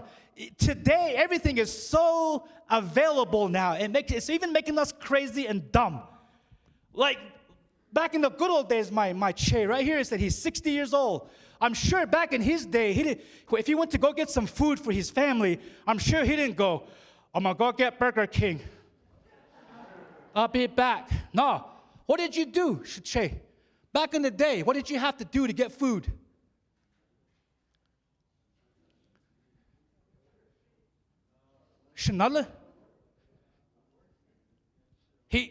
Back in the day, our people hunt. They went out and obtained food. They did this, they butchered. And that's how our people got food back in the day. So my grandma taught me, wake up early in the morning because it teaches you discipline. You have to know how to be disciplined. If you want to be a real man, you have to know how to be disciplined. Adapt and adjust to anything and everything and stop complaining. If you're a man, you shut that mouth. You get out there. If your hands are hurting, arms are hurting, don't make it go out there and go, my back is hurting. Kids are saying this now. Kids that are 30-year-old, 20-year-olds, they're saying my back hurts. I'm tired. Kids are saying this now. My grandma told me, when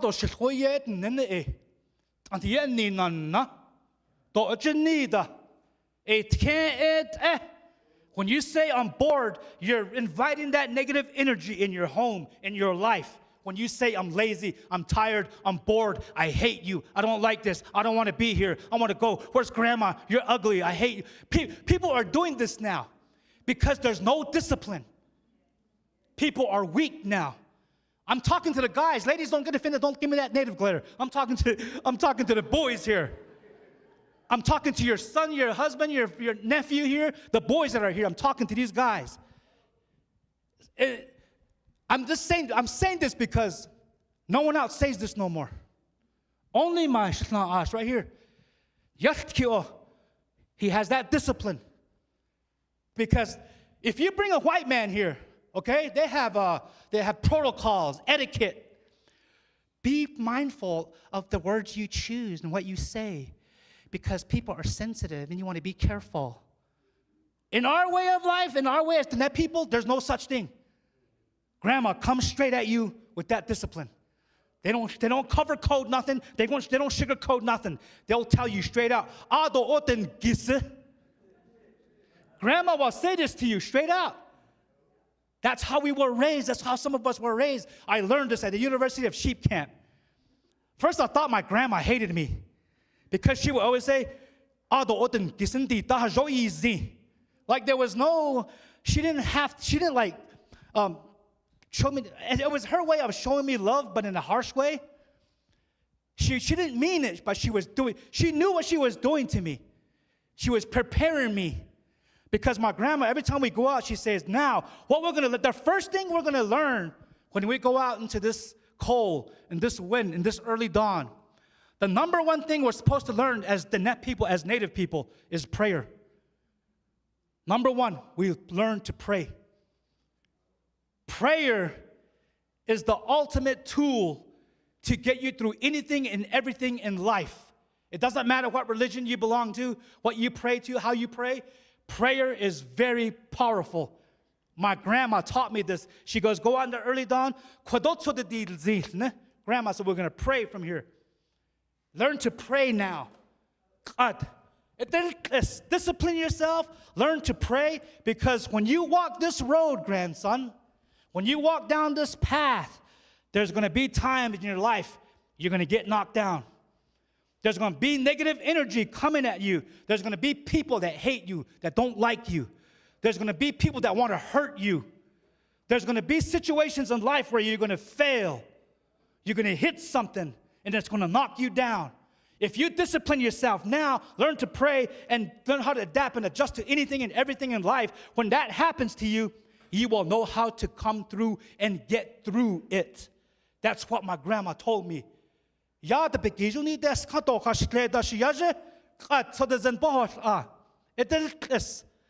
And then my grandma will go outside. She would have white corn. We always face the east. There's a reason and a purpose for this. If you look at our Navajo traditional model, in that east direction, everything starts with thinking. There's a reason about this. I'm going to come back to it.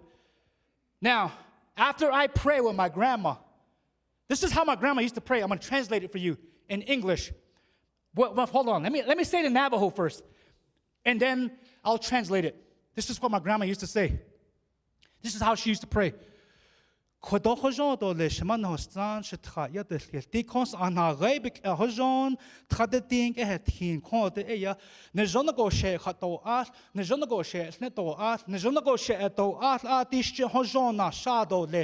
what my grandma used to say. Think about it. Let me translate it for you. Mother Earth, Father Sky, corn pollen road. As I walk this road, I'm going to have a good morning, I'm going to have a good afternoon, I'm going to have a good evening, I'm going to have a good day. My grandma used to pray like this. You know what that's called? Mental grit, mental discipline. And throughout the whole day, she lived by her prayer. Nowadays, I hear people pray. They'll get up, they'll have a Bible, they'll have holy water, they'll have drums, they'll have feathers, they'll have cedar, whatever. They do all these things, they pray. And then as soon as they walk away from prayer, they get on the highway to go to work, and then somebody cuts them off. They get mad. Right after they prayed in the morning, they get right into road rage. I mean, we're disconnected now. We're disconnected. We don't abide by those no more. What I'm telling you right here is the same exact thing my brother was talking about. Our way of life as Indian people, our teaching, our morals, our theories is black and white. It's very simple. It's very simple. It's not fancy. But when we go to school, we want fancy things now. We want it in a fancy perspective. We want it drawn out in a model. We do have that. It's common sense. It's black and white. Now, when you pray and you go out, my grandma said, now, we're not done. She said, when you're done praying now, grandson, I want you to go running. After we pray, she goes, little wash. My grandma told me this. Let me translate for you. After you pray, grandson, I want you to go running. And when you're running down this road, your path, I want you to scream and yell, because I want you to keep your airway clear. This is what my grandma used to teach me.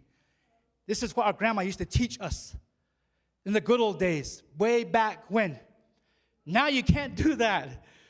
Imagine you're running down early in the morning, 6 o'clock or 5 o'clock in the morning, screaming and yelling down the road.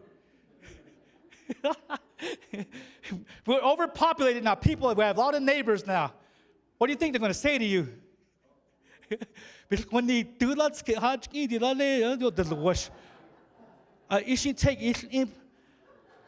I think he's on meth. People will say this about you. But let me tell you something. It's not about that. My grandma taught me this. I'm not going to lie to you guys. I try to practice every day. It's hard to do. I still practice. I wake up 5 o'clock in the morning every day. I wake my children up. I wake them up. Because we live kind of in an urban area, I take my kids and I take them to the gym with me. I take my kids to the gym with me every morning, 5 o'clock. And I exercise them. They don't want to. They're mad and oh, I can't do it. You can do it. I become that Mickey in Rocky. I'm that coach now. I turned 50. I turned 50 in February. And I'm happy to say I am now a senior citizen. According to the white man culture or calendar. So I'm saying this because I went to Ute Mountain the other day. I was presenting over there. And I was just curious. I walked up to the cashier and I go, I want to use my senior discount. She looked at me and she started laughing. You wish. It was a Ute girl. Hey. So I took my wallet out. I got my ID and I gave it to her. I said, look, I'm 50. She goes, oh, you are 50. I'm like, why is that a surprise? She goes, well, you don't look like it. I said, I'll take that, but I'm 50. I turned 50 years old. And so I wake my children up and I say, when you guys turn 50, I don't want you acting like you're 70 or 80 years old. I see some guys now that are 60 and 70. And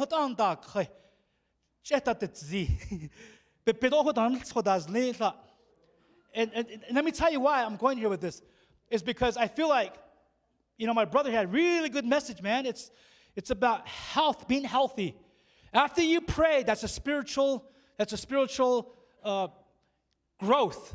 And then when you run, it's physical growth. So you can't just pray without exercising your body physically too. They go hand in hand.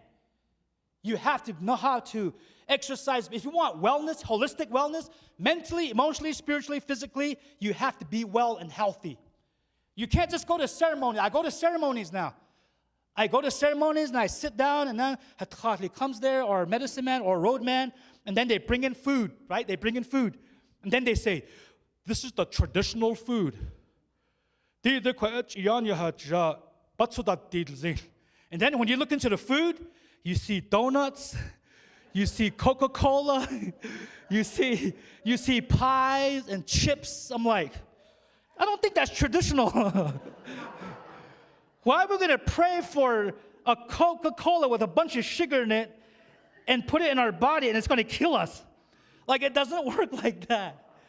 So I tell my people, if you guys are going to bring in traditional food, bring real traditional food. If you're going to go to a ceremony, tell your people, tell your families and community, let's bring real traditional food together. Yeah.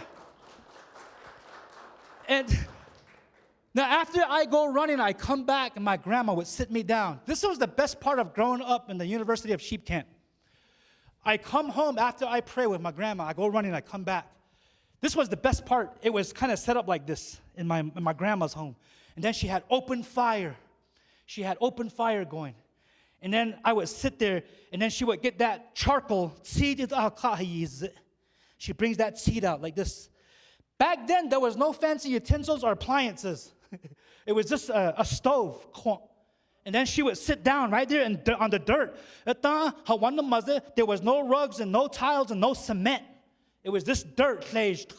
We sit down on that dirt like this, and she brings that charcoal out. And then that's where she used to make the best tortilla in the world. The best tortilla in the world. Bread. And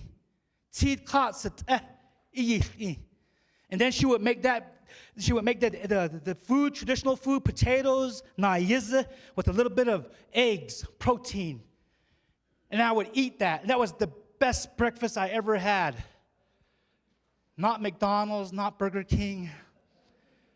Sorry, roadside burrito people, even better than yours. She would have the best, I would have the best breakfast right there. And then when we're eating, that's when she taught me. She talked to me. Let me stop right here. I want you to understand something. I'm here to share my story too. The reason why I end up with my grandmother is because I was homeless. I had no home. My dad killed himself when I was 9 years old, so I didn't have a father. My mom was drinking, and I was raped and molested at 9 years old. I'm not ashamed to talk about it anymore. It used to be difficult, but I was a victim, and I was a survivor, and now I'm an advocate. I'm sharing this with you because during that time, my grandma intervened, and she said, "Oh, when the yana kai, oh nate ashtole, oh not nil ka dole." She did nish masan, and she took me with her. My grandma. My grandma is my hero. My grandma, if it wasn't for her, I would not be who I am today. I give all credit to my grandma. She taught me this. She instilled this in me when I was going to the University of Sheep Camp. Even when you say herd sheep, some people laugh about it. I was a shepherd. I was a shepherd. Because when you go out and herd sheep, there's a lot of teaching that come with it. I don't know how to herd sheep. There's teachings that come with it. And I would herd sheep with my grandma. And that's where when we were sitting down eating and having breakfast, she said, "Shiyazer, Lego tinya, hagushi tinya, di kwabenan shtkenigi, ha the she a bend edole. Di the kwadile katahotet eh. There's a duality of life, grandson. Mother Earth and Father Sky, they coincide, they complement each other. They have this energy between the two. And then they also, she said, there's sun and the moon. They have spiritual energy between the two. They connect with each other. And then she said, grandson, there's the enemy way and the blessing way, grandson. Meaning there's negative energy and there's positive energy. And she said they cannot live without each other. There's a duality of life. You cannot, as sadness will not exist without happiness. Happiness does not exist without sadness. They coincide. They help each other be in existence. So there's no such thing as always being happy. There's no such thing as always being sad. Our job is to find that balance between the two and know how to use both energies to find your balance. That's why we need to fail. That's why we need to struggle. That's why we need to get lost. Remember that new song that came out today? Some of you guys kids listen to? I had to hurt myself to find you or something like that. Is there a song like that? There's a song like that, huh, young lady? There's a song like that. You guys listen. You guys listen to that stuff. There's even a song that says, "I'll catch a grenade for you. I'll jump in front of a train for you." I think the guy's name's Bruno Mars. Well, first and foremost, that's not a love song. Because Navajos, we don't do that. We don't say that to each other. Your dad's not going to say to your mom, "I'm going to catch a grenade for you." Your mom's going to say, "Go ahead. Maybe me and the kids will be happier." That stuff that I was like, yeah, you kids' music is different, man. You kids' music is different now today. We're in a whole different world. Before I go off track, let me come back on where I was here. I'm talking about duality of life. You can't always be mad. You can't always be sad. You have to find the balance between the two. The way to find yourself is you have to fail. You have to struggle. You have to endure pain to find yourself. And utilize it instead of think of it as a negative energy, instead of falling to that depression or feeling hurt, instead of going there, I want you to embrace that pain that you're going through because it's teaching you something. And you're the only one that's going to learn from it. That's why when my brother was talking right here, I'm not going to lie. I am not going to lie, brother. I was ready to ball out right there. I was ready to. I could feel your energy. Your energy was powerful. Especially when it came to the point where he got canceled. And where he was at and when he got canceled, whoo. You will know until, you will only know until you tried something you never did before and you failed at it hard. Then you'll know. And that's what I felt. Because myself too, brother, I never thought I would be who I am today. Just, you guys know who I am. I travel with 49 Laughs Comedy. James, Ernie, Tatanka, Adrian. We go all over the U.S. selling out casino shows. New York, Seattle, North Dakota, Mississippi, Choctaw Res. We go everywhere selling out casino shows. And I never thought I would become that person. Just like you, I shared stage with Fluffy. I shared stage with George Lopez. Some of these guys in these big casinos, the headliners, the mainstream entertainers. These Res boys from the Res here were performing with them on stage. And I never thought that we would get there. But it happened. And the only reason why that happens is because what I'm teaching you right here is what helped me get there. When I was going through this lifestyle, I was like my brother here. I didn't want to live. I didn't want to be here. If someone violates you, hurts you, abuses you, it's the most difficult thing you could ever feel in your life and go through. I was there. I was that kid. But my grandma intervened, and she started teaching me this. And now she said, I want you to understand it, grandson. There's a reason why these things took place in your family. It's building you up. Let it build you up. Don't look at it as a negative energy. I want you to look at it as a way of, what are you going to do about it? Are you going to cry about it? Or are you going to get better from it? Because if you let this get the best of you, it's going to ruin you. And you're going to allow it. She said, there's a positive side to it. That's what she started teaching me. And I began to understand and learn it. And she said, let me tell you how it works, grandson. The reason why our Navajo people say, she goes, let me tell you why. She said, our people, we didn't go to school. We didn't do no research. But she said, this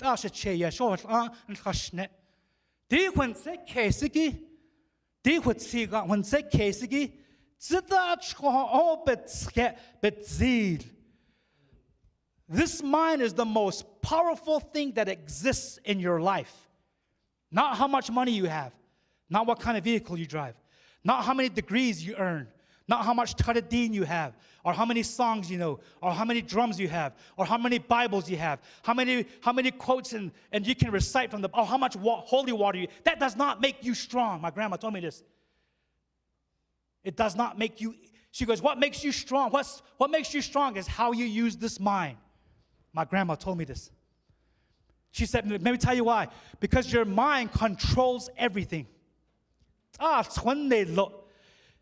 mind is so fast, it's faster than the speed of light, it's faster than the speed of bullet, it's faster than anything you could imagine, your mind. Because if I ask you right now, go back as far as you can remember when you were a child, boom. Just like that, you can go back 20 years, 15 years, 30 years. Some of you, 5 years. Just like, boom, you go back, boom. That's how powerful your mind is. It's so powerful. It's really powerful. As I'm talking to some of you, physically you're here with us, you're here with me, but your mind is somewhere. Did you know that you can be in 10, 20 places as I'm talking? We're sitting here, you're looking at me, it looks like you're listening to me, but your mind could be somewhere else. You could be at 5 different places as I'm talking to you. Us parents know this, huh? Us parents know this real well because when you're lecturing your kid, are you listening to me? Yes, I am. No, you're not. Because we feel that. If you were in tune and you allowed your energy to flow and you opened that mind when my brother was talking, you would have felt that energy. I felt that energy. That's how powerful this mind is. Focus right here. These people that come here, my brother here, Mr. McDonald, these guys all experience something and they have something to share based on their experiences. I became a student. As soon as I walked in, I became a student. I sat right there and I became a student. He inspired me. I told him, right when I was come up here, I shook his hand. I said, you inspired me. You uplifted me. You lit me up. You light that spirit up in me. And I said, you have a gift. He has a gift. We all have a gift. Just as he said, it's up to us to find out what that gift is. Back to what I was saying. My grandma said, whatever you put in here is going to happen. My grandma told me this. Whatever you put in that mind is going to happen. It's powerful. If you think right here, right now, I'm tired. If you think I'm tired, guess what's going to happen to you? Guess what's going to happen to you? You're going to get tired. And who's doing it? Self. If you think right now, I'm hungry, guess what's going to happen? You're going to get hungry. And who's doing it? Self. Wait, I haven't eaten yet. Because you're telling your mind you haven't eaten yet, and your mind is telling you you're hungry, and you're letting it tell you it's hungry, and then you're going to get hungry. That's how powerful this mind is. It controls everything, your mind. It's powerful. Again, if you see positivity, hear positivity, speak positivity, input positivity, you will have a positive lifestyle. It's just that simple. If you see negativity, input negativity, speak negativity, think negatively, you're going to become a negative person. You're going to become the drama king, the drama queen of Utah. And you're doing this to yourself. 99% of the time, the life that you live and the life you're living now, the things that are happening to you, 99% of the time, you're doing it to yourself. No one is doing anything to you. I know how some of you guys are.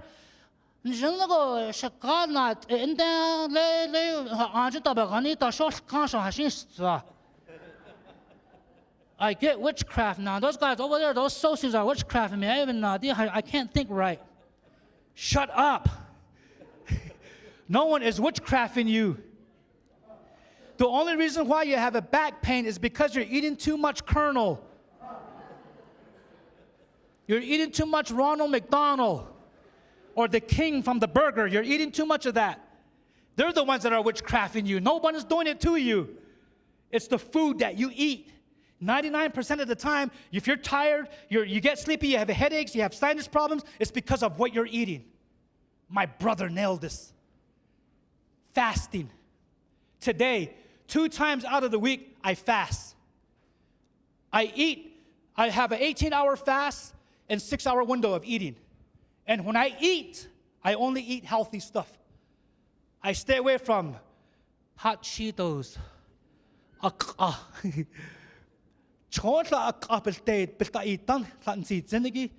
If you look in our community, you go out here in Blanding, you go to Gallup, you go to Shiprock, when you look in the community, everybody's obese. Everybody's overweight now because of the food. And that's what I'm trying to say is that it comes back to what you put in here in your body. If you want to be healthier, live healthier, well, just start eating healthy. You don't got to go see no doctor. You don't got to see no medicine man or a priest. It starts with yourself. It starts with you. This is where that whole teaching comes from.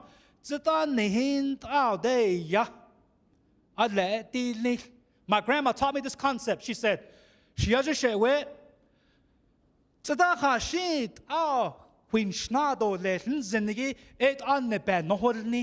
my grandma told me, it's all up to you.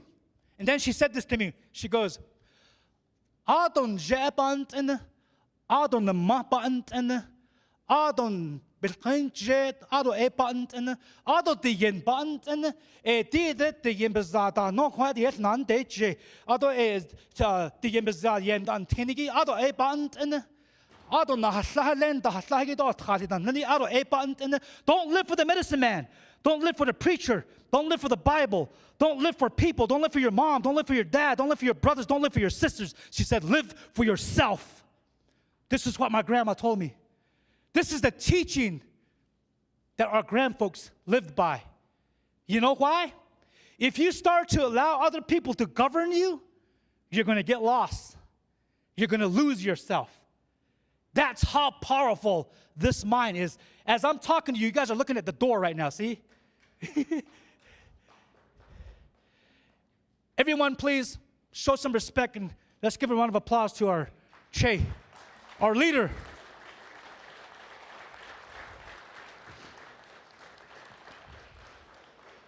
Our former chairman of our Navajo Nation. He's also one of the few only Navajo code talker that's still here with us today. It's always an honor to be in his presence. And thank you for showing respect. That's what we're told. Because the boss has showed up, this is where I have to shut up now. My point I was also going to make is, though our elders that are here, in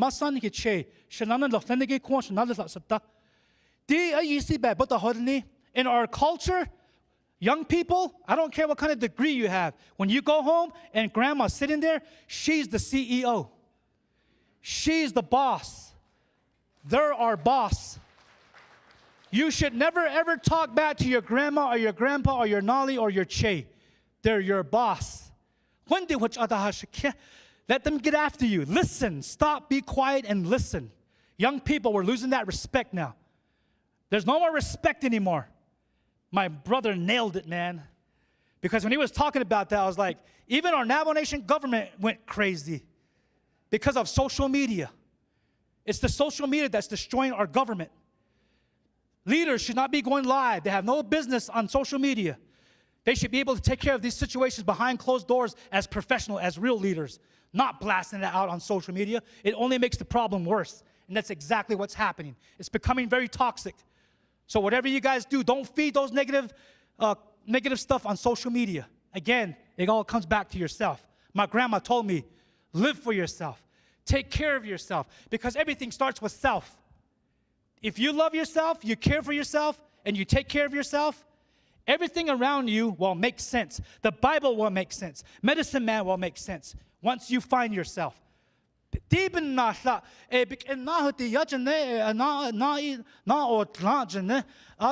week, it's because they lost themselves. That's what really happened. Once you find yourself, you will be amazed of what you can do. Everyone here has the capability of doing whatever they want. I became a business consultant, but 25 years ago, and I run my consulting business today. I travel to other tribes. I travel all over the place helping my people. But I went to school so I was also the kind of guy that hated school, never liked school. I hated school so much, I went to school. And if a res guy like me that hated school so much can get a degree, anybody can get a degree. And that's exactly what I did. So there's no excuse. It doesn't matter what happened to me and where I came from. That happened. I forgave, forgotten, and moved on. And I used that life to better myself. So there's no excuse, guys. Whatever you're going through, whatever you dealt with, let it go. Stop hanging on to it. Let it be. Otherwise, it's going to keep bringing you down. Then you're doing this to yourself. No one's doing it to you. That's my message today. That's what you call personal growth. Yeah, thank you.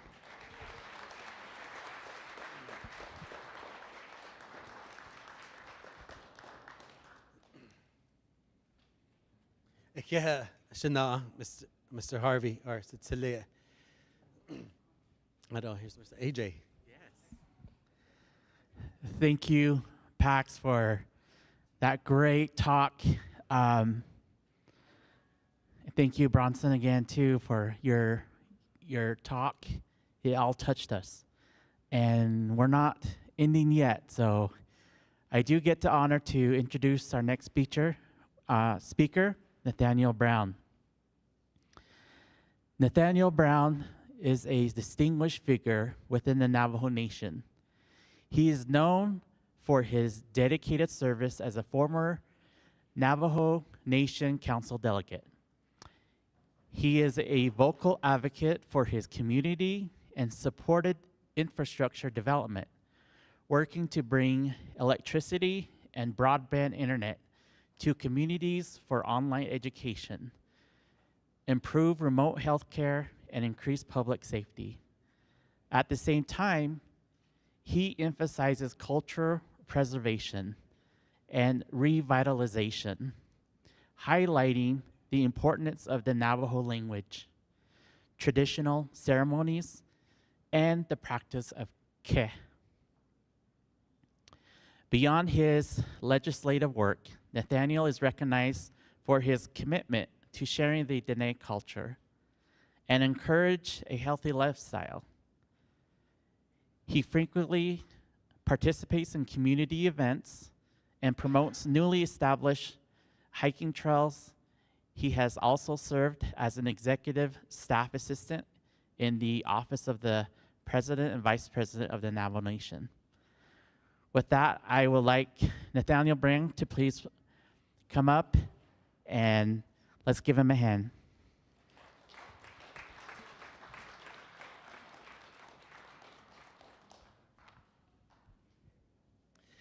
Yeah, AJ. Before I start my presentation, I wanted to present again Nathaniel Brown. Trobahan shlon look up bashes chin ki ani dash cherot is a sana dash null ado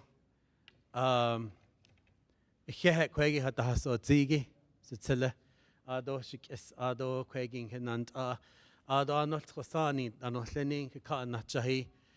And yesterday 2 days ago actually, I saw a video that I think I shouldn't have seen online, and I won't tell you what it is. It was so heinous, I did not want to watch it again. It involved a child, and since it kesan he's still my soul, all of that.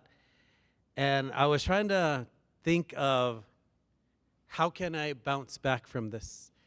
And every single one of you have experienced some sort of negativity. We do it to each other. I know that I do it. I'm working on it. But I think that we should be working on it. But with that, at Tandandle, I was at a meeting with Monument Valley business owners, Navajo business owners, tour operators. Adonle goosenegat dasas naswat nayo Johnny adonle nailni anle shashja dasas alot ado e tsadesen. And to be amongst these amazing distinguished gentlemen, I'm like ilaba dishle khaleit kehet dishni khaleit Hada laishal a koho di deya honishkish edish latana and shjeya di young kajil inda nile that khadisha layla shabagbiya that my late father made. He gave it to his kids when we were young. Ek that khadadicha ek di has twi etleni ki Sanin de di bech da ilgal. Di de honish kish na khamasan kitchot eya. Di alt khoti de tke edo ishido yada tehik etitla. Nale haran hashli shabagna labisatha shadado labisatha hawada. And guess who made them? My shjet la shayi la laishata. So much better than the iPad and what I wanted for free as a kid, right? For my birthdays. I wanted to take this time to give these honishkish out. So again, the honishkish to the prisoners, and it's making yourself vulnerable, making yourself being seen, and showing our men, our Navajo men. I'm not sure if there's other tribes, the Ute tribe. And again, I want to acknowledge that that's whose homeland that we're also on, right? So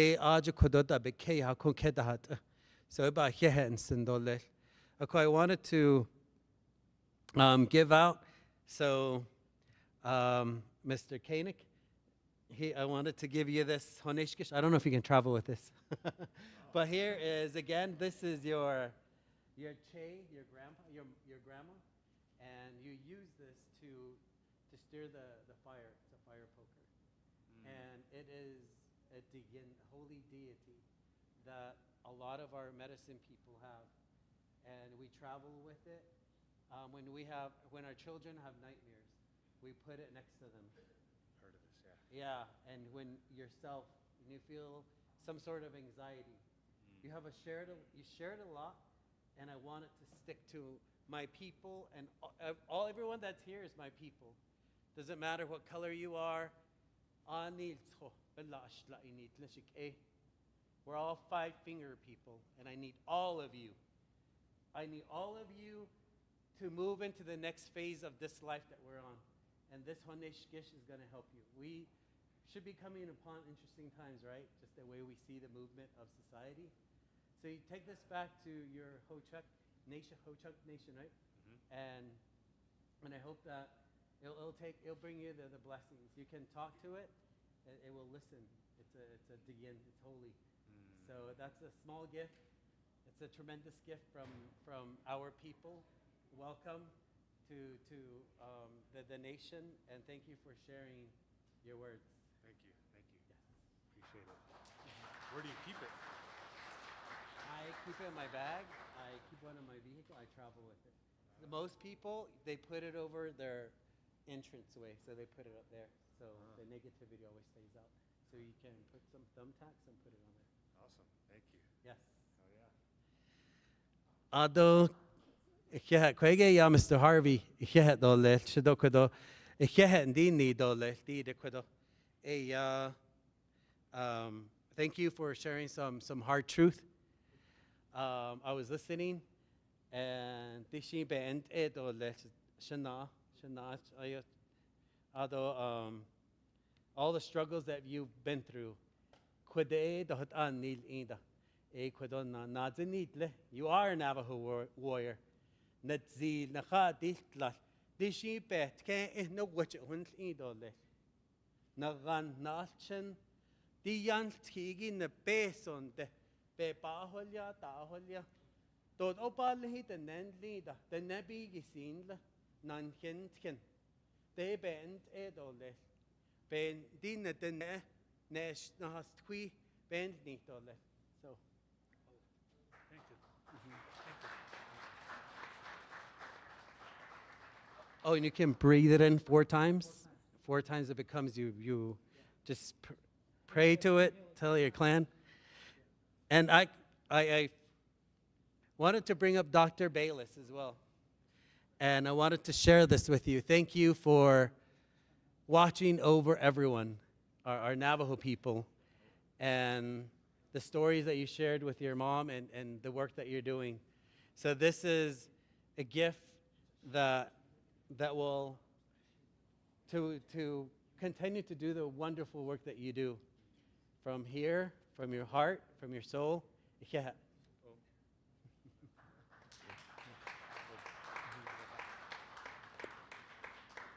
Ado kunnet nana a.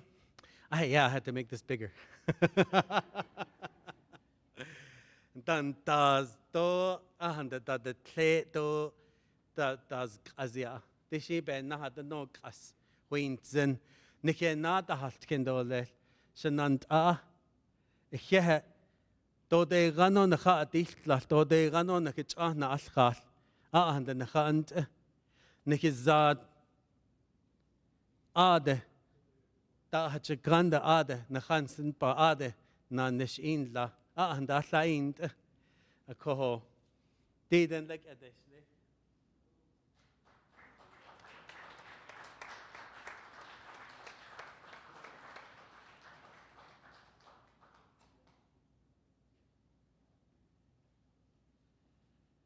But with that, I have a presentation. Oh, wait. Before I wanted, okay, let's stand up, everyone. Shake it off. What I have to do, we are going to yell. Everyone face the east. The presentations that you've heard, some of them were really hard, right? We're gonna bring that nilch digini. Nihi yetoto, nihi zedeto, nlegota that 18 kitil ani that the hard truths that we have faced lashin dankisna. So I'm gonna count to 3 and we're just gonna yell. We're gonna let it all out. We're gonna do this in every direction, 4 directions. So I'm gonna count to 3. 1, 2, 3. Feels good. Kare to the south. De ya nketna hajo patdole. Squi shahastqui no lini. Adon le kojo shada achago. E ajasna jini. E dibelek endiliel. 1, 2, 3.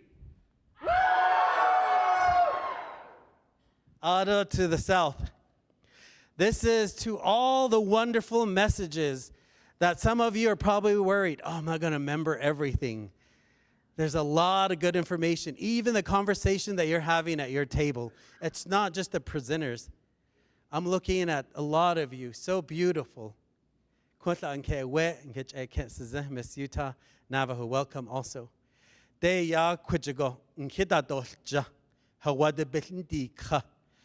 going to make us feel good. So 1, 2, 3. Jana now kajo naho kos. Dej atole has twi begin has twi betodzen. Ech ato da dolzen tlanjono nget si nast e he nta pa hi na halon hat khali na halon has twi bi si na halon. Ein nkita dolcha ech ato dezen ein khada doyil. Asa naki tra.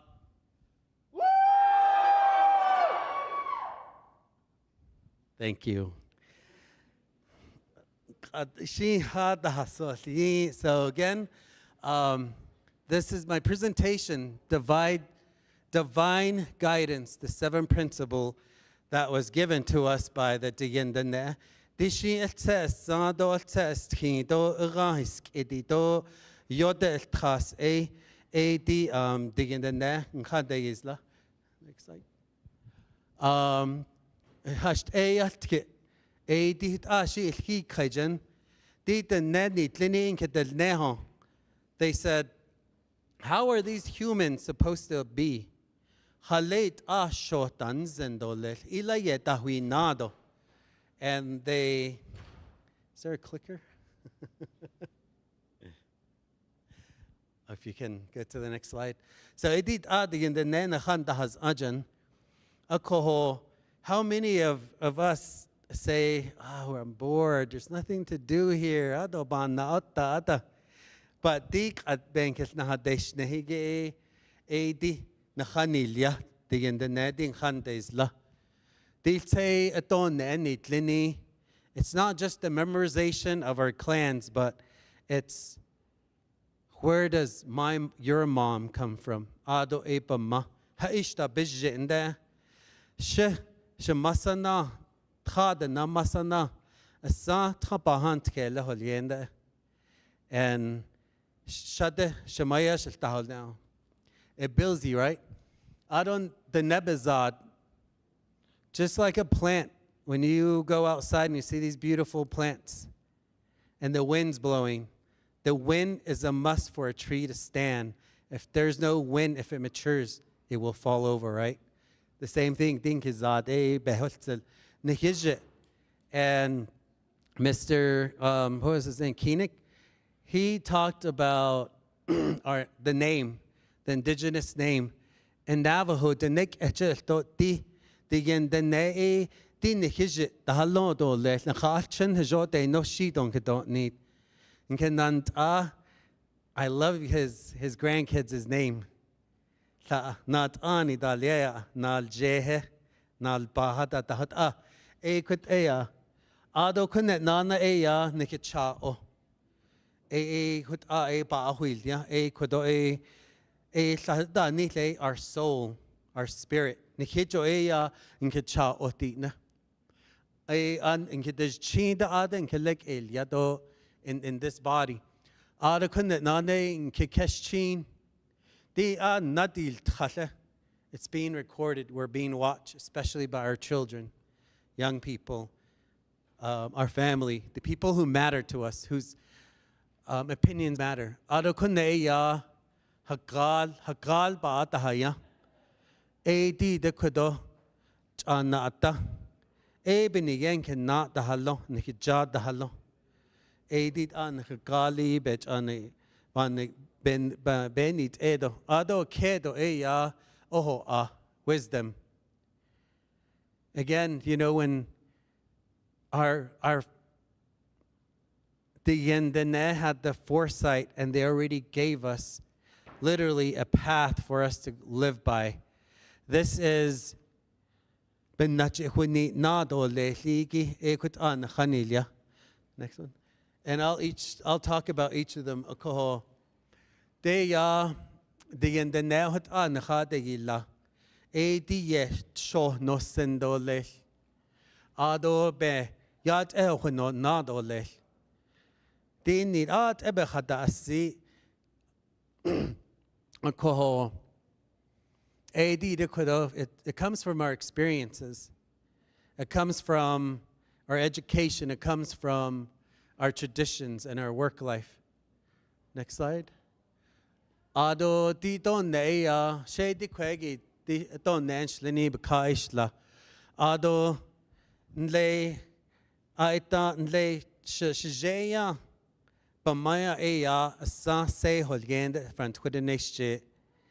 Ado ba mana sa te ni holgende.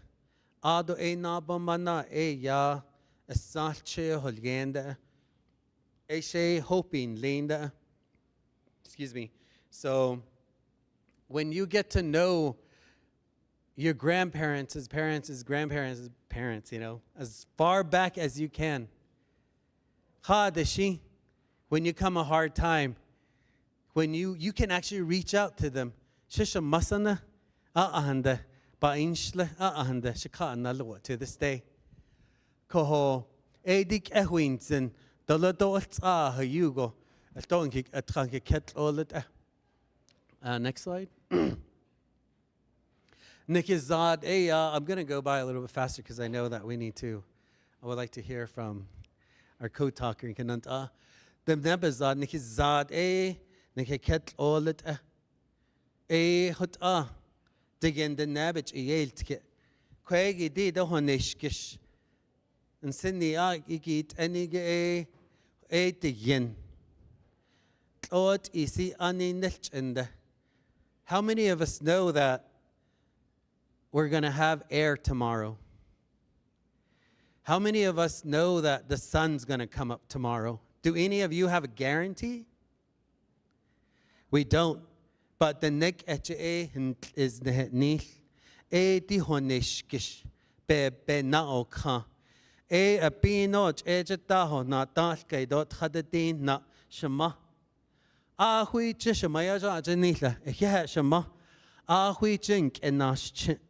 Hui ch quen and kahwinchna. Do hehen the schnida. Hamma, which a hehnosen. And that's literally in real life. We're all kids. We all have mothers. Give them the appreciation. The biggest thing in all of this that I found is forgiveness. It's literally no one can say, well, it's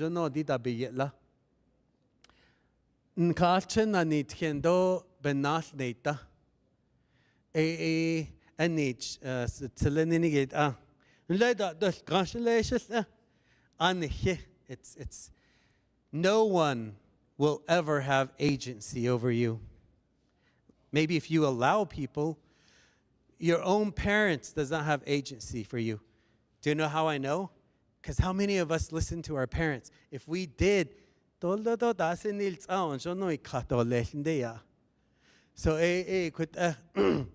Aron nikizad bedahi tchal.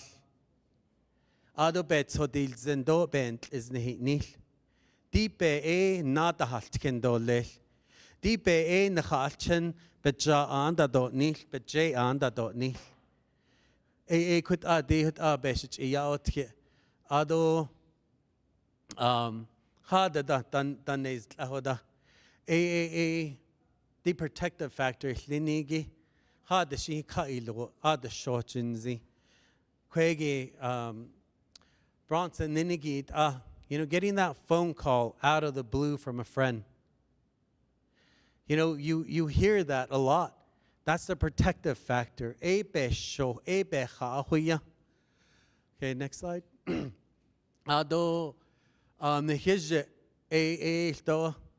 that beautiful how it's such a common theme just across the world? How important our name is.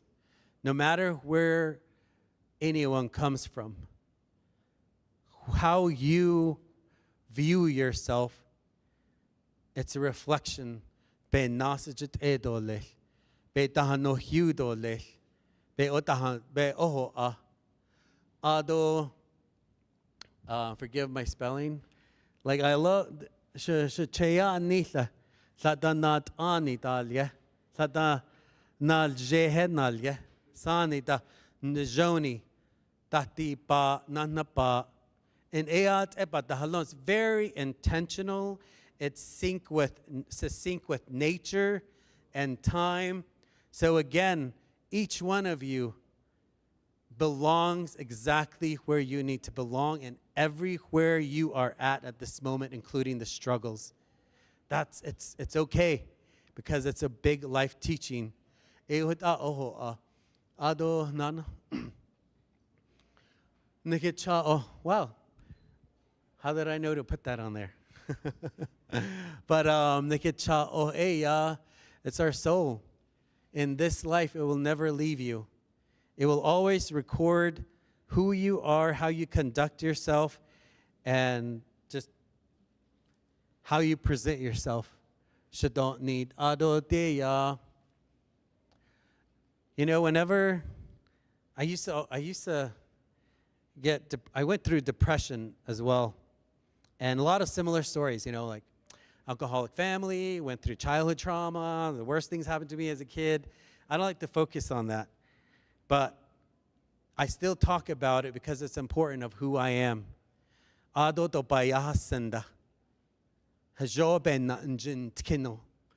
is nothing in the world that can bring shame you. In indigenous world, shame, especially in indigenous men, and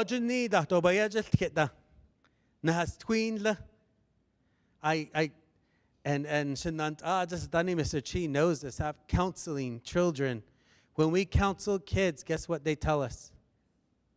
Can you go back to my parents and tell them to listen to me? Because my heart is aching. But my mom and dad and my grandparents don't listen to me. This young man said, I have suicidal ideations. I went home and I said, Shamasan,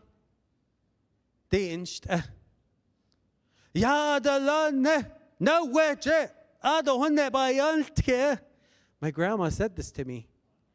So it just reconfirms that I probably don't matter, right? Like, no, that's the teaching. That was their generation.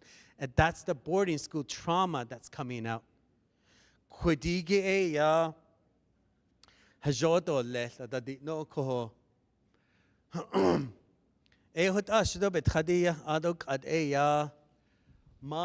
cha'o has a wonderful recording too, and a lot of you have this.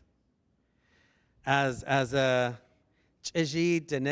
man from Denahutso and playing in the dirt all the time, I had the most amazing life, even if it was in poverty. My che is not che bakan di de ikahdi li. Then my che would be in chiyaja. They did ba. Isn't that a most amazing experience? I will never get that off the Navajo Nation.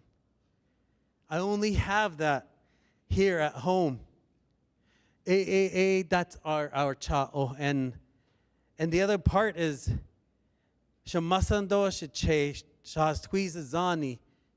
Shamaya jake, shataya jake, tolato oyota shot no shiyaho ata. Trust me, it wasn't easy. It was, you were like, you're afraid that your aunties and uncles, you're like, okay, is my shoe tied, my hair, everything, and wear my bracelet, and the but I'm glad. I wouldn't have it any other way. And you know what? All of you know this. Life is hard, right? For those of the young people who can't wait to grow up, it's life is challenging, but it's beautiful.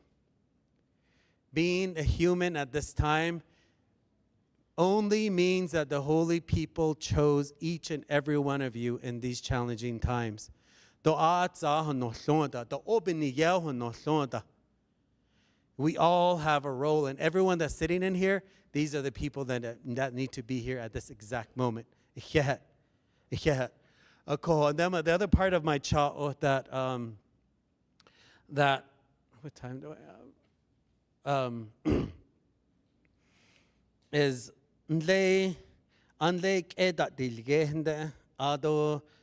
growing up, all I knew was the nebazad. Belagana bezad nle school iyan dash shazal with bebe yashtkit sali. And there hot njono go bebe. Ne his zad. Ikhet shnant Nikizad betahan noshna. Ngas twi ntah pahi da noslini. Nikina ki hataso lao. Nkich nkitadotse. And that's also our language. That is the role of the nehas twi ni tlinigi e dide nakhalchen batahuilia. Sani batahuilia. We are failing, my fellow Navajo indigenous men and all indigenous people. We're failing because the sheer amount of missing and murdered indigenous relatives, women, the rape, all this. I've read this somewhere recently. I collect a lot of data, quantitative, and we do these research, right? Specifically on Navajo. I sit on the Arizona Human Sex Trafficking Council, appointment by governor of Arizona, and I want to share something since I have your attention. This is a really hard fact, but I need to share it with all of you. On the Human Sex Trafficking Council, there are a number of us who are on the council. We go in and we rescue people in different man camps and different events. But in Phoenix, on a non-conference, non-big waste management event or car show or Super Bowl, a young woman and a young boy on a slow day will be bought for sex 12 times in a 24-hour period. But if there's this one Super Bowl, when it was in Phoenix the last time, during the halftime show, and we were monitoring, and we found out that that's when the calls for people wanting to buy sex went way up. And then it was really weird because the type of sex that they wanted to buy, a lot of it I look out for indigenous people in Arizona and the surrounding communities. Unfortunately, our kids and all of us as Navajo, for those, how many of you have been mistaken for Asian, for Latino, Mexican, Native? Unfortunately, the most profitable humans that make money for organized crimes, for gangsters, for all these cartel, it's human sex trafficking is billions and billions of dollars. And so that's what we're seeing. The hardest fact that when I first learned of this was, I'm going off a little subject, but everything ties back together. That one Super Bowl, we interviewed this young person. And granted, these individuals do not have sick days.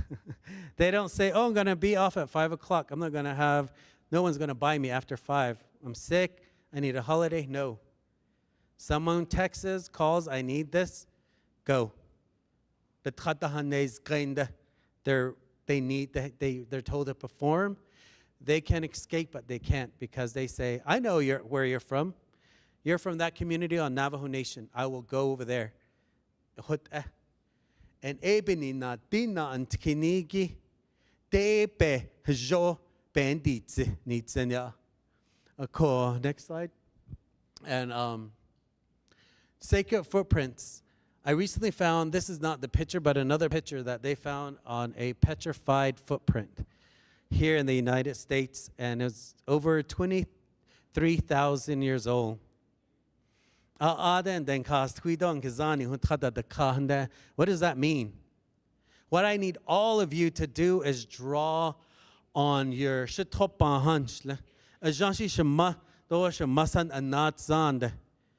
you can call their knowledge, their love, and guess what?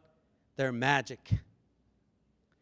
We are literally probably like magicians, right? People and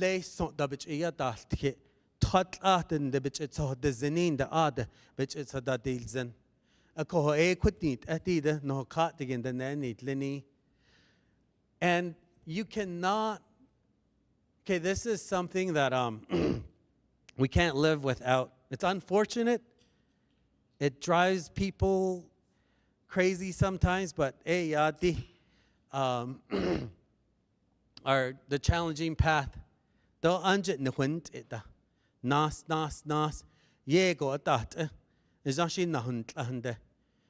this day and age, what I hear the most is money. By every right. But dina antkinigi and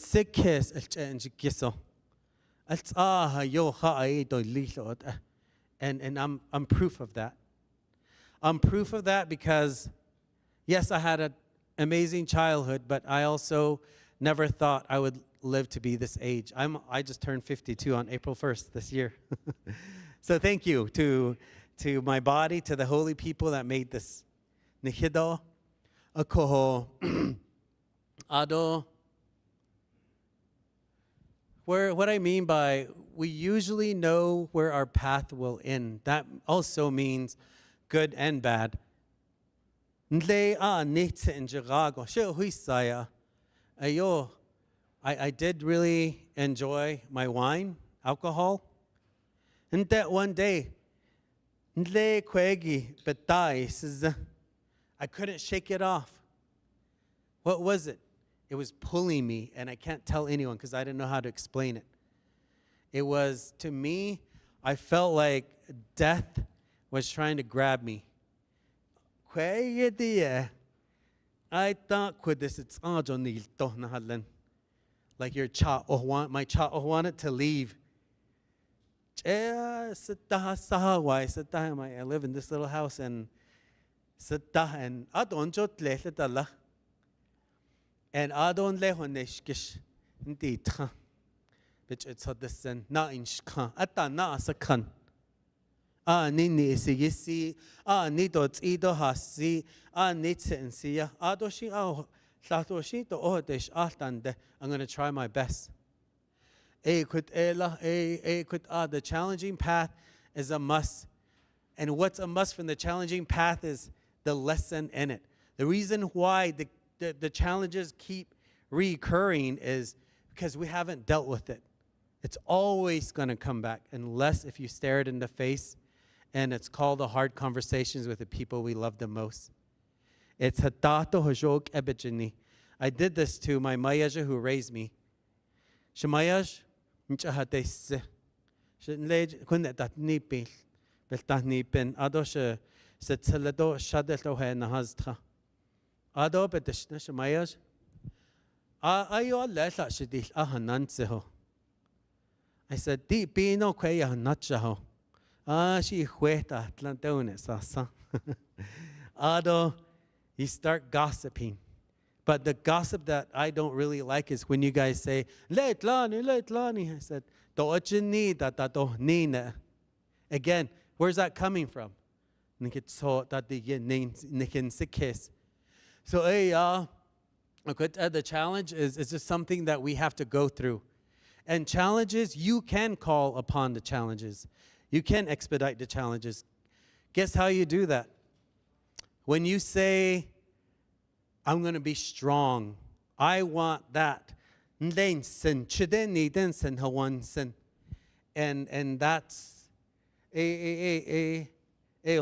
the next slide. Hakal bata ho siang kidot need. Di behat need and kejat. Ein lego bech an ata. Ein yen kejat da hallo. Ein lego an da kaita hol set bini yen kenat da hallo. Ein yet da olchen. When you travel, even just a short ways right here. Yesterday I was just in complete awe with bear's ears. Adi cha shanash ko iltende shikha huisto. Shas twidos zani an hotat in and so. Yo tahadi no keta not ila. Shik you live in this beautiful place. Ado tsogojo gath, and a lot of it's preparation when you travel. Ado plan with prayers again with your honishkish. Next slide. Ado di kedo gi ya to wisdom, learning every day. And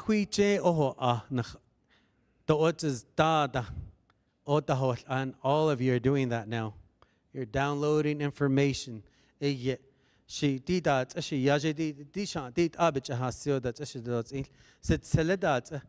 that's what we're doing. We're sharing our experiences that we found that has helped some of us. Those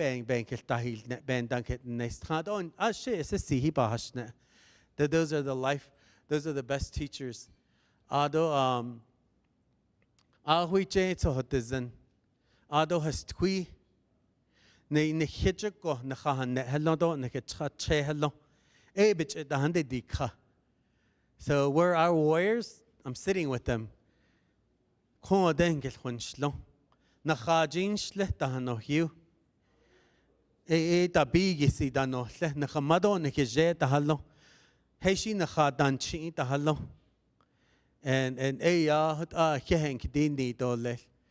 Ado, next slide. Ado the quadig in the ne. Anita. They do shishanan kenda. This is not Nate Brown. This is what my elders told me from the digin, from these teachings. And I want to close by saying, just before I came here, I struggle on what exactly do I say and present.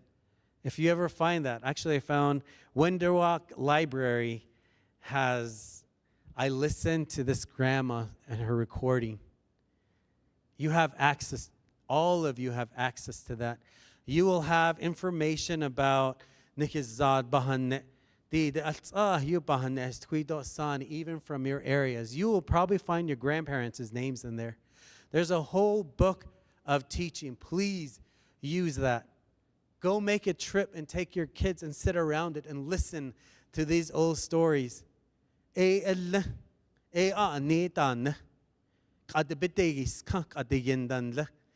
that's what I want to share. It's an amazing place. And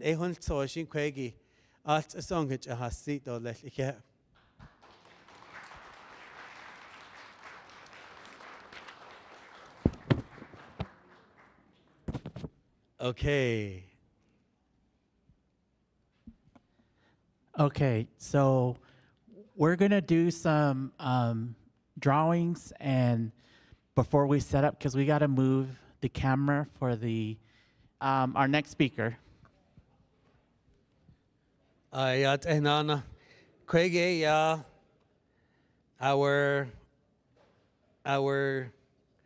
global hero.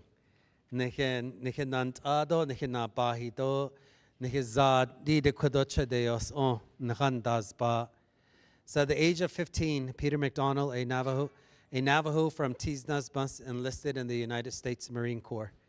He went through boot camp in the U.S. Marine Corps Recruit Depot in San Diego, where they learned.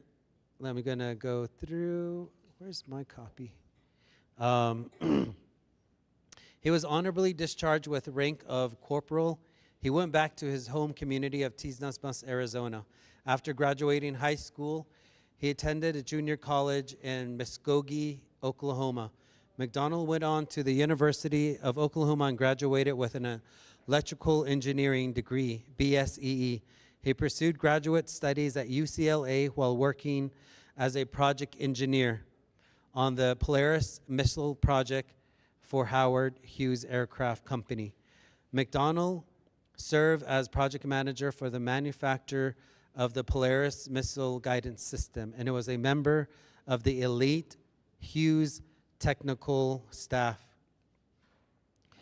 McDonald has a long list of entrepreneurial endeavors attached to his name. Prominent among his work experience and his service as chairman of the Navajo Nation from 1971 to 1983 and 1987 to 1991. McDonald was reelected to the office of the chairman four times, unprecedented in Navajo history. McDonald is co-founder of the Council of Energy Resource Tribes, CERT, the National Tribal Chairman Association, the American Indian National Bank, and Native American Prep School. McDonald also worked as sales and marketing director for Contract Engineering Company, providing engineering service for startups of nuclear power plant and overhaul of coal-fired power plants. McDonald served on several national task force and commission appointments by President of the United States and governors of Arizona and New Mexico. He now lectures at schools, colleges, universities, clubs, political organizations, government agencies, and businesses. He is married, has 5 children and 9 grandchildren. Currently, he lives with his wife, Wanda, on the Navajo Nation in Tuba City, Arizona. McDonald is presently president of the Navajo Code Talkers Museum, Incorporated, raising funds to build National Navajo Code Talkers Museum to honor heroes of World War II.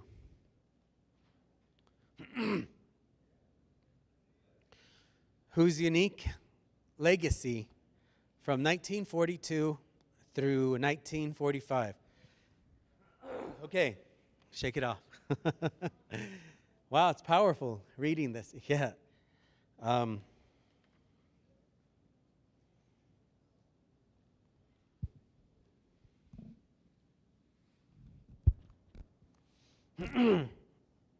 Help win the war,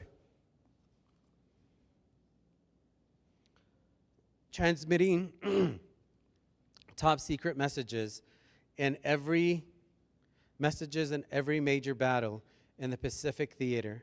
Navajo Code was the only military code in modern history never broken by an enemy. Mr. Peter McDonald, President Peter McDonald.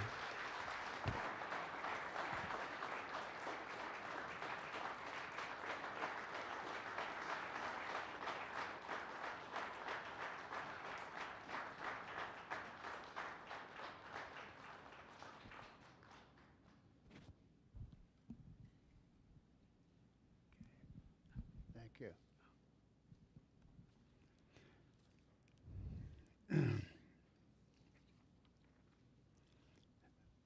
Thank you, Honorable Consul Delegate Mr. Brown. Yeah.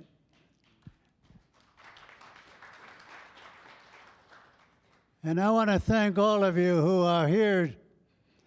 I'm sure it was a long day for most of you, but what I have heard for the last 30, 40 minutes here, I think it's worth every minute to be here and listen to the words, stories of all these young people that we have.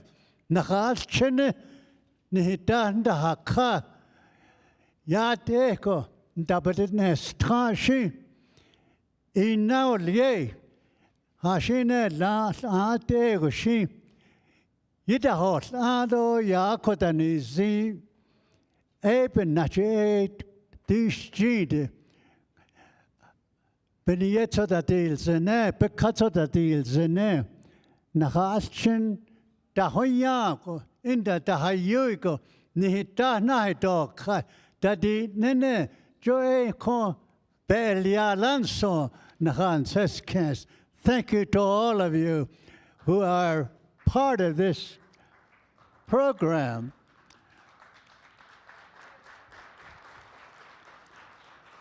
How many of you are Navajos? Please raise your hand.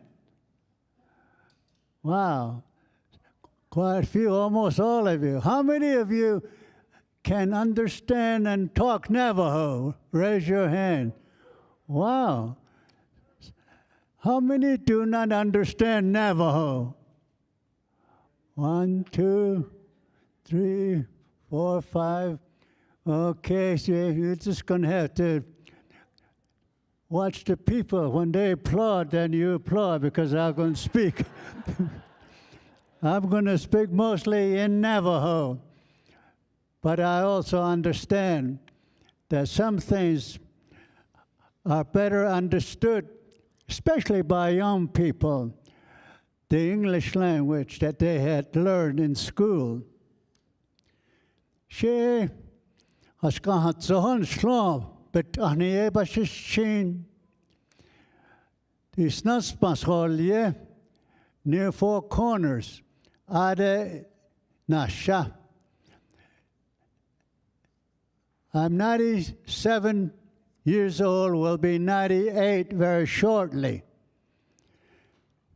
I joined the United States Marine Corps when I was 15 years old in 1944.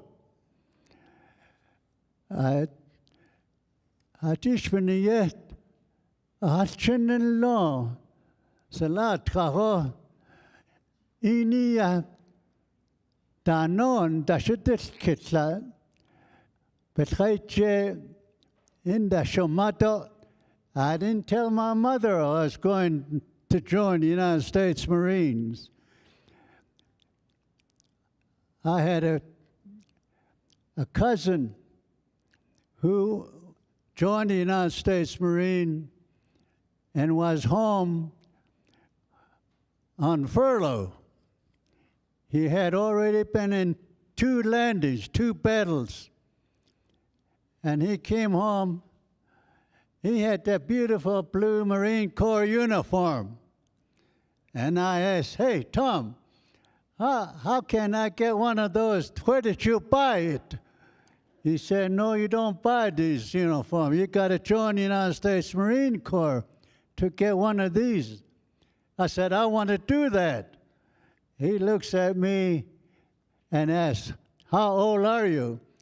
I said, I'm 15. He said, no way. You got to be at least 17 to join the United States Marine Corps or any military unit. Well, I said, you and I know each other.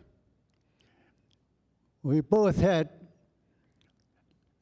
parents have huge livestock, horses and cattle. So we work a lot. So I said, Tom, you and I, when the sheep settles down on a good pasture, you and I used to get together and play. Sometimes we race. Sometimes I'll outrun you. I'm faster than you are. So if you can join the Marines, I can too. Because what do when you're in war? You run to catch that enemy, or you run from them. So I'm just as good a runner as you are. Also, I said, Tom, you and I have 22 rifle, and we both shoot birds, squirrels, rabbits, or anything that's moving. And sometimes I'm a better shooter than you are. And you're already a Marine. So if I can do some things as good or better than you can, why cannot I join the United States Marine? Well, he says, I know that, but that's the law. You got to be at least 17. So he and I went to Marine Corps recruiting station. And I asked the Marine recruiter I wanted to join the Marine. He asked me, how old are you? He looks at me down. And I said, I'm 17 years old. Where's your birth certificate? I said, I don't have one. I was born out sheep camp. We were moving our sheep, my mother told me. While we were moving our livestock, she got into labor. So they built quickly a tent.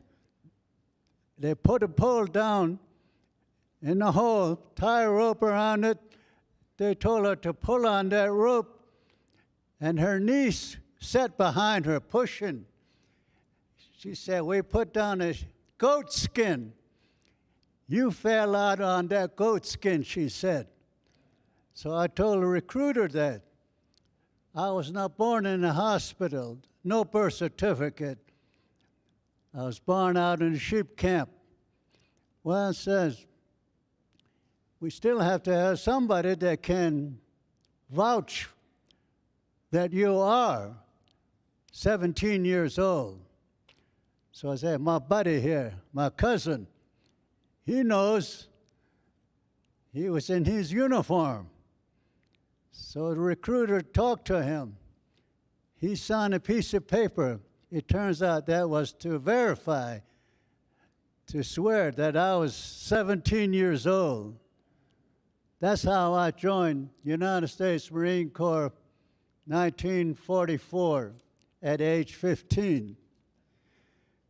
Well, no one knew that there was such a program as Navajo Code Talkers.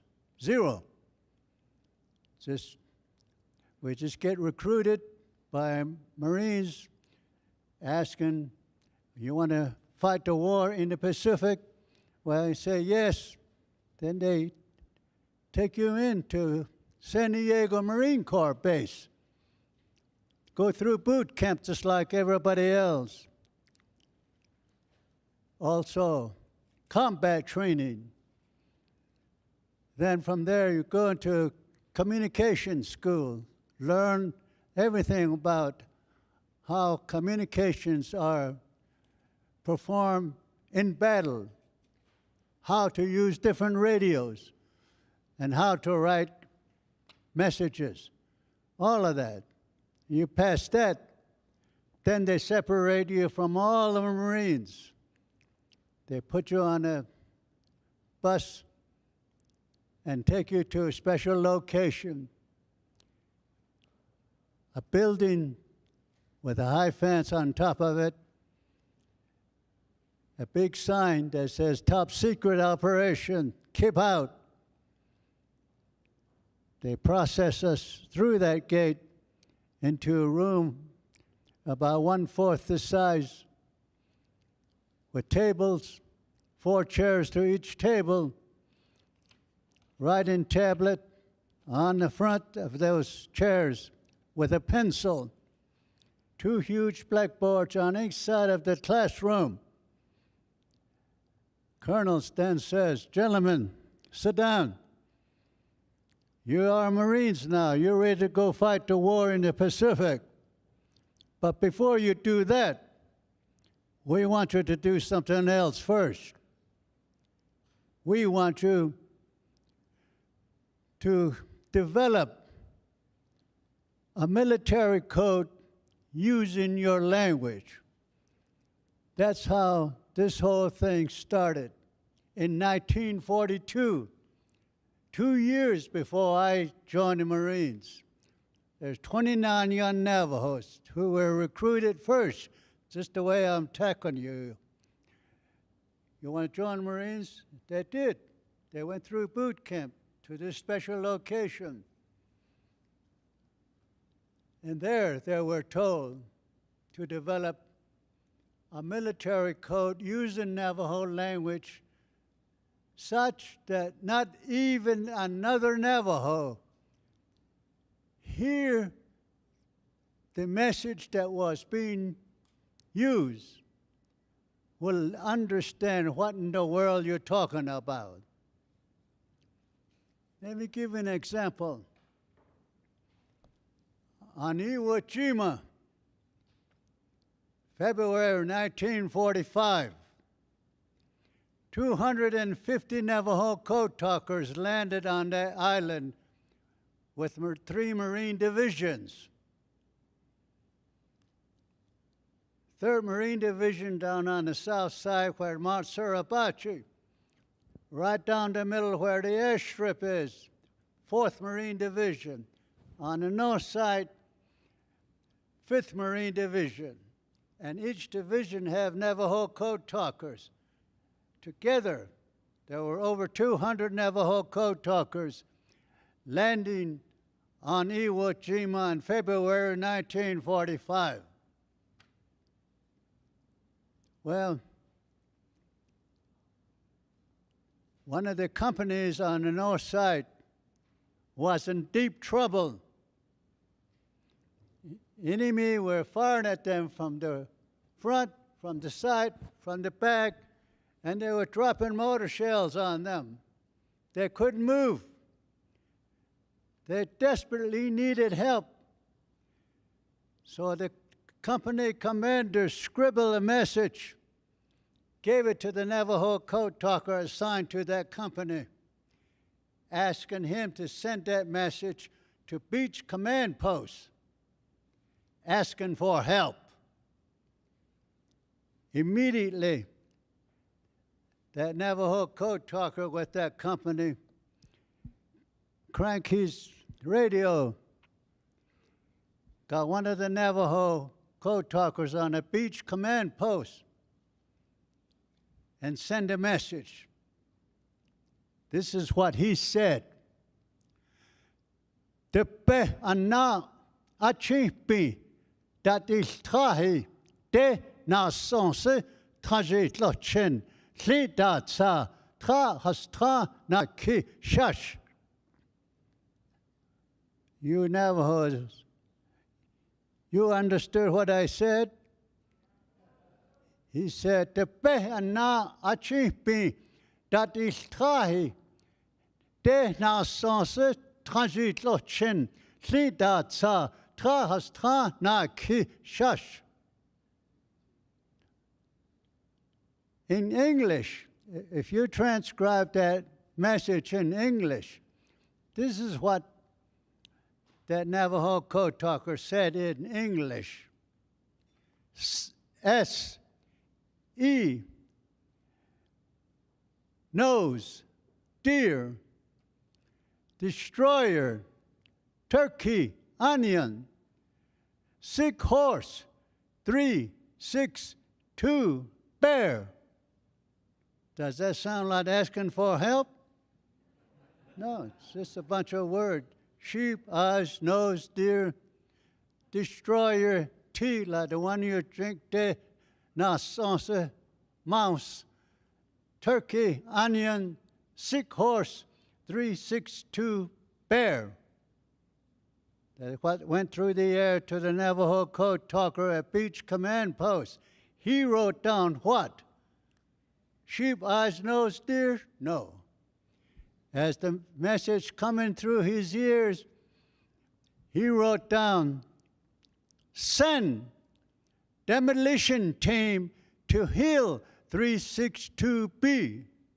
That was the message. There are 3 hills on the north side, 362A, 362B, 362C.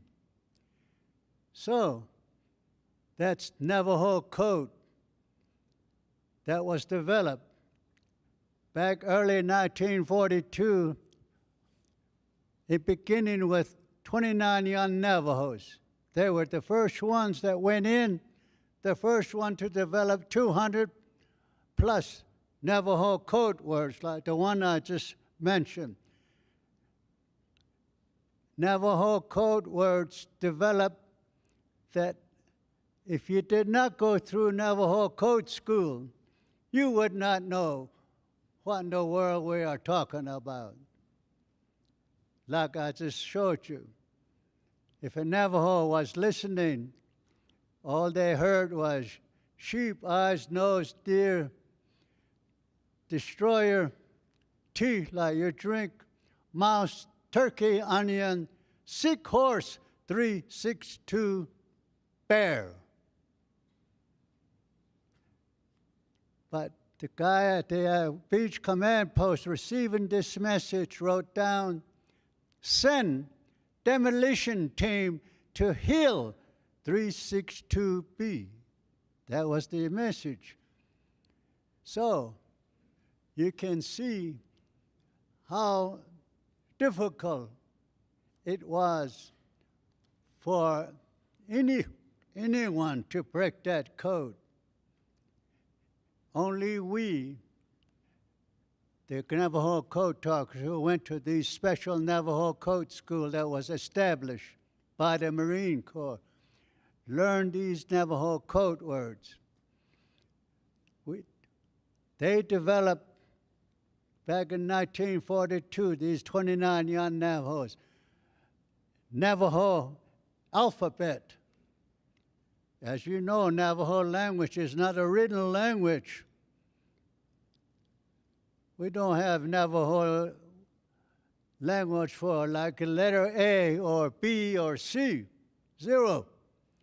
So these 29 young Navajos thought up a way to develop the English vocabulary in Navajo. Code word for letter A, Belasana. So when you, the code talker, and hear a word coming through, Belasana, you don't think about apple. You write down apple, A. Letter B, shush, bear. So when you hear the word coming through the air in code saying shush, you don't talk about bear or anything. You write down the letter B. All these different letters of the English language, code words were developed, memorized. The code word like the letter J, they called the letter J Kelly Choki. You know what Kelly Choki is? That's a jackass. So when you hear Kelly Choki coming through the air, you don't think about jackass. You write down the letter J. That's what's coming through. They start having fun, creating these different code words for everything that was military. And no Navajo would understand what in the world these things they were. We didn't understand after we went in later, learned these code words that were already developed, and we also developed other code words like sick horse. I said sick horse, well, we're not talking about a horse that is sick. Why is it called a hill sick horse? The letter H, the code word for the letter H is horse. I-L-L is what? You're sick, ill. So the code word for hill, H-I-L-L, was Tsa, a sick horse. So when you hear a sick horse coming through the air, you don't think about a horse that is sick. You write down H-I-L-L.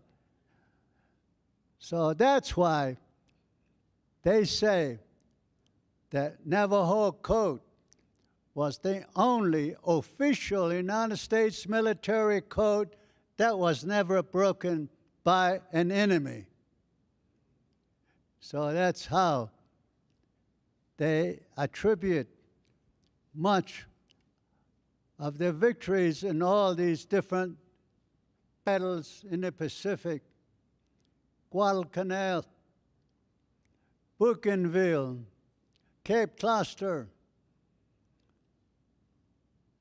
Tarawa, Macon, Kwajalein, Inuitok, Saipan, Tinian, Guam, as Guam way much later. After Guam, Peleliu, Bad Island. My cousin was killed on the beach of Peleliu. After Peleliu, Saipan, Tinian, Guam, Okinawa, Iwo Jima. Some of us ended up in North China. I was with the 6th Marine Division. There were about 15 of us code talkers in the headquarters group. We ended up in North China because there were close to 1 million Japanese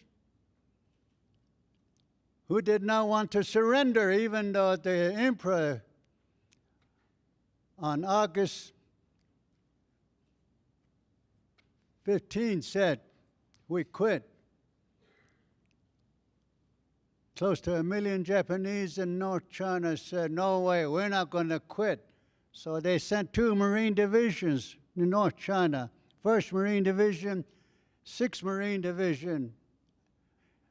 Some of us went with 6th Marine Division, landed on Tsingtao, China, and got those close to 1 million Japanese soldiers to eventually to surrender. We had a separate peace treaty ceremony at Tsingtao, China. So that's a brief summary of what Navajo code talkers were all about.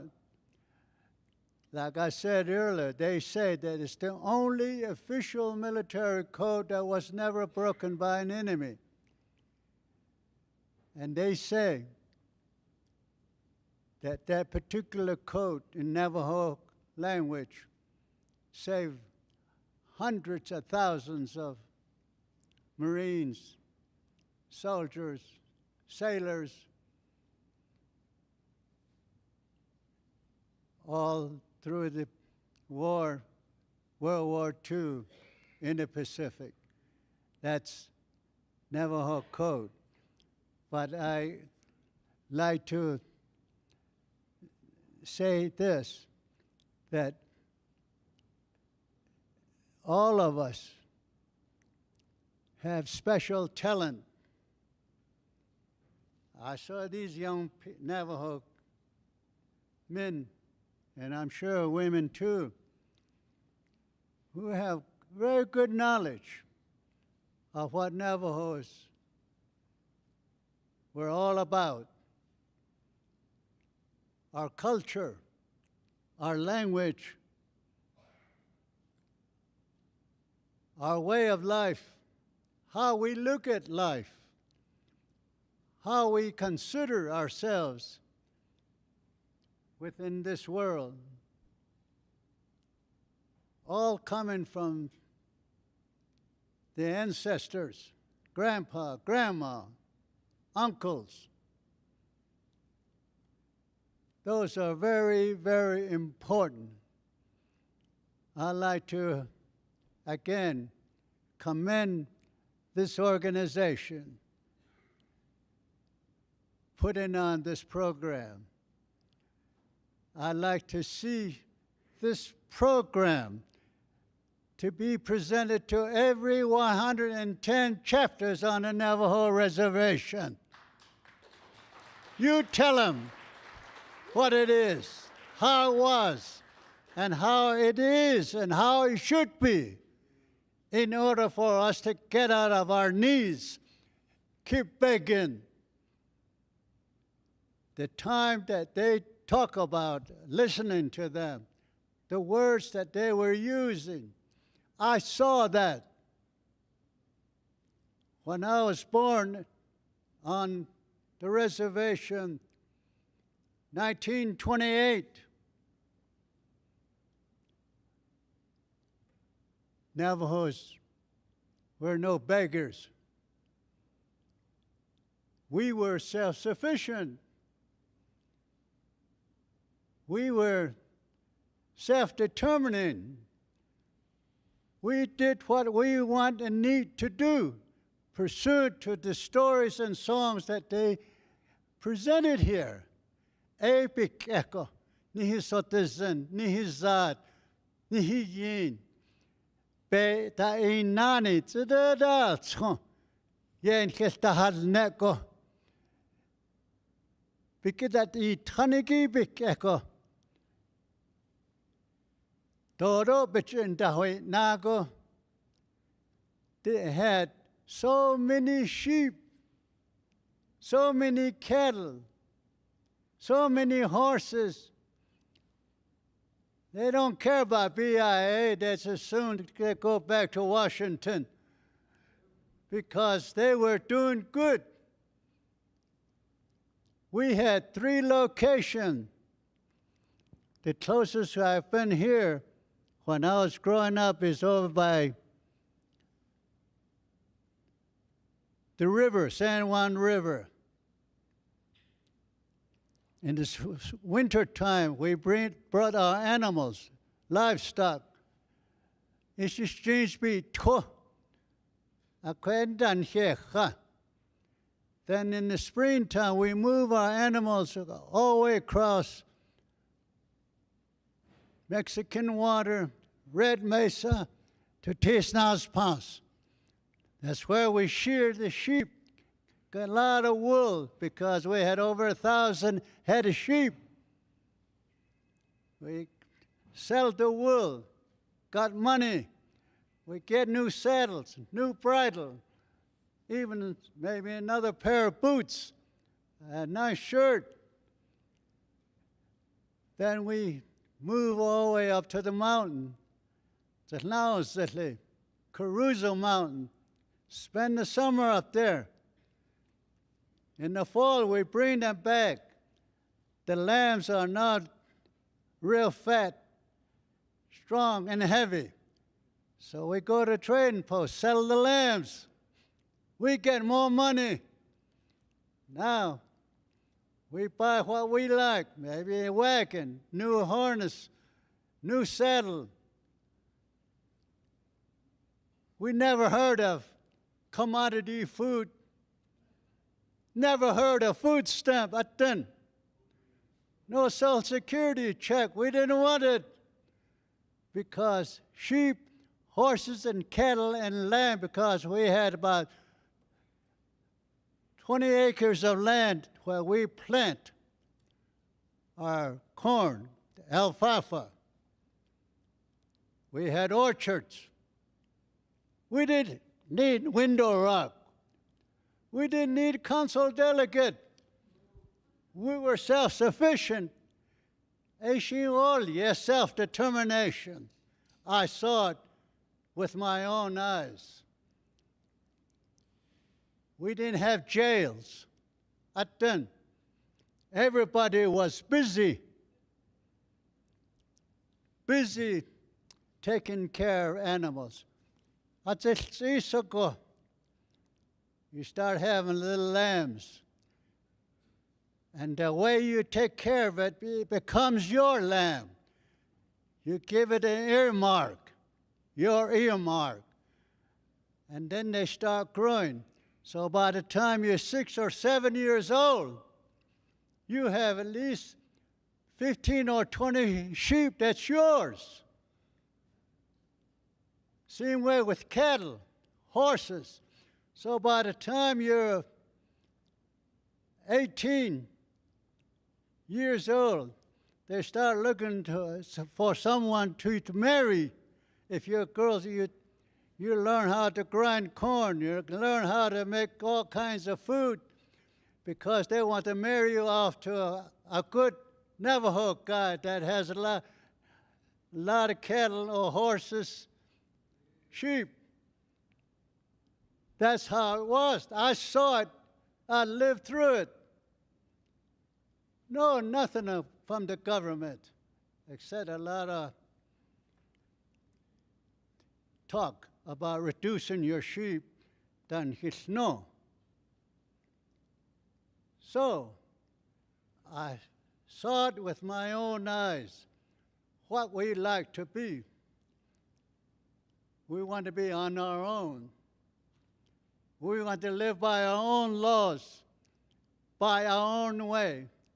Teach our children our own way so they could be good. They would not end up in some drug, evil locations, drinking. That was not going on at all because they tell you, he's the same size as you are. Look at him, how he's handling these horses, how he's handling the cattle, the calves and the lamb and the sheep. Learn, look at it, our parents. They probably tell them the same thing. Everybody help each other. That's what I saw here today, listening to these young people. They have been told a lot of things that was everyday lesson to all of us. So that's why I recommend that this organization for men go to every 110 chapters. And let's get back to the way it was in the 1930s, when we didn't have jails, no policemen, you didn't need it. We lived by the laws that was been talked about here. We all knew it. We shake hands with those.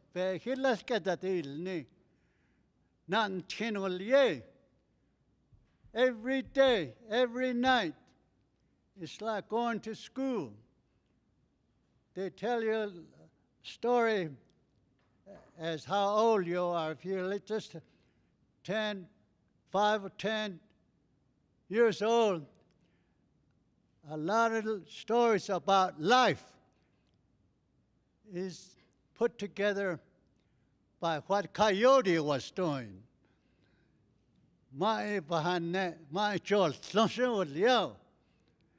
He did all kinds of crazy things. So they tell you, don't ever do that. Otherwise, you're going to be like Mai.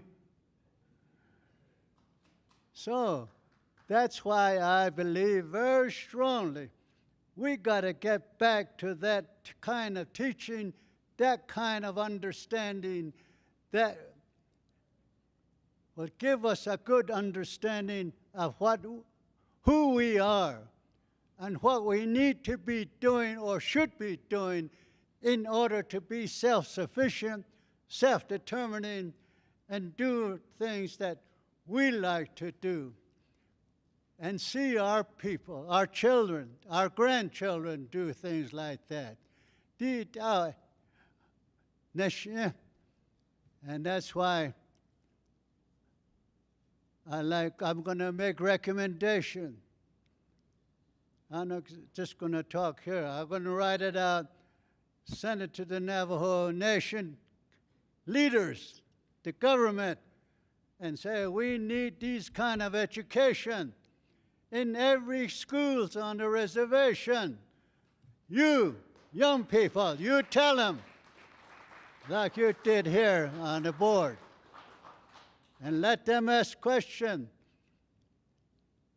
There's answers for everything that represents life, a good life.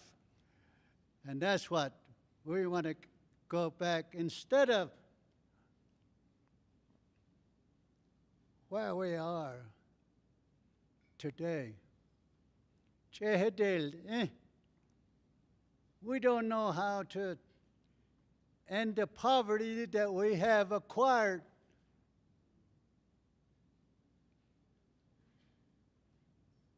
How do we get out of it?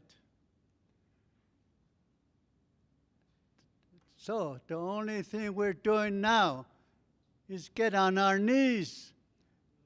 Na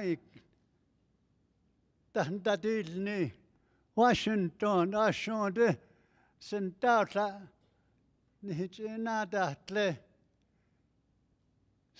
commodity food, Latanitsen, Ado, Social Security check, that did not say that it go Washington, but that it. We get down on our knees, begging, talking about that. Today is the special day that many of you, I'm sure, know. June 25, 1878. The great United States Colonel was defeated by the Sioux on the Little Bighorn 149 years ago. The big army by General Custer and his company, they had up-to-date modern rifles, bazookas, artillery, hand grenades.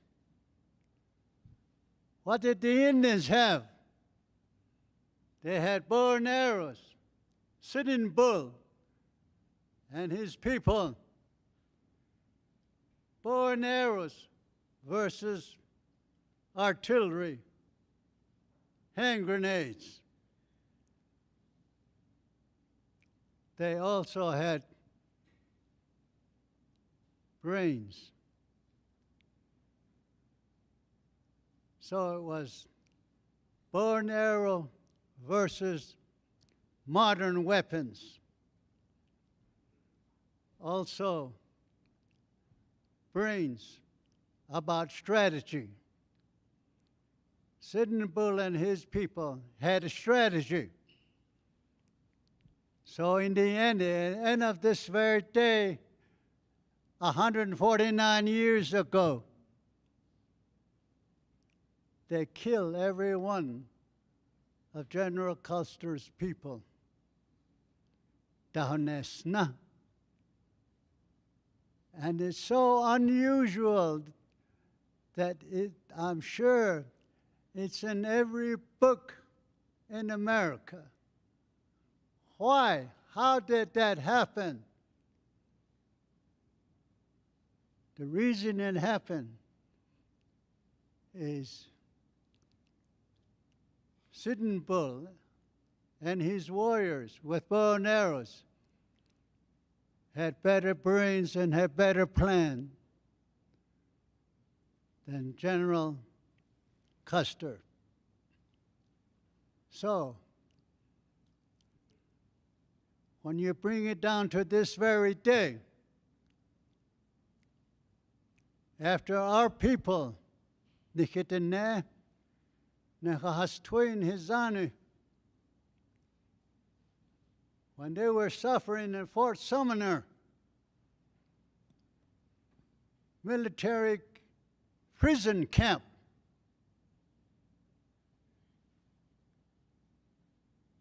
they signed a treaty to come back to their land. The treaty said, you can go back to your land, but there was only 3 million acres right around Shiprock and south toward Window Rock, just right that little area. So when the people got back, no clothes, no weapons, no sheep, no cattle, no horses. Some of them even have no shoes. They crossed Rio Grande River, got back. Some of them came back over here, Bears Ears, all these other places. And the government said, hey, no, you're supposed to just stay within that 3 million acres, right around Shiprock, and from there south to Window Rock, that little small area. And they said, no. We signed a treaty that says we're going back to our land. Our land is within the 4 sacred mountains. So, what happened? They were not lawyers. They didn't even have high school education at then. But they went back to Washington and said, no, we have these sacred mountains. They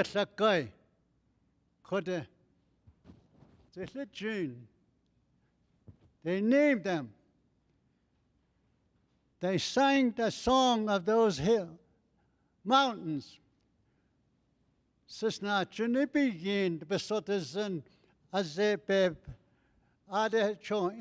They call all of that in Navajo and asked Congress, you know the song to Sierra Blanca.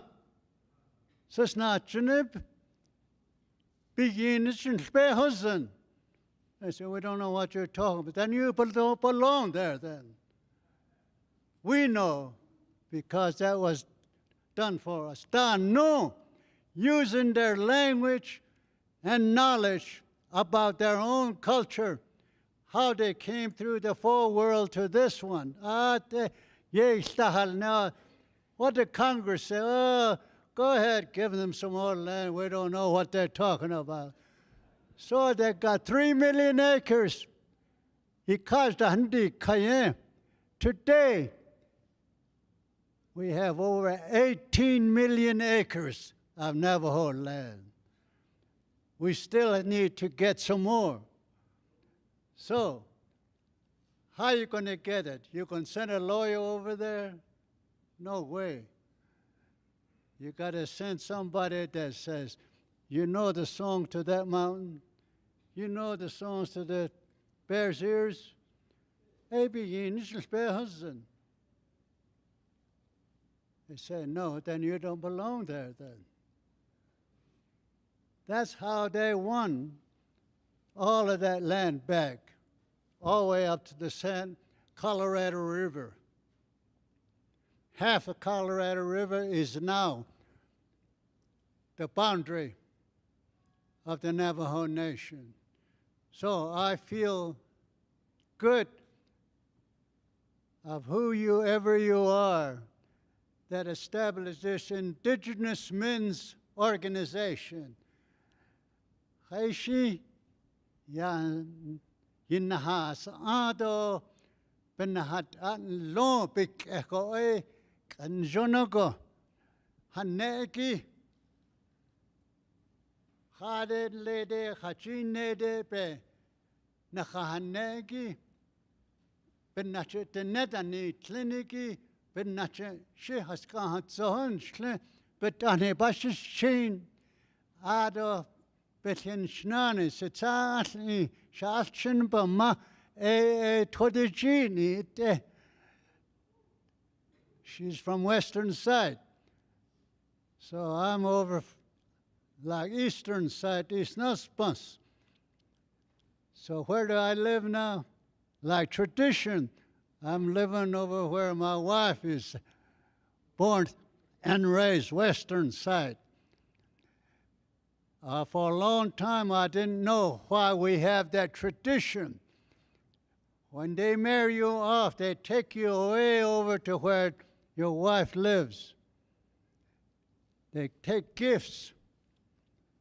And they have a big feast and ceremony. After the ceremony, the next day, your parents and relatives, they go back. They leave you there by yourself with the new family. I couldn't understand why that was there until much later. What it is that the new family that you're with, they actually have a new slave. A new slave to order around, to chop wood, to herd sheep, to do things that they need to get done. That's why they leave you over there. Of course, nowadays, we don't do that. Our kids, they meet each other in school, and all of a sudden, they come and say, hey, Mom, Dad, this is my girlfriend, or this is my wife, without any feast, without any instruction, like they did in the old time. After the thought of a kitchen, before they have that mush or after they have that mush and turn it clockwise, you're now married. Your parents will talk to his parents, his relatives. Din ke wen he yaj na khaba ada hosnya do le adon jonogo bada hosnya ni ka nal go do le. All that, take good care of him. We love him. Treat him just like he's your son. Then it goes to the girl's parents. Ade na na din ke we sato iltsegi nikishi nike we tekat sato bada hosnya do le Balchen has leon ni che ni hinal dan hisno ni he inagi the no se so betzil dole. Those were the talk and instruction that went on right after the meeting or the wedding. And I see that that's what you want to get back to, knowing and understanding. That makes you strong. You know, like I said, today is a special day for America. June 25, Little Bighorn. Since that time, they signed a treaty. Of course, in the treaty, they say, we'll do this for you. In return, we want you to give us this, give us that, give us that. Well, we gave them that, but they didn't give us what they said they're going to give us. So, back in 1800, tribal leaders go to Washington like they're doing now, saying, hey, here's a treaty. You said this. We get nothing. And the Congress, senators, representatives, you know what they're saying to these guys that visit back in 1800? That's what I was told. They told the tribal chiefs, hey, we gave a lot of money to Bureau of Indian Affairs. What are they doing with all that money we gave them so that what we said in the treaty would be completed, will be followed? One of the chiefs said, that's right. But, he says, you ask why BIA is not doing anything with all the money that they give them, you guys give them to help us. He says, we understand what happened. As General Custer was leaving the camp, the fort, to do battle on Little Bighorn, he stopped at the BIA office and told BIA superintendent, don't you guys do anything until I come back. So BIA is still waiting for General Custer to come back. That was the answer they gave to the congressmen and senators. Thank you very much for having me here.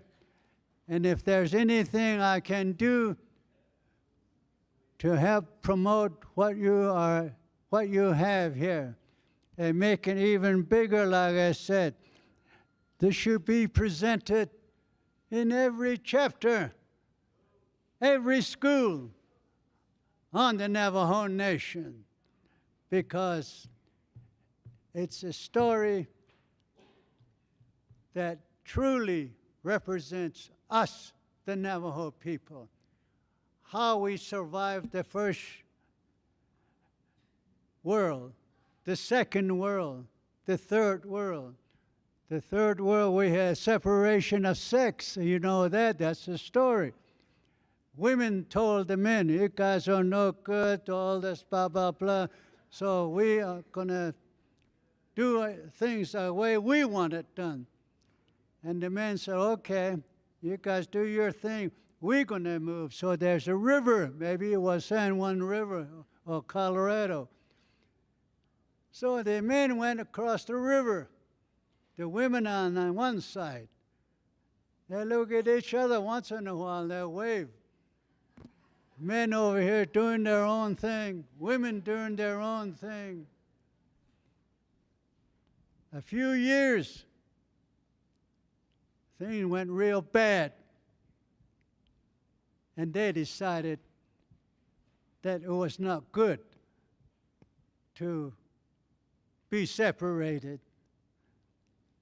So the men got back in the river, swam across, and shook hands with the women again, love each other, and eventually come up to the fourth world. So those are stories. Those stories have big meaning. Women, according to our Navajo traditions and story, have a very special role in the life that was given us.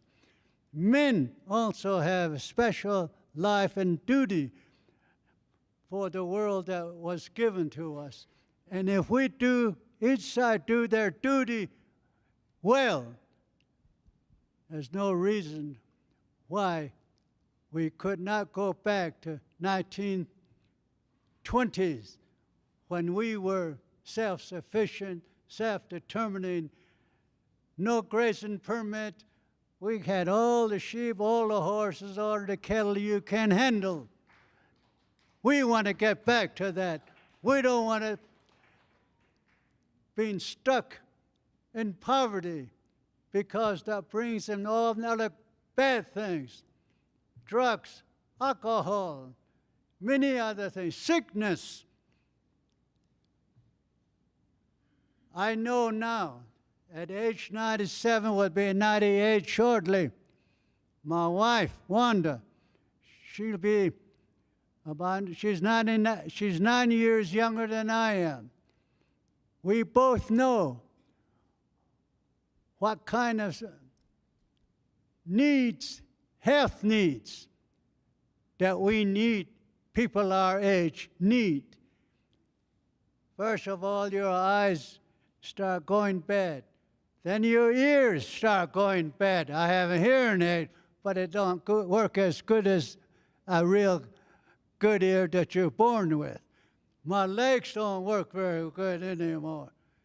So there are special problems that every Navajo elders, nihi masanin, nihi che, nihi nale, hashine la, atani atada eh, iket kitahoni, they need help every day.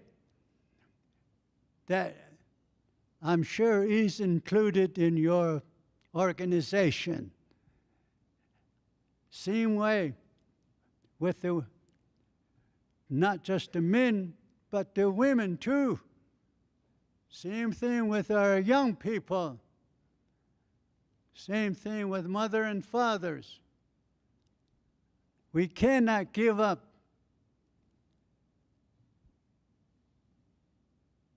Like we are doing today. We cannot make any excuses. We still got our mind. You still got your mind. Let's get together and use it. And not complain, just complain. Do something about it.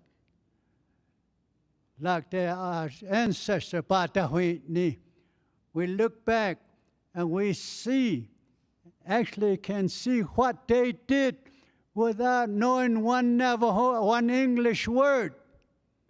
No lawyers, no college degree, but they have increased the Navajo land from 3 million acres that they signed the treaty for. That 3 million acres, they brought it all the way up, back up to 18 million acres.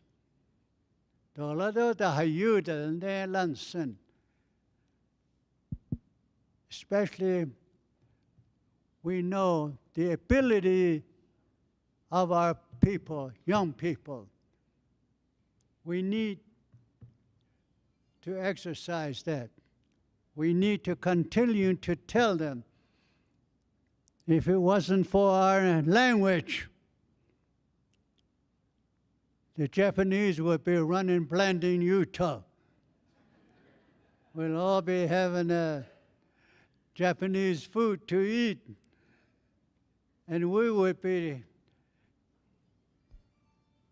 their labors may be giving us hoe to hoe their cornfields. But because the language was used, we're able to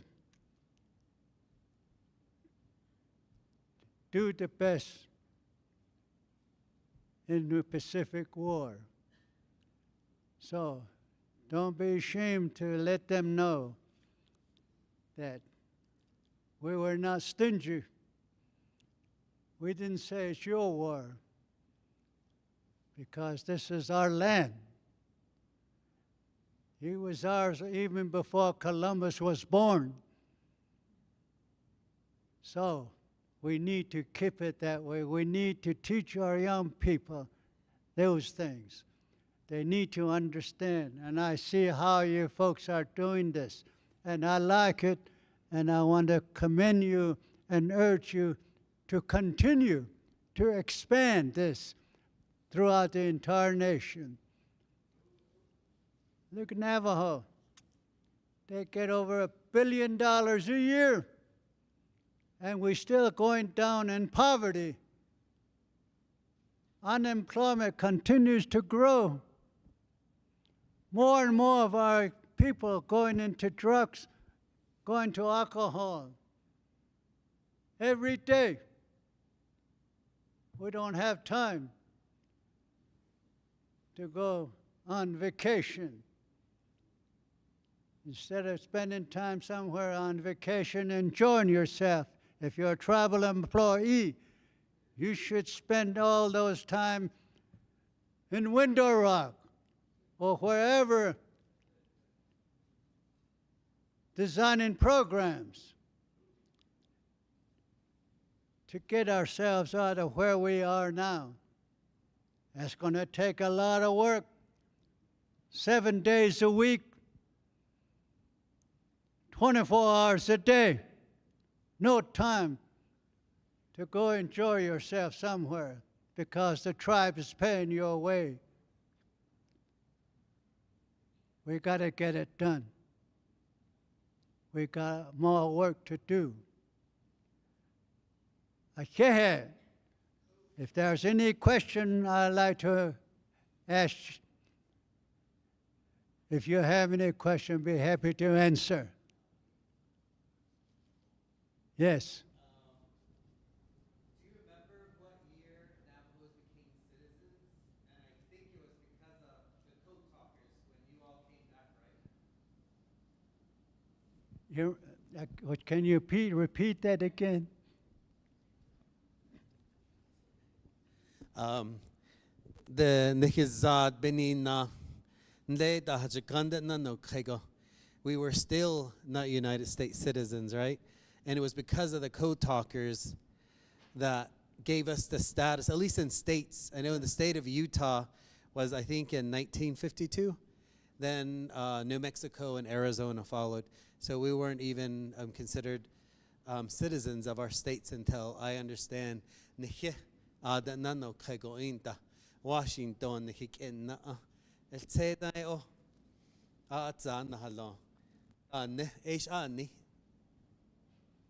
Yeah, well, we have all of us code talkers. I'm sure that goes for all Navajos and Native Americans. This is our land. United States of America is Native American land.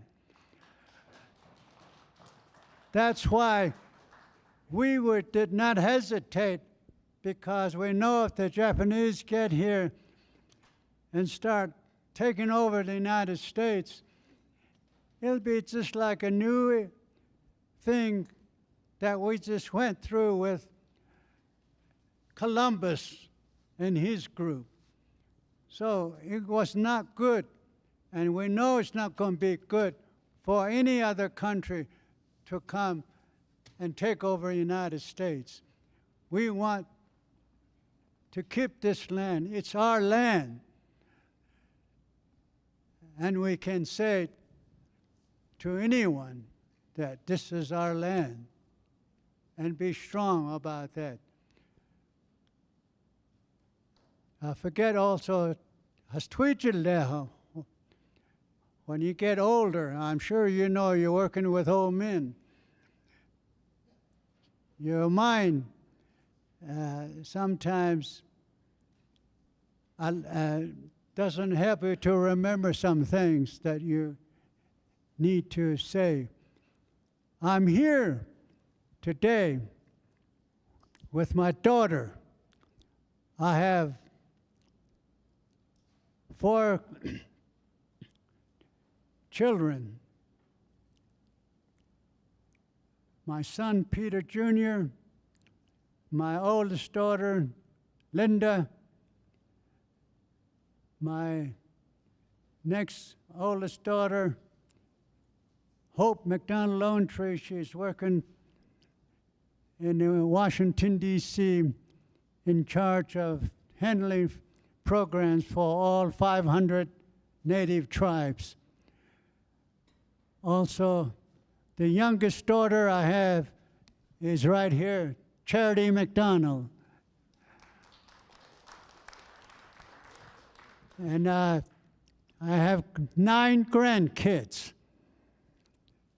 And the youngest one is here with us. His name is Natani. There he is. He's the son of my youngest daughter, Charity. Charity is in Tuba City with us, her mom and I, taking care of us. She loves Navajo. She's a Navajo. So is her son, a Navajo. She had a good job in New York, good education. She was a chief marketing person for top major companies that sent her overseas where they have stores and businesses. So she flies over to different countries, look at their stores, making suggestions how they could improve their store in that country, bring it back, pictures and film, and then they go by her recommendation. That's a good job. It takes brains to be trusted in that kind of a business. But she left that to be with us. We need all our young people like that to understand and know that your mom and your dad, or even grandpa or grandma, needs help after they reach 90 or over. And that's what she's doing. She just left everything, came back to Tuba City, and help us every day. They told me not to drive anymore. So she drives me around. And they told her mom, don't cook anymore, because when you turn the fire on to cook, you might forget to turn it off. Because you get older, you're getting forgetful. So she put herself in that. I have 9 grandkids, and the youngest one is right here. And they all have different names. One of my youngest grandson, his name is Naljehe. I gave him that name. I wanted him to be a hunter. So Naljehe, yeah. The other grandson, Nalnisha, I want him to be a worker. So I gave him a name, Nalnisha. And he asked me, what does it mean? It means you gotta work every day, do something, help someone. Hey, well, you're Nalnisha. Then I got others. Granddaughter's grandson. So that's my family unit. I'm very proud of them. And some of the stories that you have told here, they have heard it from their grandparents and myself. And sometimes they ask, why, Dad, why did you do this? How come you said this or you said that? Then I have to explain. So it's good to have children, grandchildren. And if you are young, just remember your mom and dad loves you. They want you to succeed. They want to support and continue to support you no matter what. They'll be there. And when they become grandma, grandpa, same thing. So I was very happy that I was invited here. And wherever I go, I'll mention this organization. What a wonderful organization you have. And like I said, I'll try to tell leaders in Window Rock, if they want to listen to me, go talk to the Indigenous Men organization. They have a program that's working, that's real, and that makes a lot of sense. And it's a story about us, not somebody else or some other nationality or what. It's what we grew up as. Lede, hachinede, benhiyata haslinki. That's what they need to know, so they can do things without fear and without hesitation. Ahead. Have a good evening.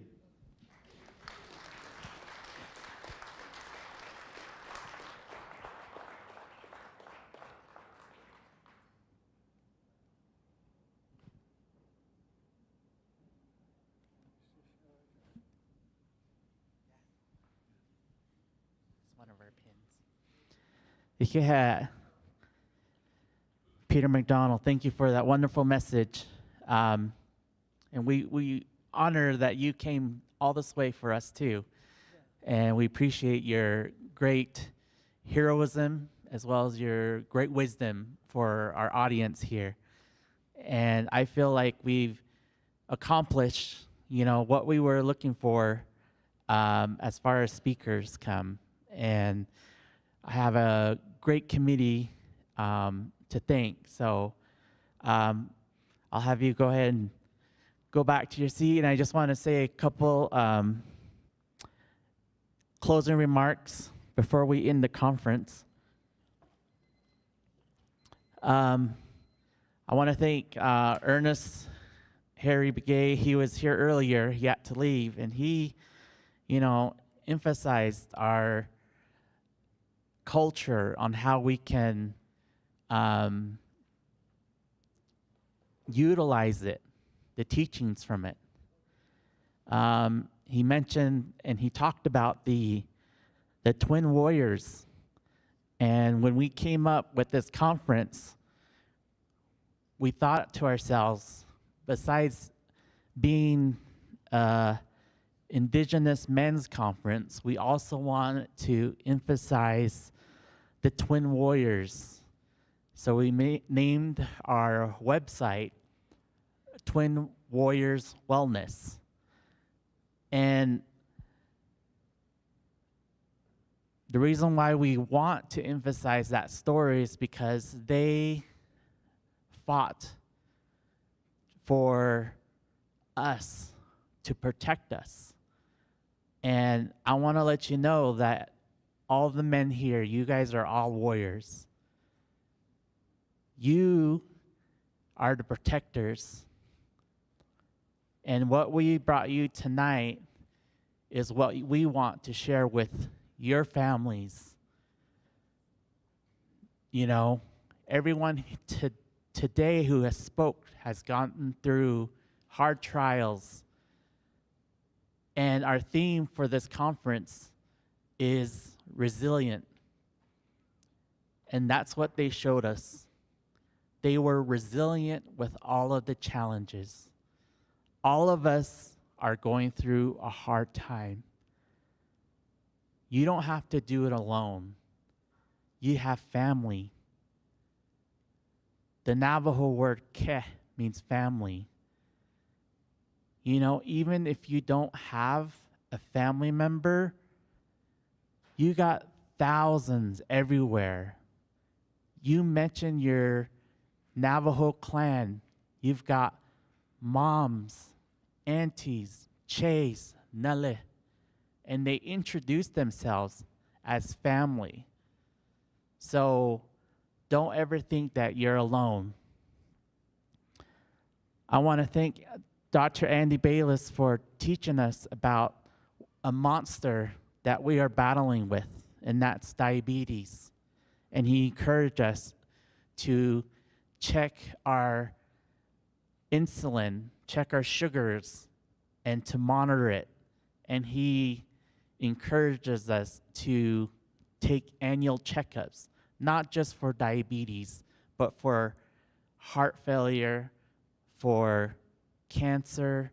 There's a way we can beat this, and that is what we are trying to do at Utah Navajo Health System.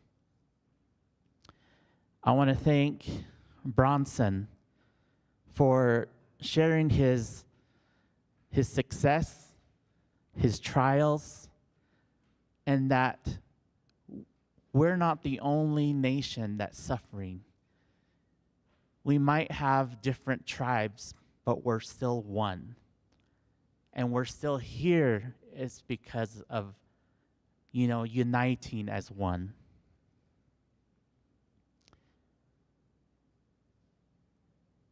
And he talked about intergenerational trauma. That is one thing we need to overcome. Every one of us has experienced trauma. And we need to break that chain. We can't bow down to it anymore. We need to stand up tall and say, no more. No more controlling over my body.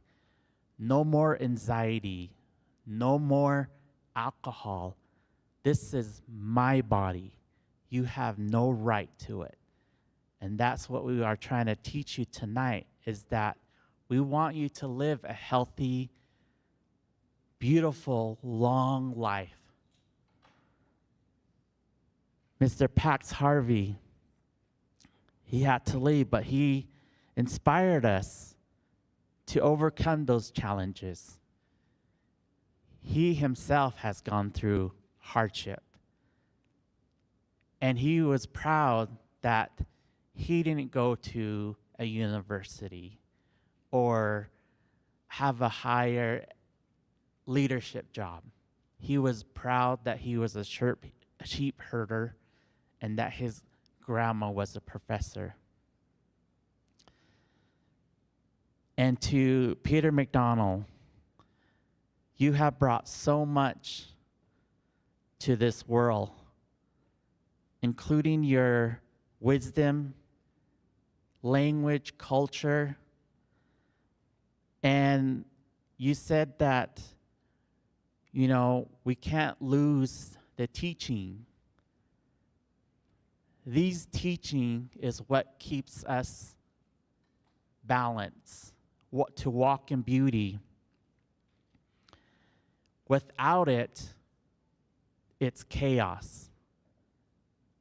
And you see it every day on the news, on our nation, because those children are not being taught the medicine way, the old teachings. They need to hear it. They need to listen. We might not change 30-year-olds or 40-year-olds, but what we can shape and be successful is the young youth. They are the future. They are going to be taking care of us. So talk to them, teach them, let them know from right from wrong, and that they're not alone. I just want to thank a couple of people. And before I get into that, as I got into healthcare, I joined back in 2000.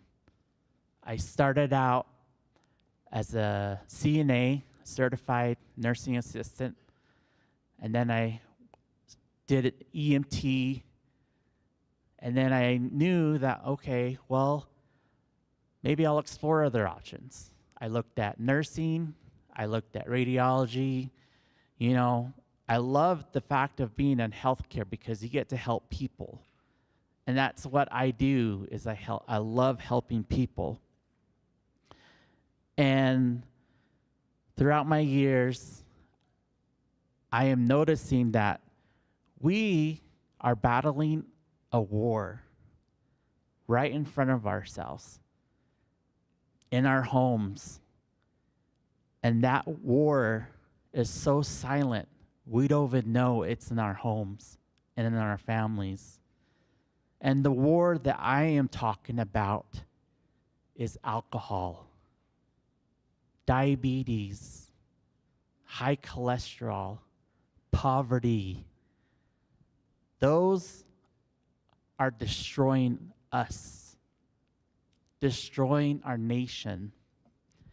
And going back to what Peter McDonald said, we didn't have any of all. We didn't have an education. We didn't have schools to teach us. It was all from our own teachings. And those teachings were given to us by the holy people. And now we need to bring that back and be strong again. Thank you, everyone, for coming. I hope, this inspired you, and we hope that you come back next year. We want to stick to having the conference every June because June is known for men's health wellness. And we want to, so anytime you hear about the conference. It's going to be in June.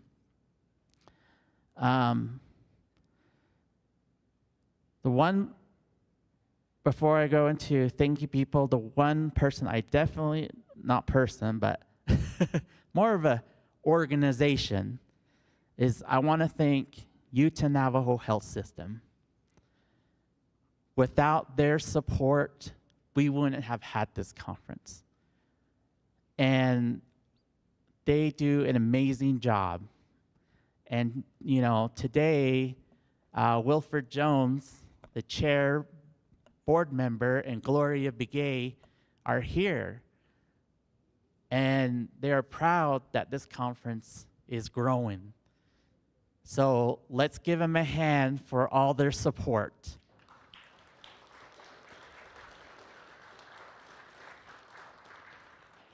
I also want to thank the committee members. It took us several months to plan this together, get everything together as far as setting up and making arrangements with food, vendors, prizes.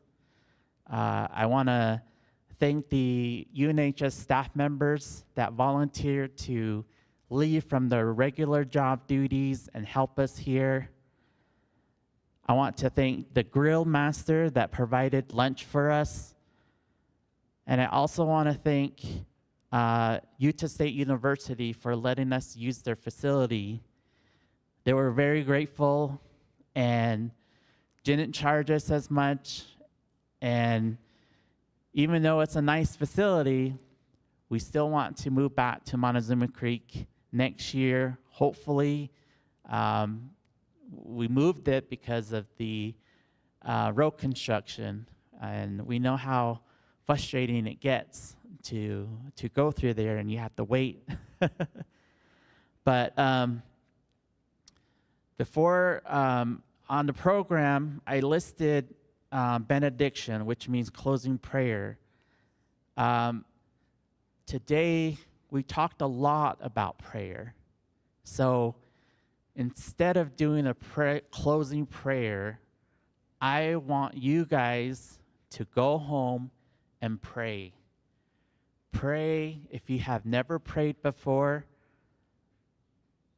just say anything to our Creator. Thank you for everything that He's done for you in this life. Receive those blessings. So instead of us doing a closing prayer, I want to have Wilford Jones, our board chair, sing us a healing song, a traditional song for you guys tonight. After his prayer, or his singing, we'll adjourn, and then we'll do the remaining grand prizes. Yeah.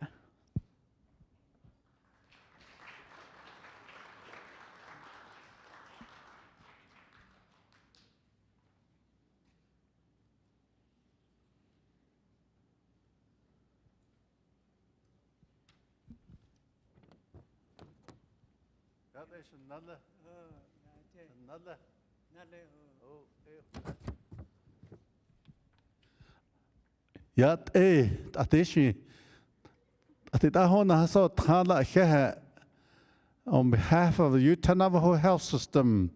Let's like say Hehe to each and every one of you for coming out and with this annual event that we told the staff to move forward with it. So let's say thank you to all the speakers that spoke here. I serve as the board chair of the Utah Navajo Health System. I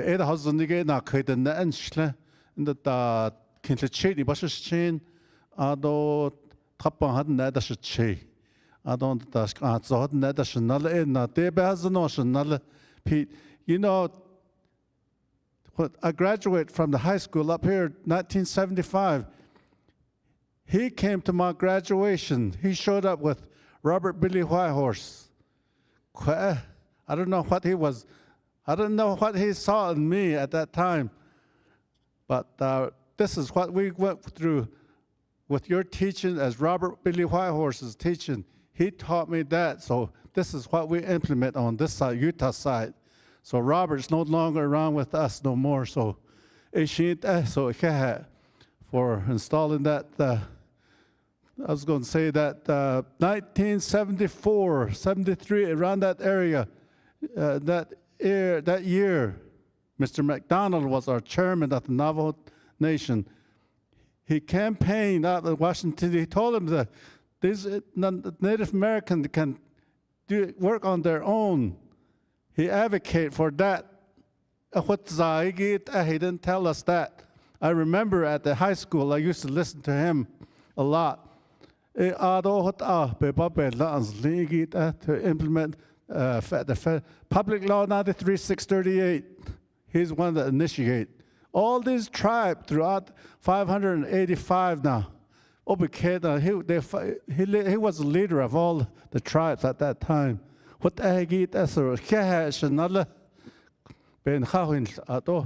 took that upon ourselves. That's who this is. Why not take care of ourselves?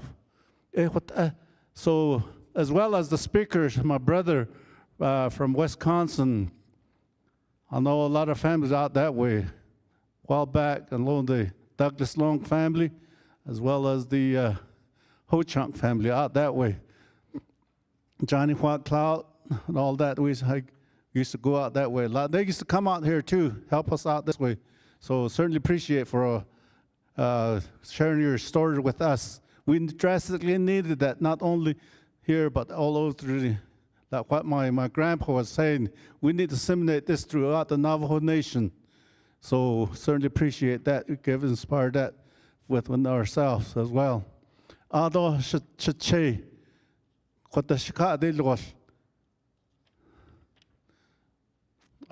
call names. I had a here's a trappan. I had a trappan che that taught me, like all of us saying at the kid. Dit an hard that then son di bohos send consul so the hard shit on the no ata. That now get jaha. All those teachings that I grew up with.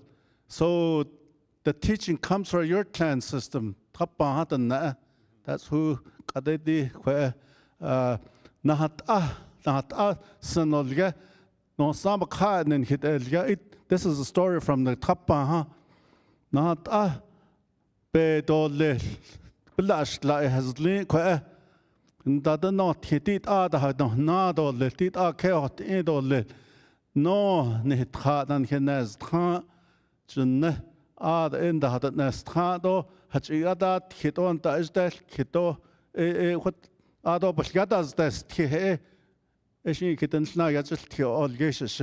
Ado de ebik had il de dis je de ebik je ta il dat ati. Die kon essen with all the good teachings that we heard in here, we're going. Dat he not Kashiti quade not San Rebik has not questions la ebic ahoe that you cartilage and what aid all less. So Chanala is in the 1000. So I'm going to render this song on because of you. That's twelve years done che. You wed or da. Obi he kai. What no, so. When they actually deal in $1,000 should change. Should not other should change another what la. So it would $8.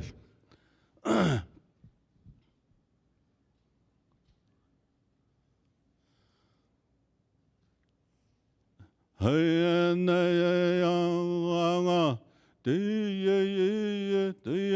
we can not shine Dia, big and a shy, dia, la coa, big and a shy, halloy, nets at the Nehusan, dia, la coa, big and a shy, none at Asanari, none at Abik and Hojoa, dia, la coa, big and a shy, dia, big and a shy, dia.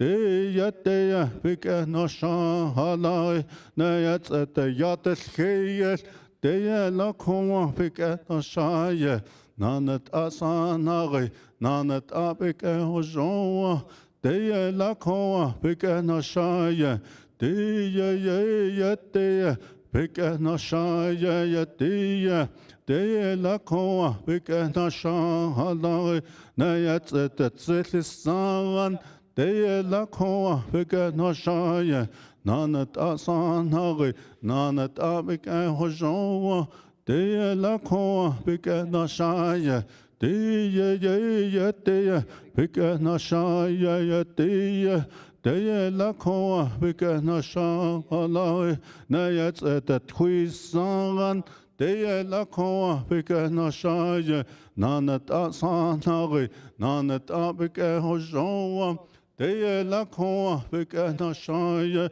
Deya Deya Pika no Shaya Deya Lakoma Pika no Shaya Nayats at the Chahayas Deya Lakoma Pika no Shaya Nanat Asanari Nanat Apika Hojoan Deya Lakoma Pika no Shaya Deya Pika no Shaya Deya Lakoma Pika no Shaya Nayats at the Hayos Kawas Deya Lakoma Pika no Shaya Nanat Asanari Nanat Apika Hojoan Deya Lakoma Pika no Shaya Deya Pika no Shaya Deya Lakoma Pika no Shaya Nayak Anatal Kara Deya Lakoma Pika no Shaya Nanat Asanari Nanat Apika Hojoa Deya Lakoma Pika no Shaya Deya Pika no Shaya Deya Lakoma Pika no Shaya Nayak Anatal Soa Deya Lakoma Pika no Shaya Nanat Asanari Nanat Apika Hojoa Deya Lakoma Pika no Shaya Deya Pika no Shaya Deya Lakoma Pika no Shaya Nayats at the Tatatean Deya Lakoma Pika no Shaya Nanat Asanari Nanat Apika Hojoan Deya Lakoma Pika no Shaya Deya Pika no Shaya Deya Lakoma Pika no Shaya Nayats at the Enestan Deya Lakoma Pika no Shaya Nanat Asanari Nanat Apika Hojoan Deya Lakoma Pika no Shaya Deya Pika no Shaya Deya Pika no Shaya Nayak Asanari Apika Hojoan Shenishleya Deya Lakoma Pika no Shaya Sachen Hojoa Deya Lakoma Pika no Shaya Tratatene Beshikashte Hojoa Deya Lakoma Pika no Shaya Tratatene Beshiyaki Hojoa Deya Lakoma Pika no Shaya Tratatene Beshikake Hojoa Deya Lakoma Pika no Shaya Tratatene Beshinate Aso Hojoa Deya Lakoma Pika no Shaya Deya Pika no Shaya Deya Pika no Shaya Deya Lakoma Pika no Shaya Ishideya Hawa Bende no Kato Let's get Rasoke Bet Ishi Nikeda Hatranjuno dan Hidat Nastra Eben Nadi Ota Bikahita Sana Reb Nanitlin Bikajono Nitlon Nanetal Di the Hashit Ado Isabahit Zita Di Ashit Eyan Hatshinan Hidat Johnson the Sheikh from Shechene Hot Honest as County Edat Ka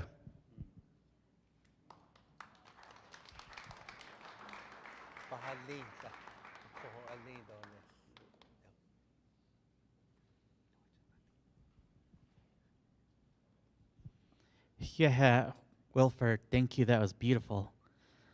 All right, that concludes our conference. And, you know, what a way to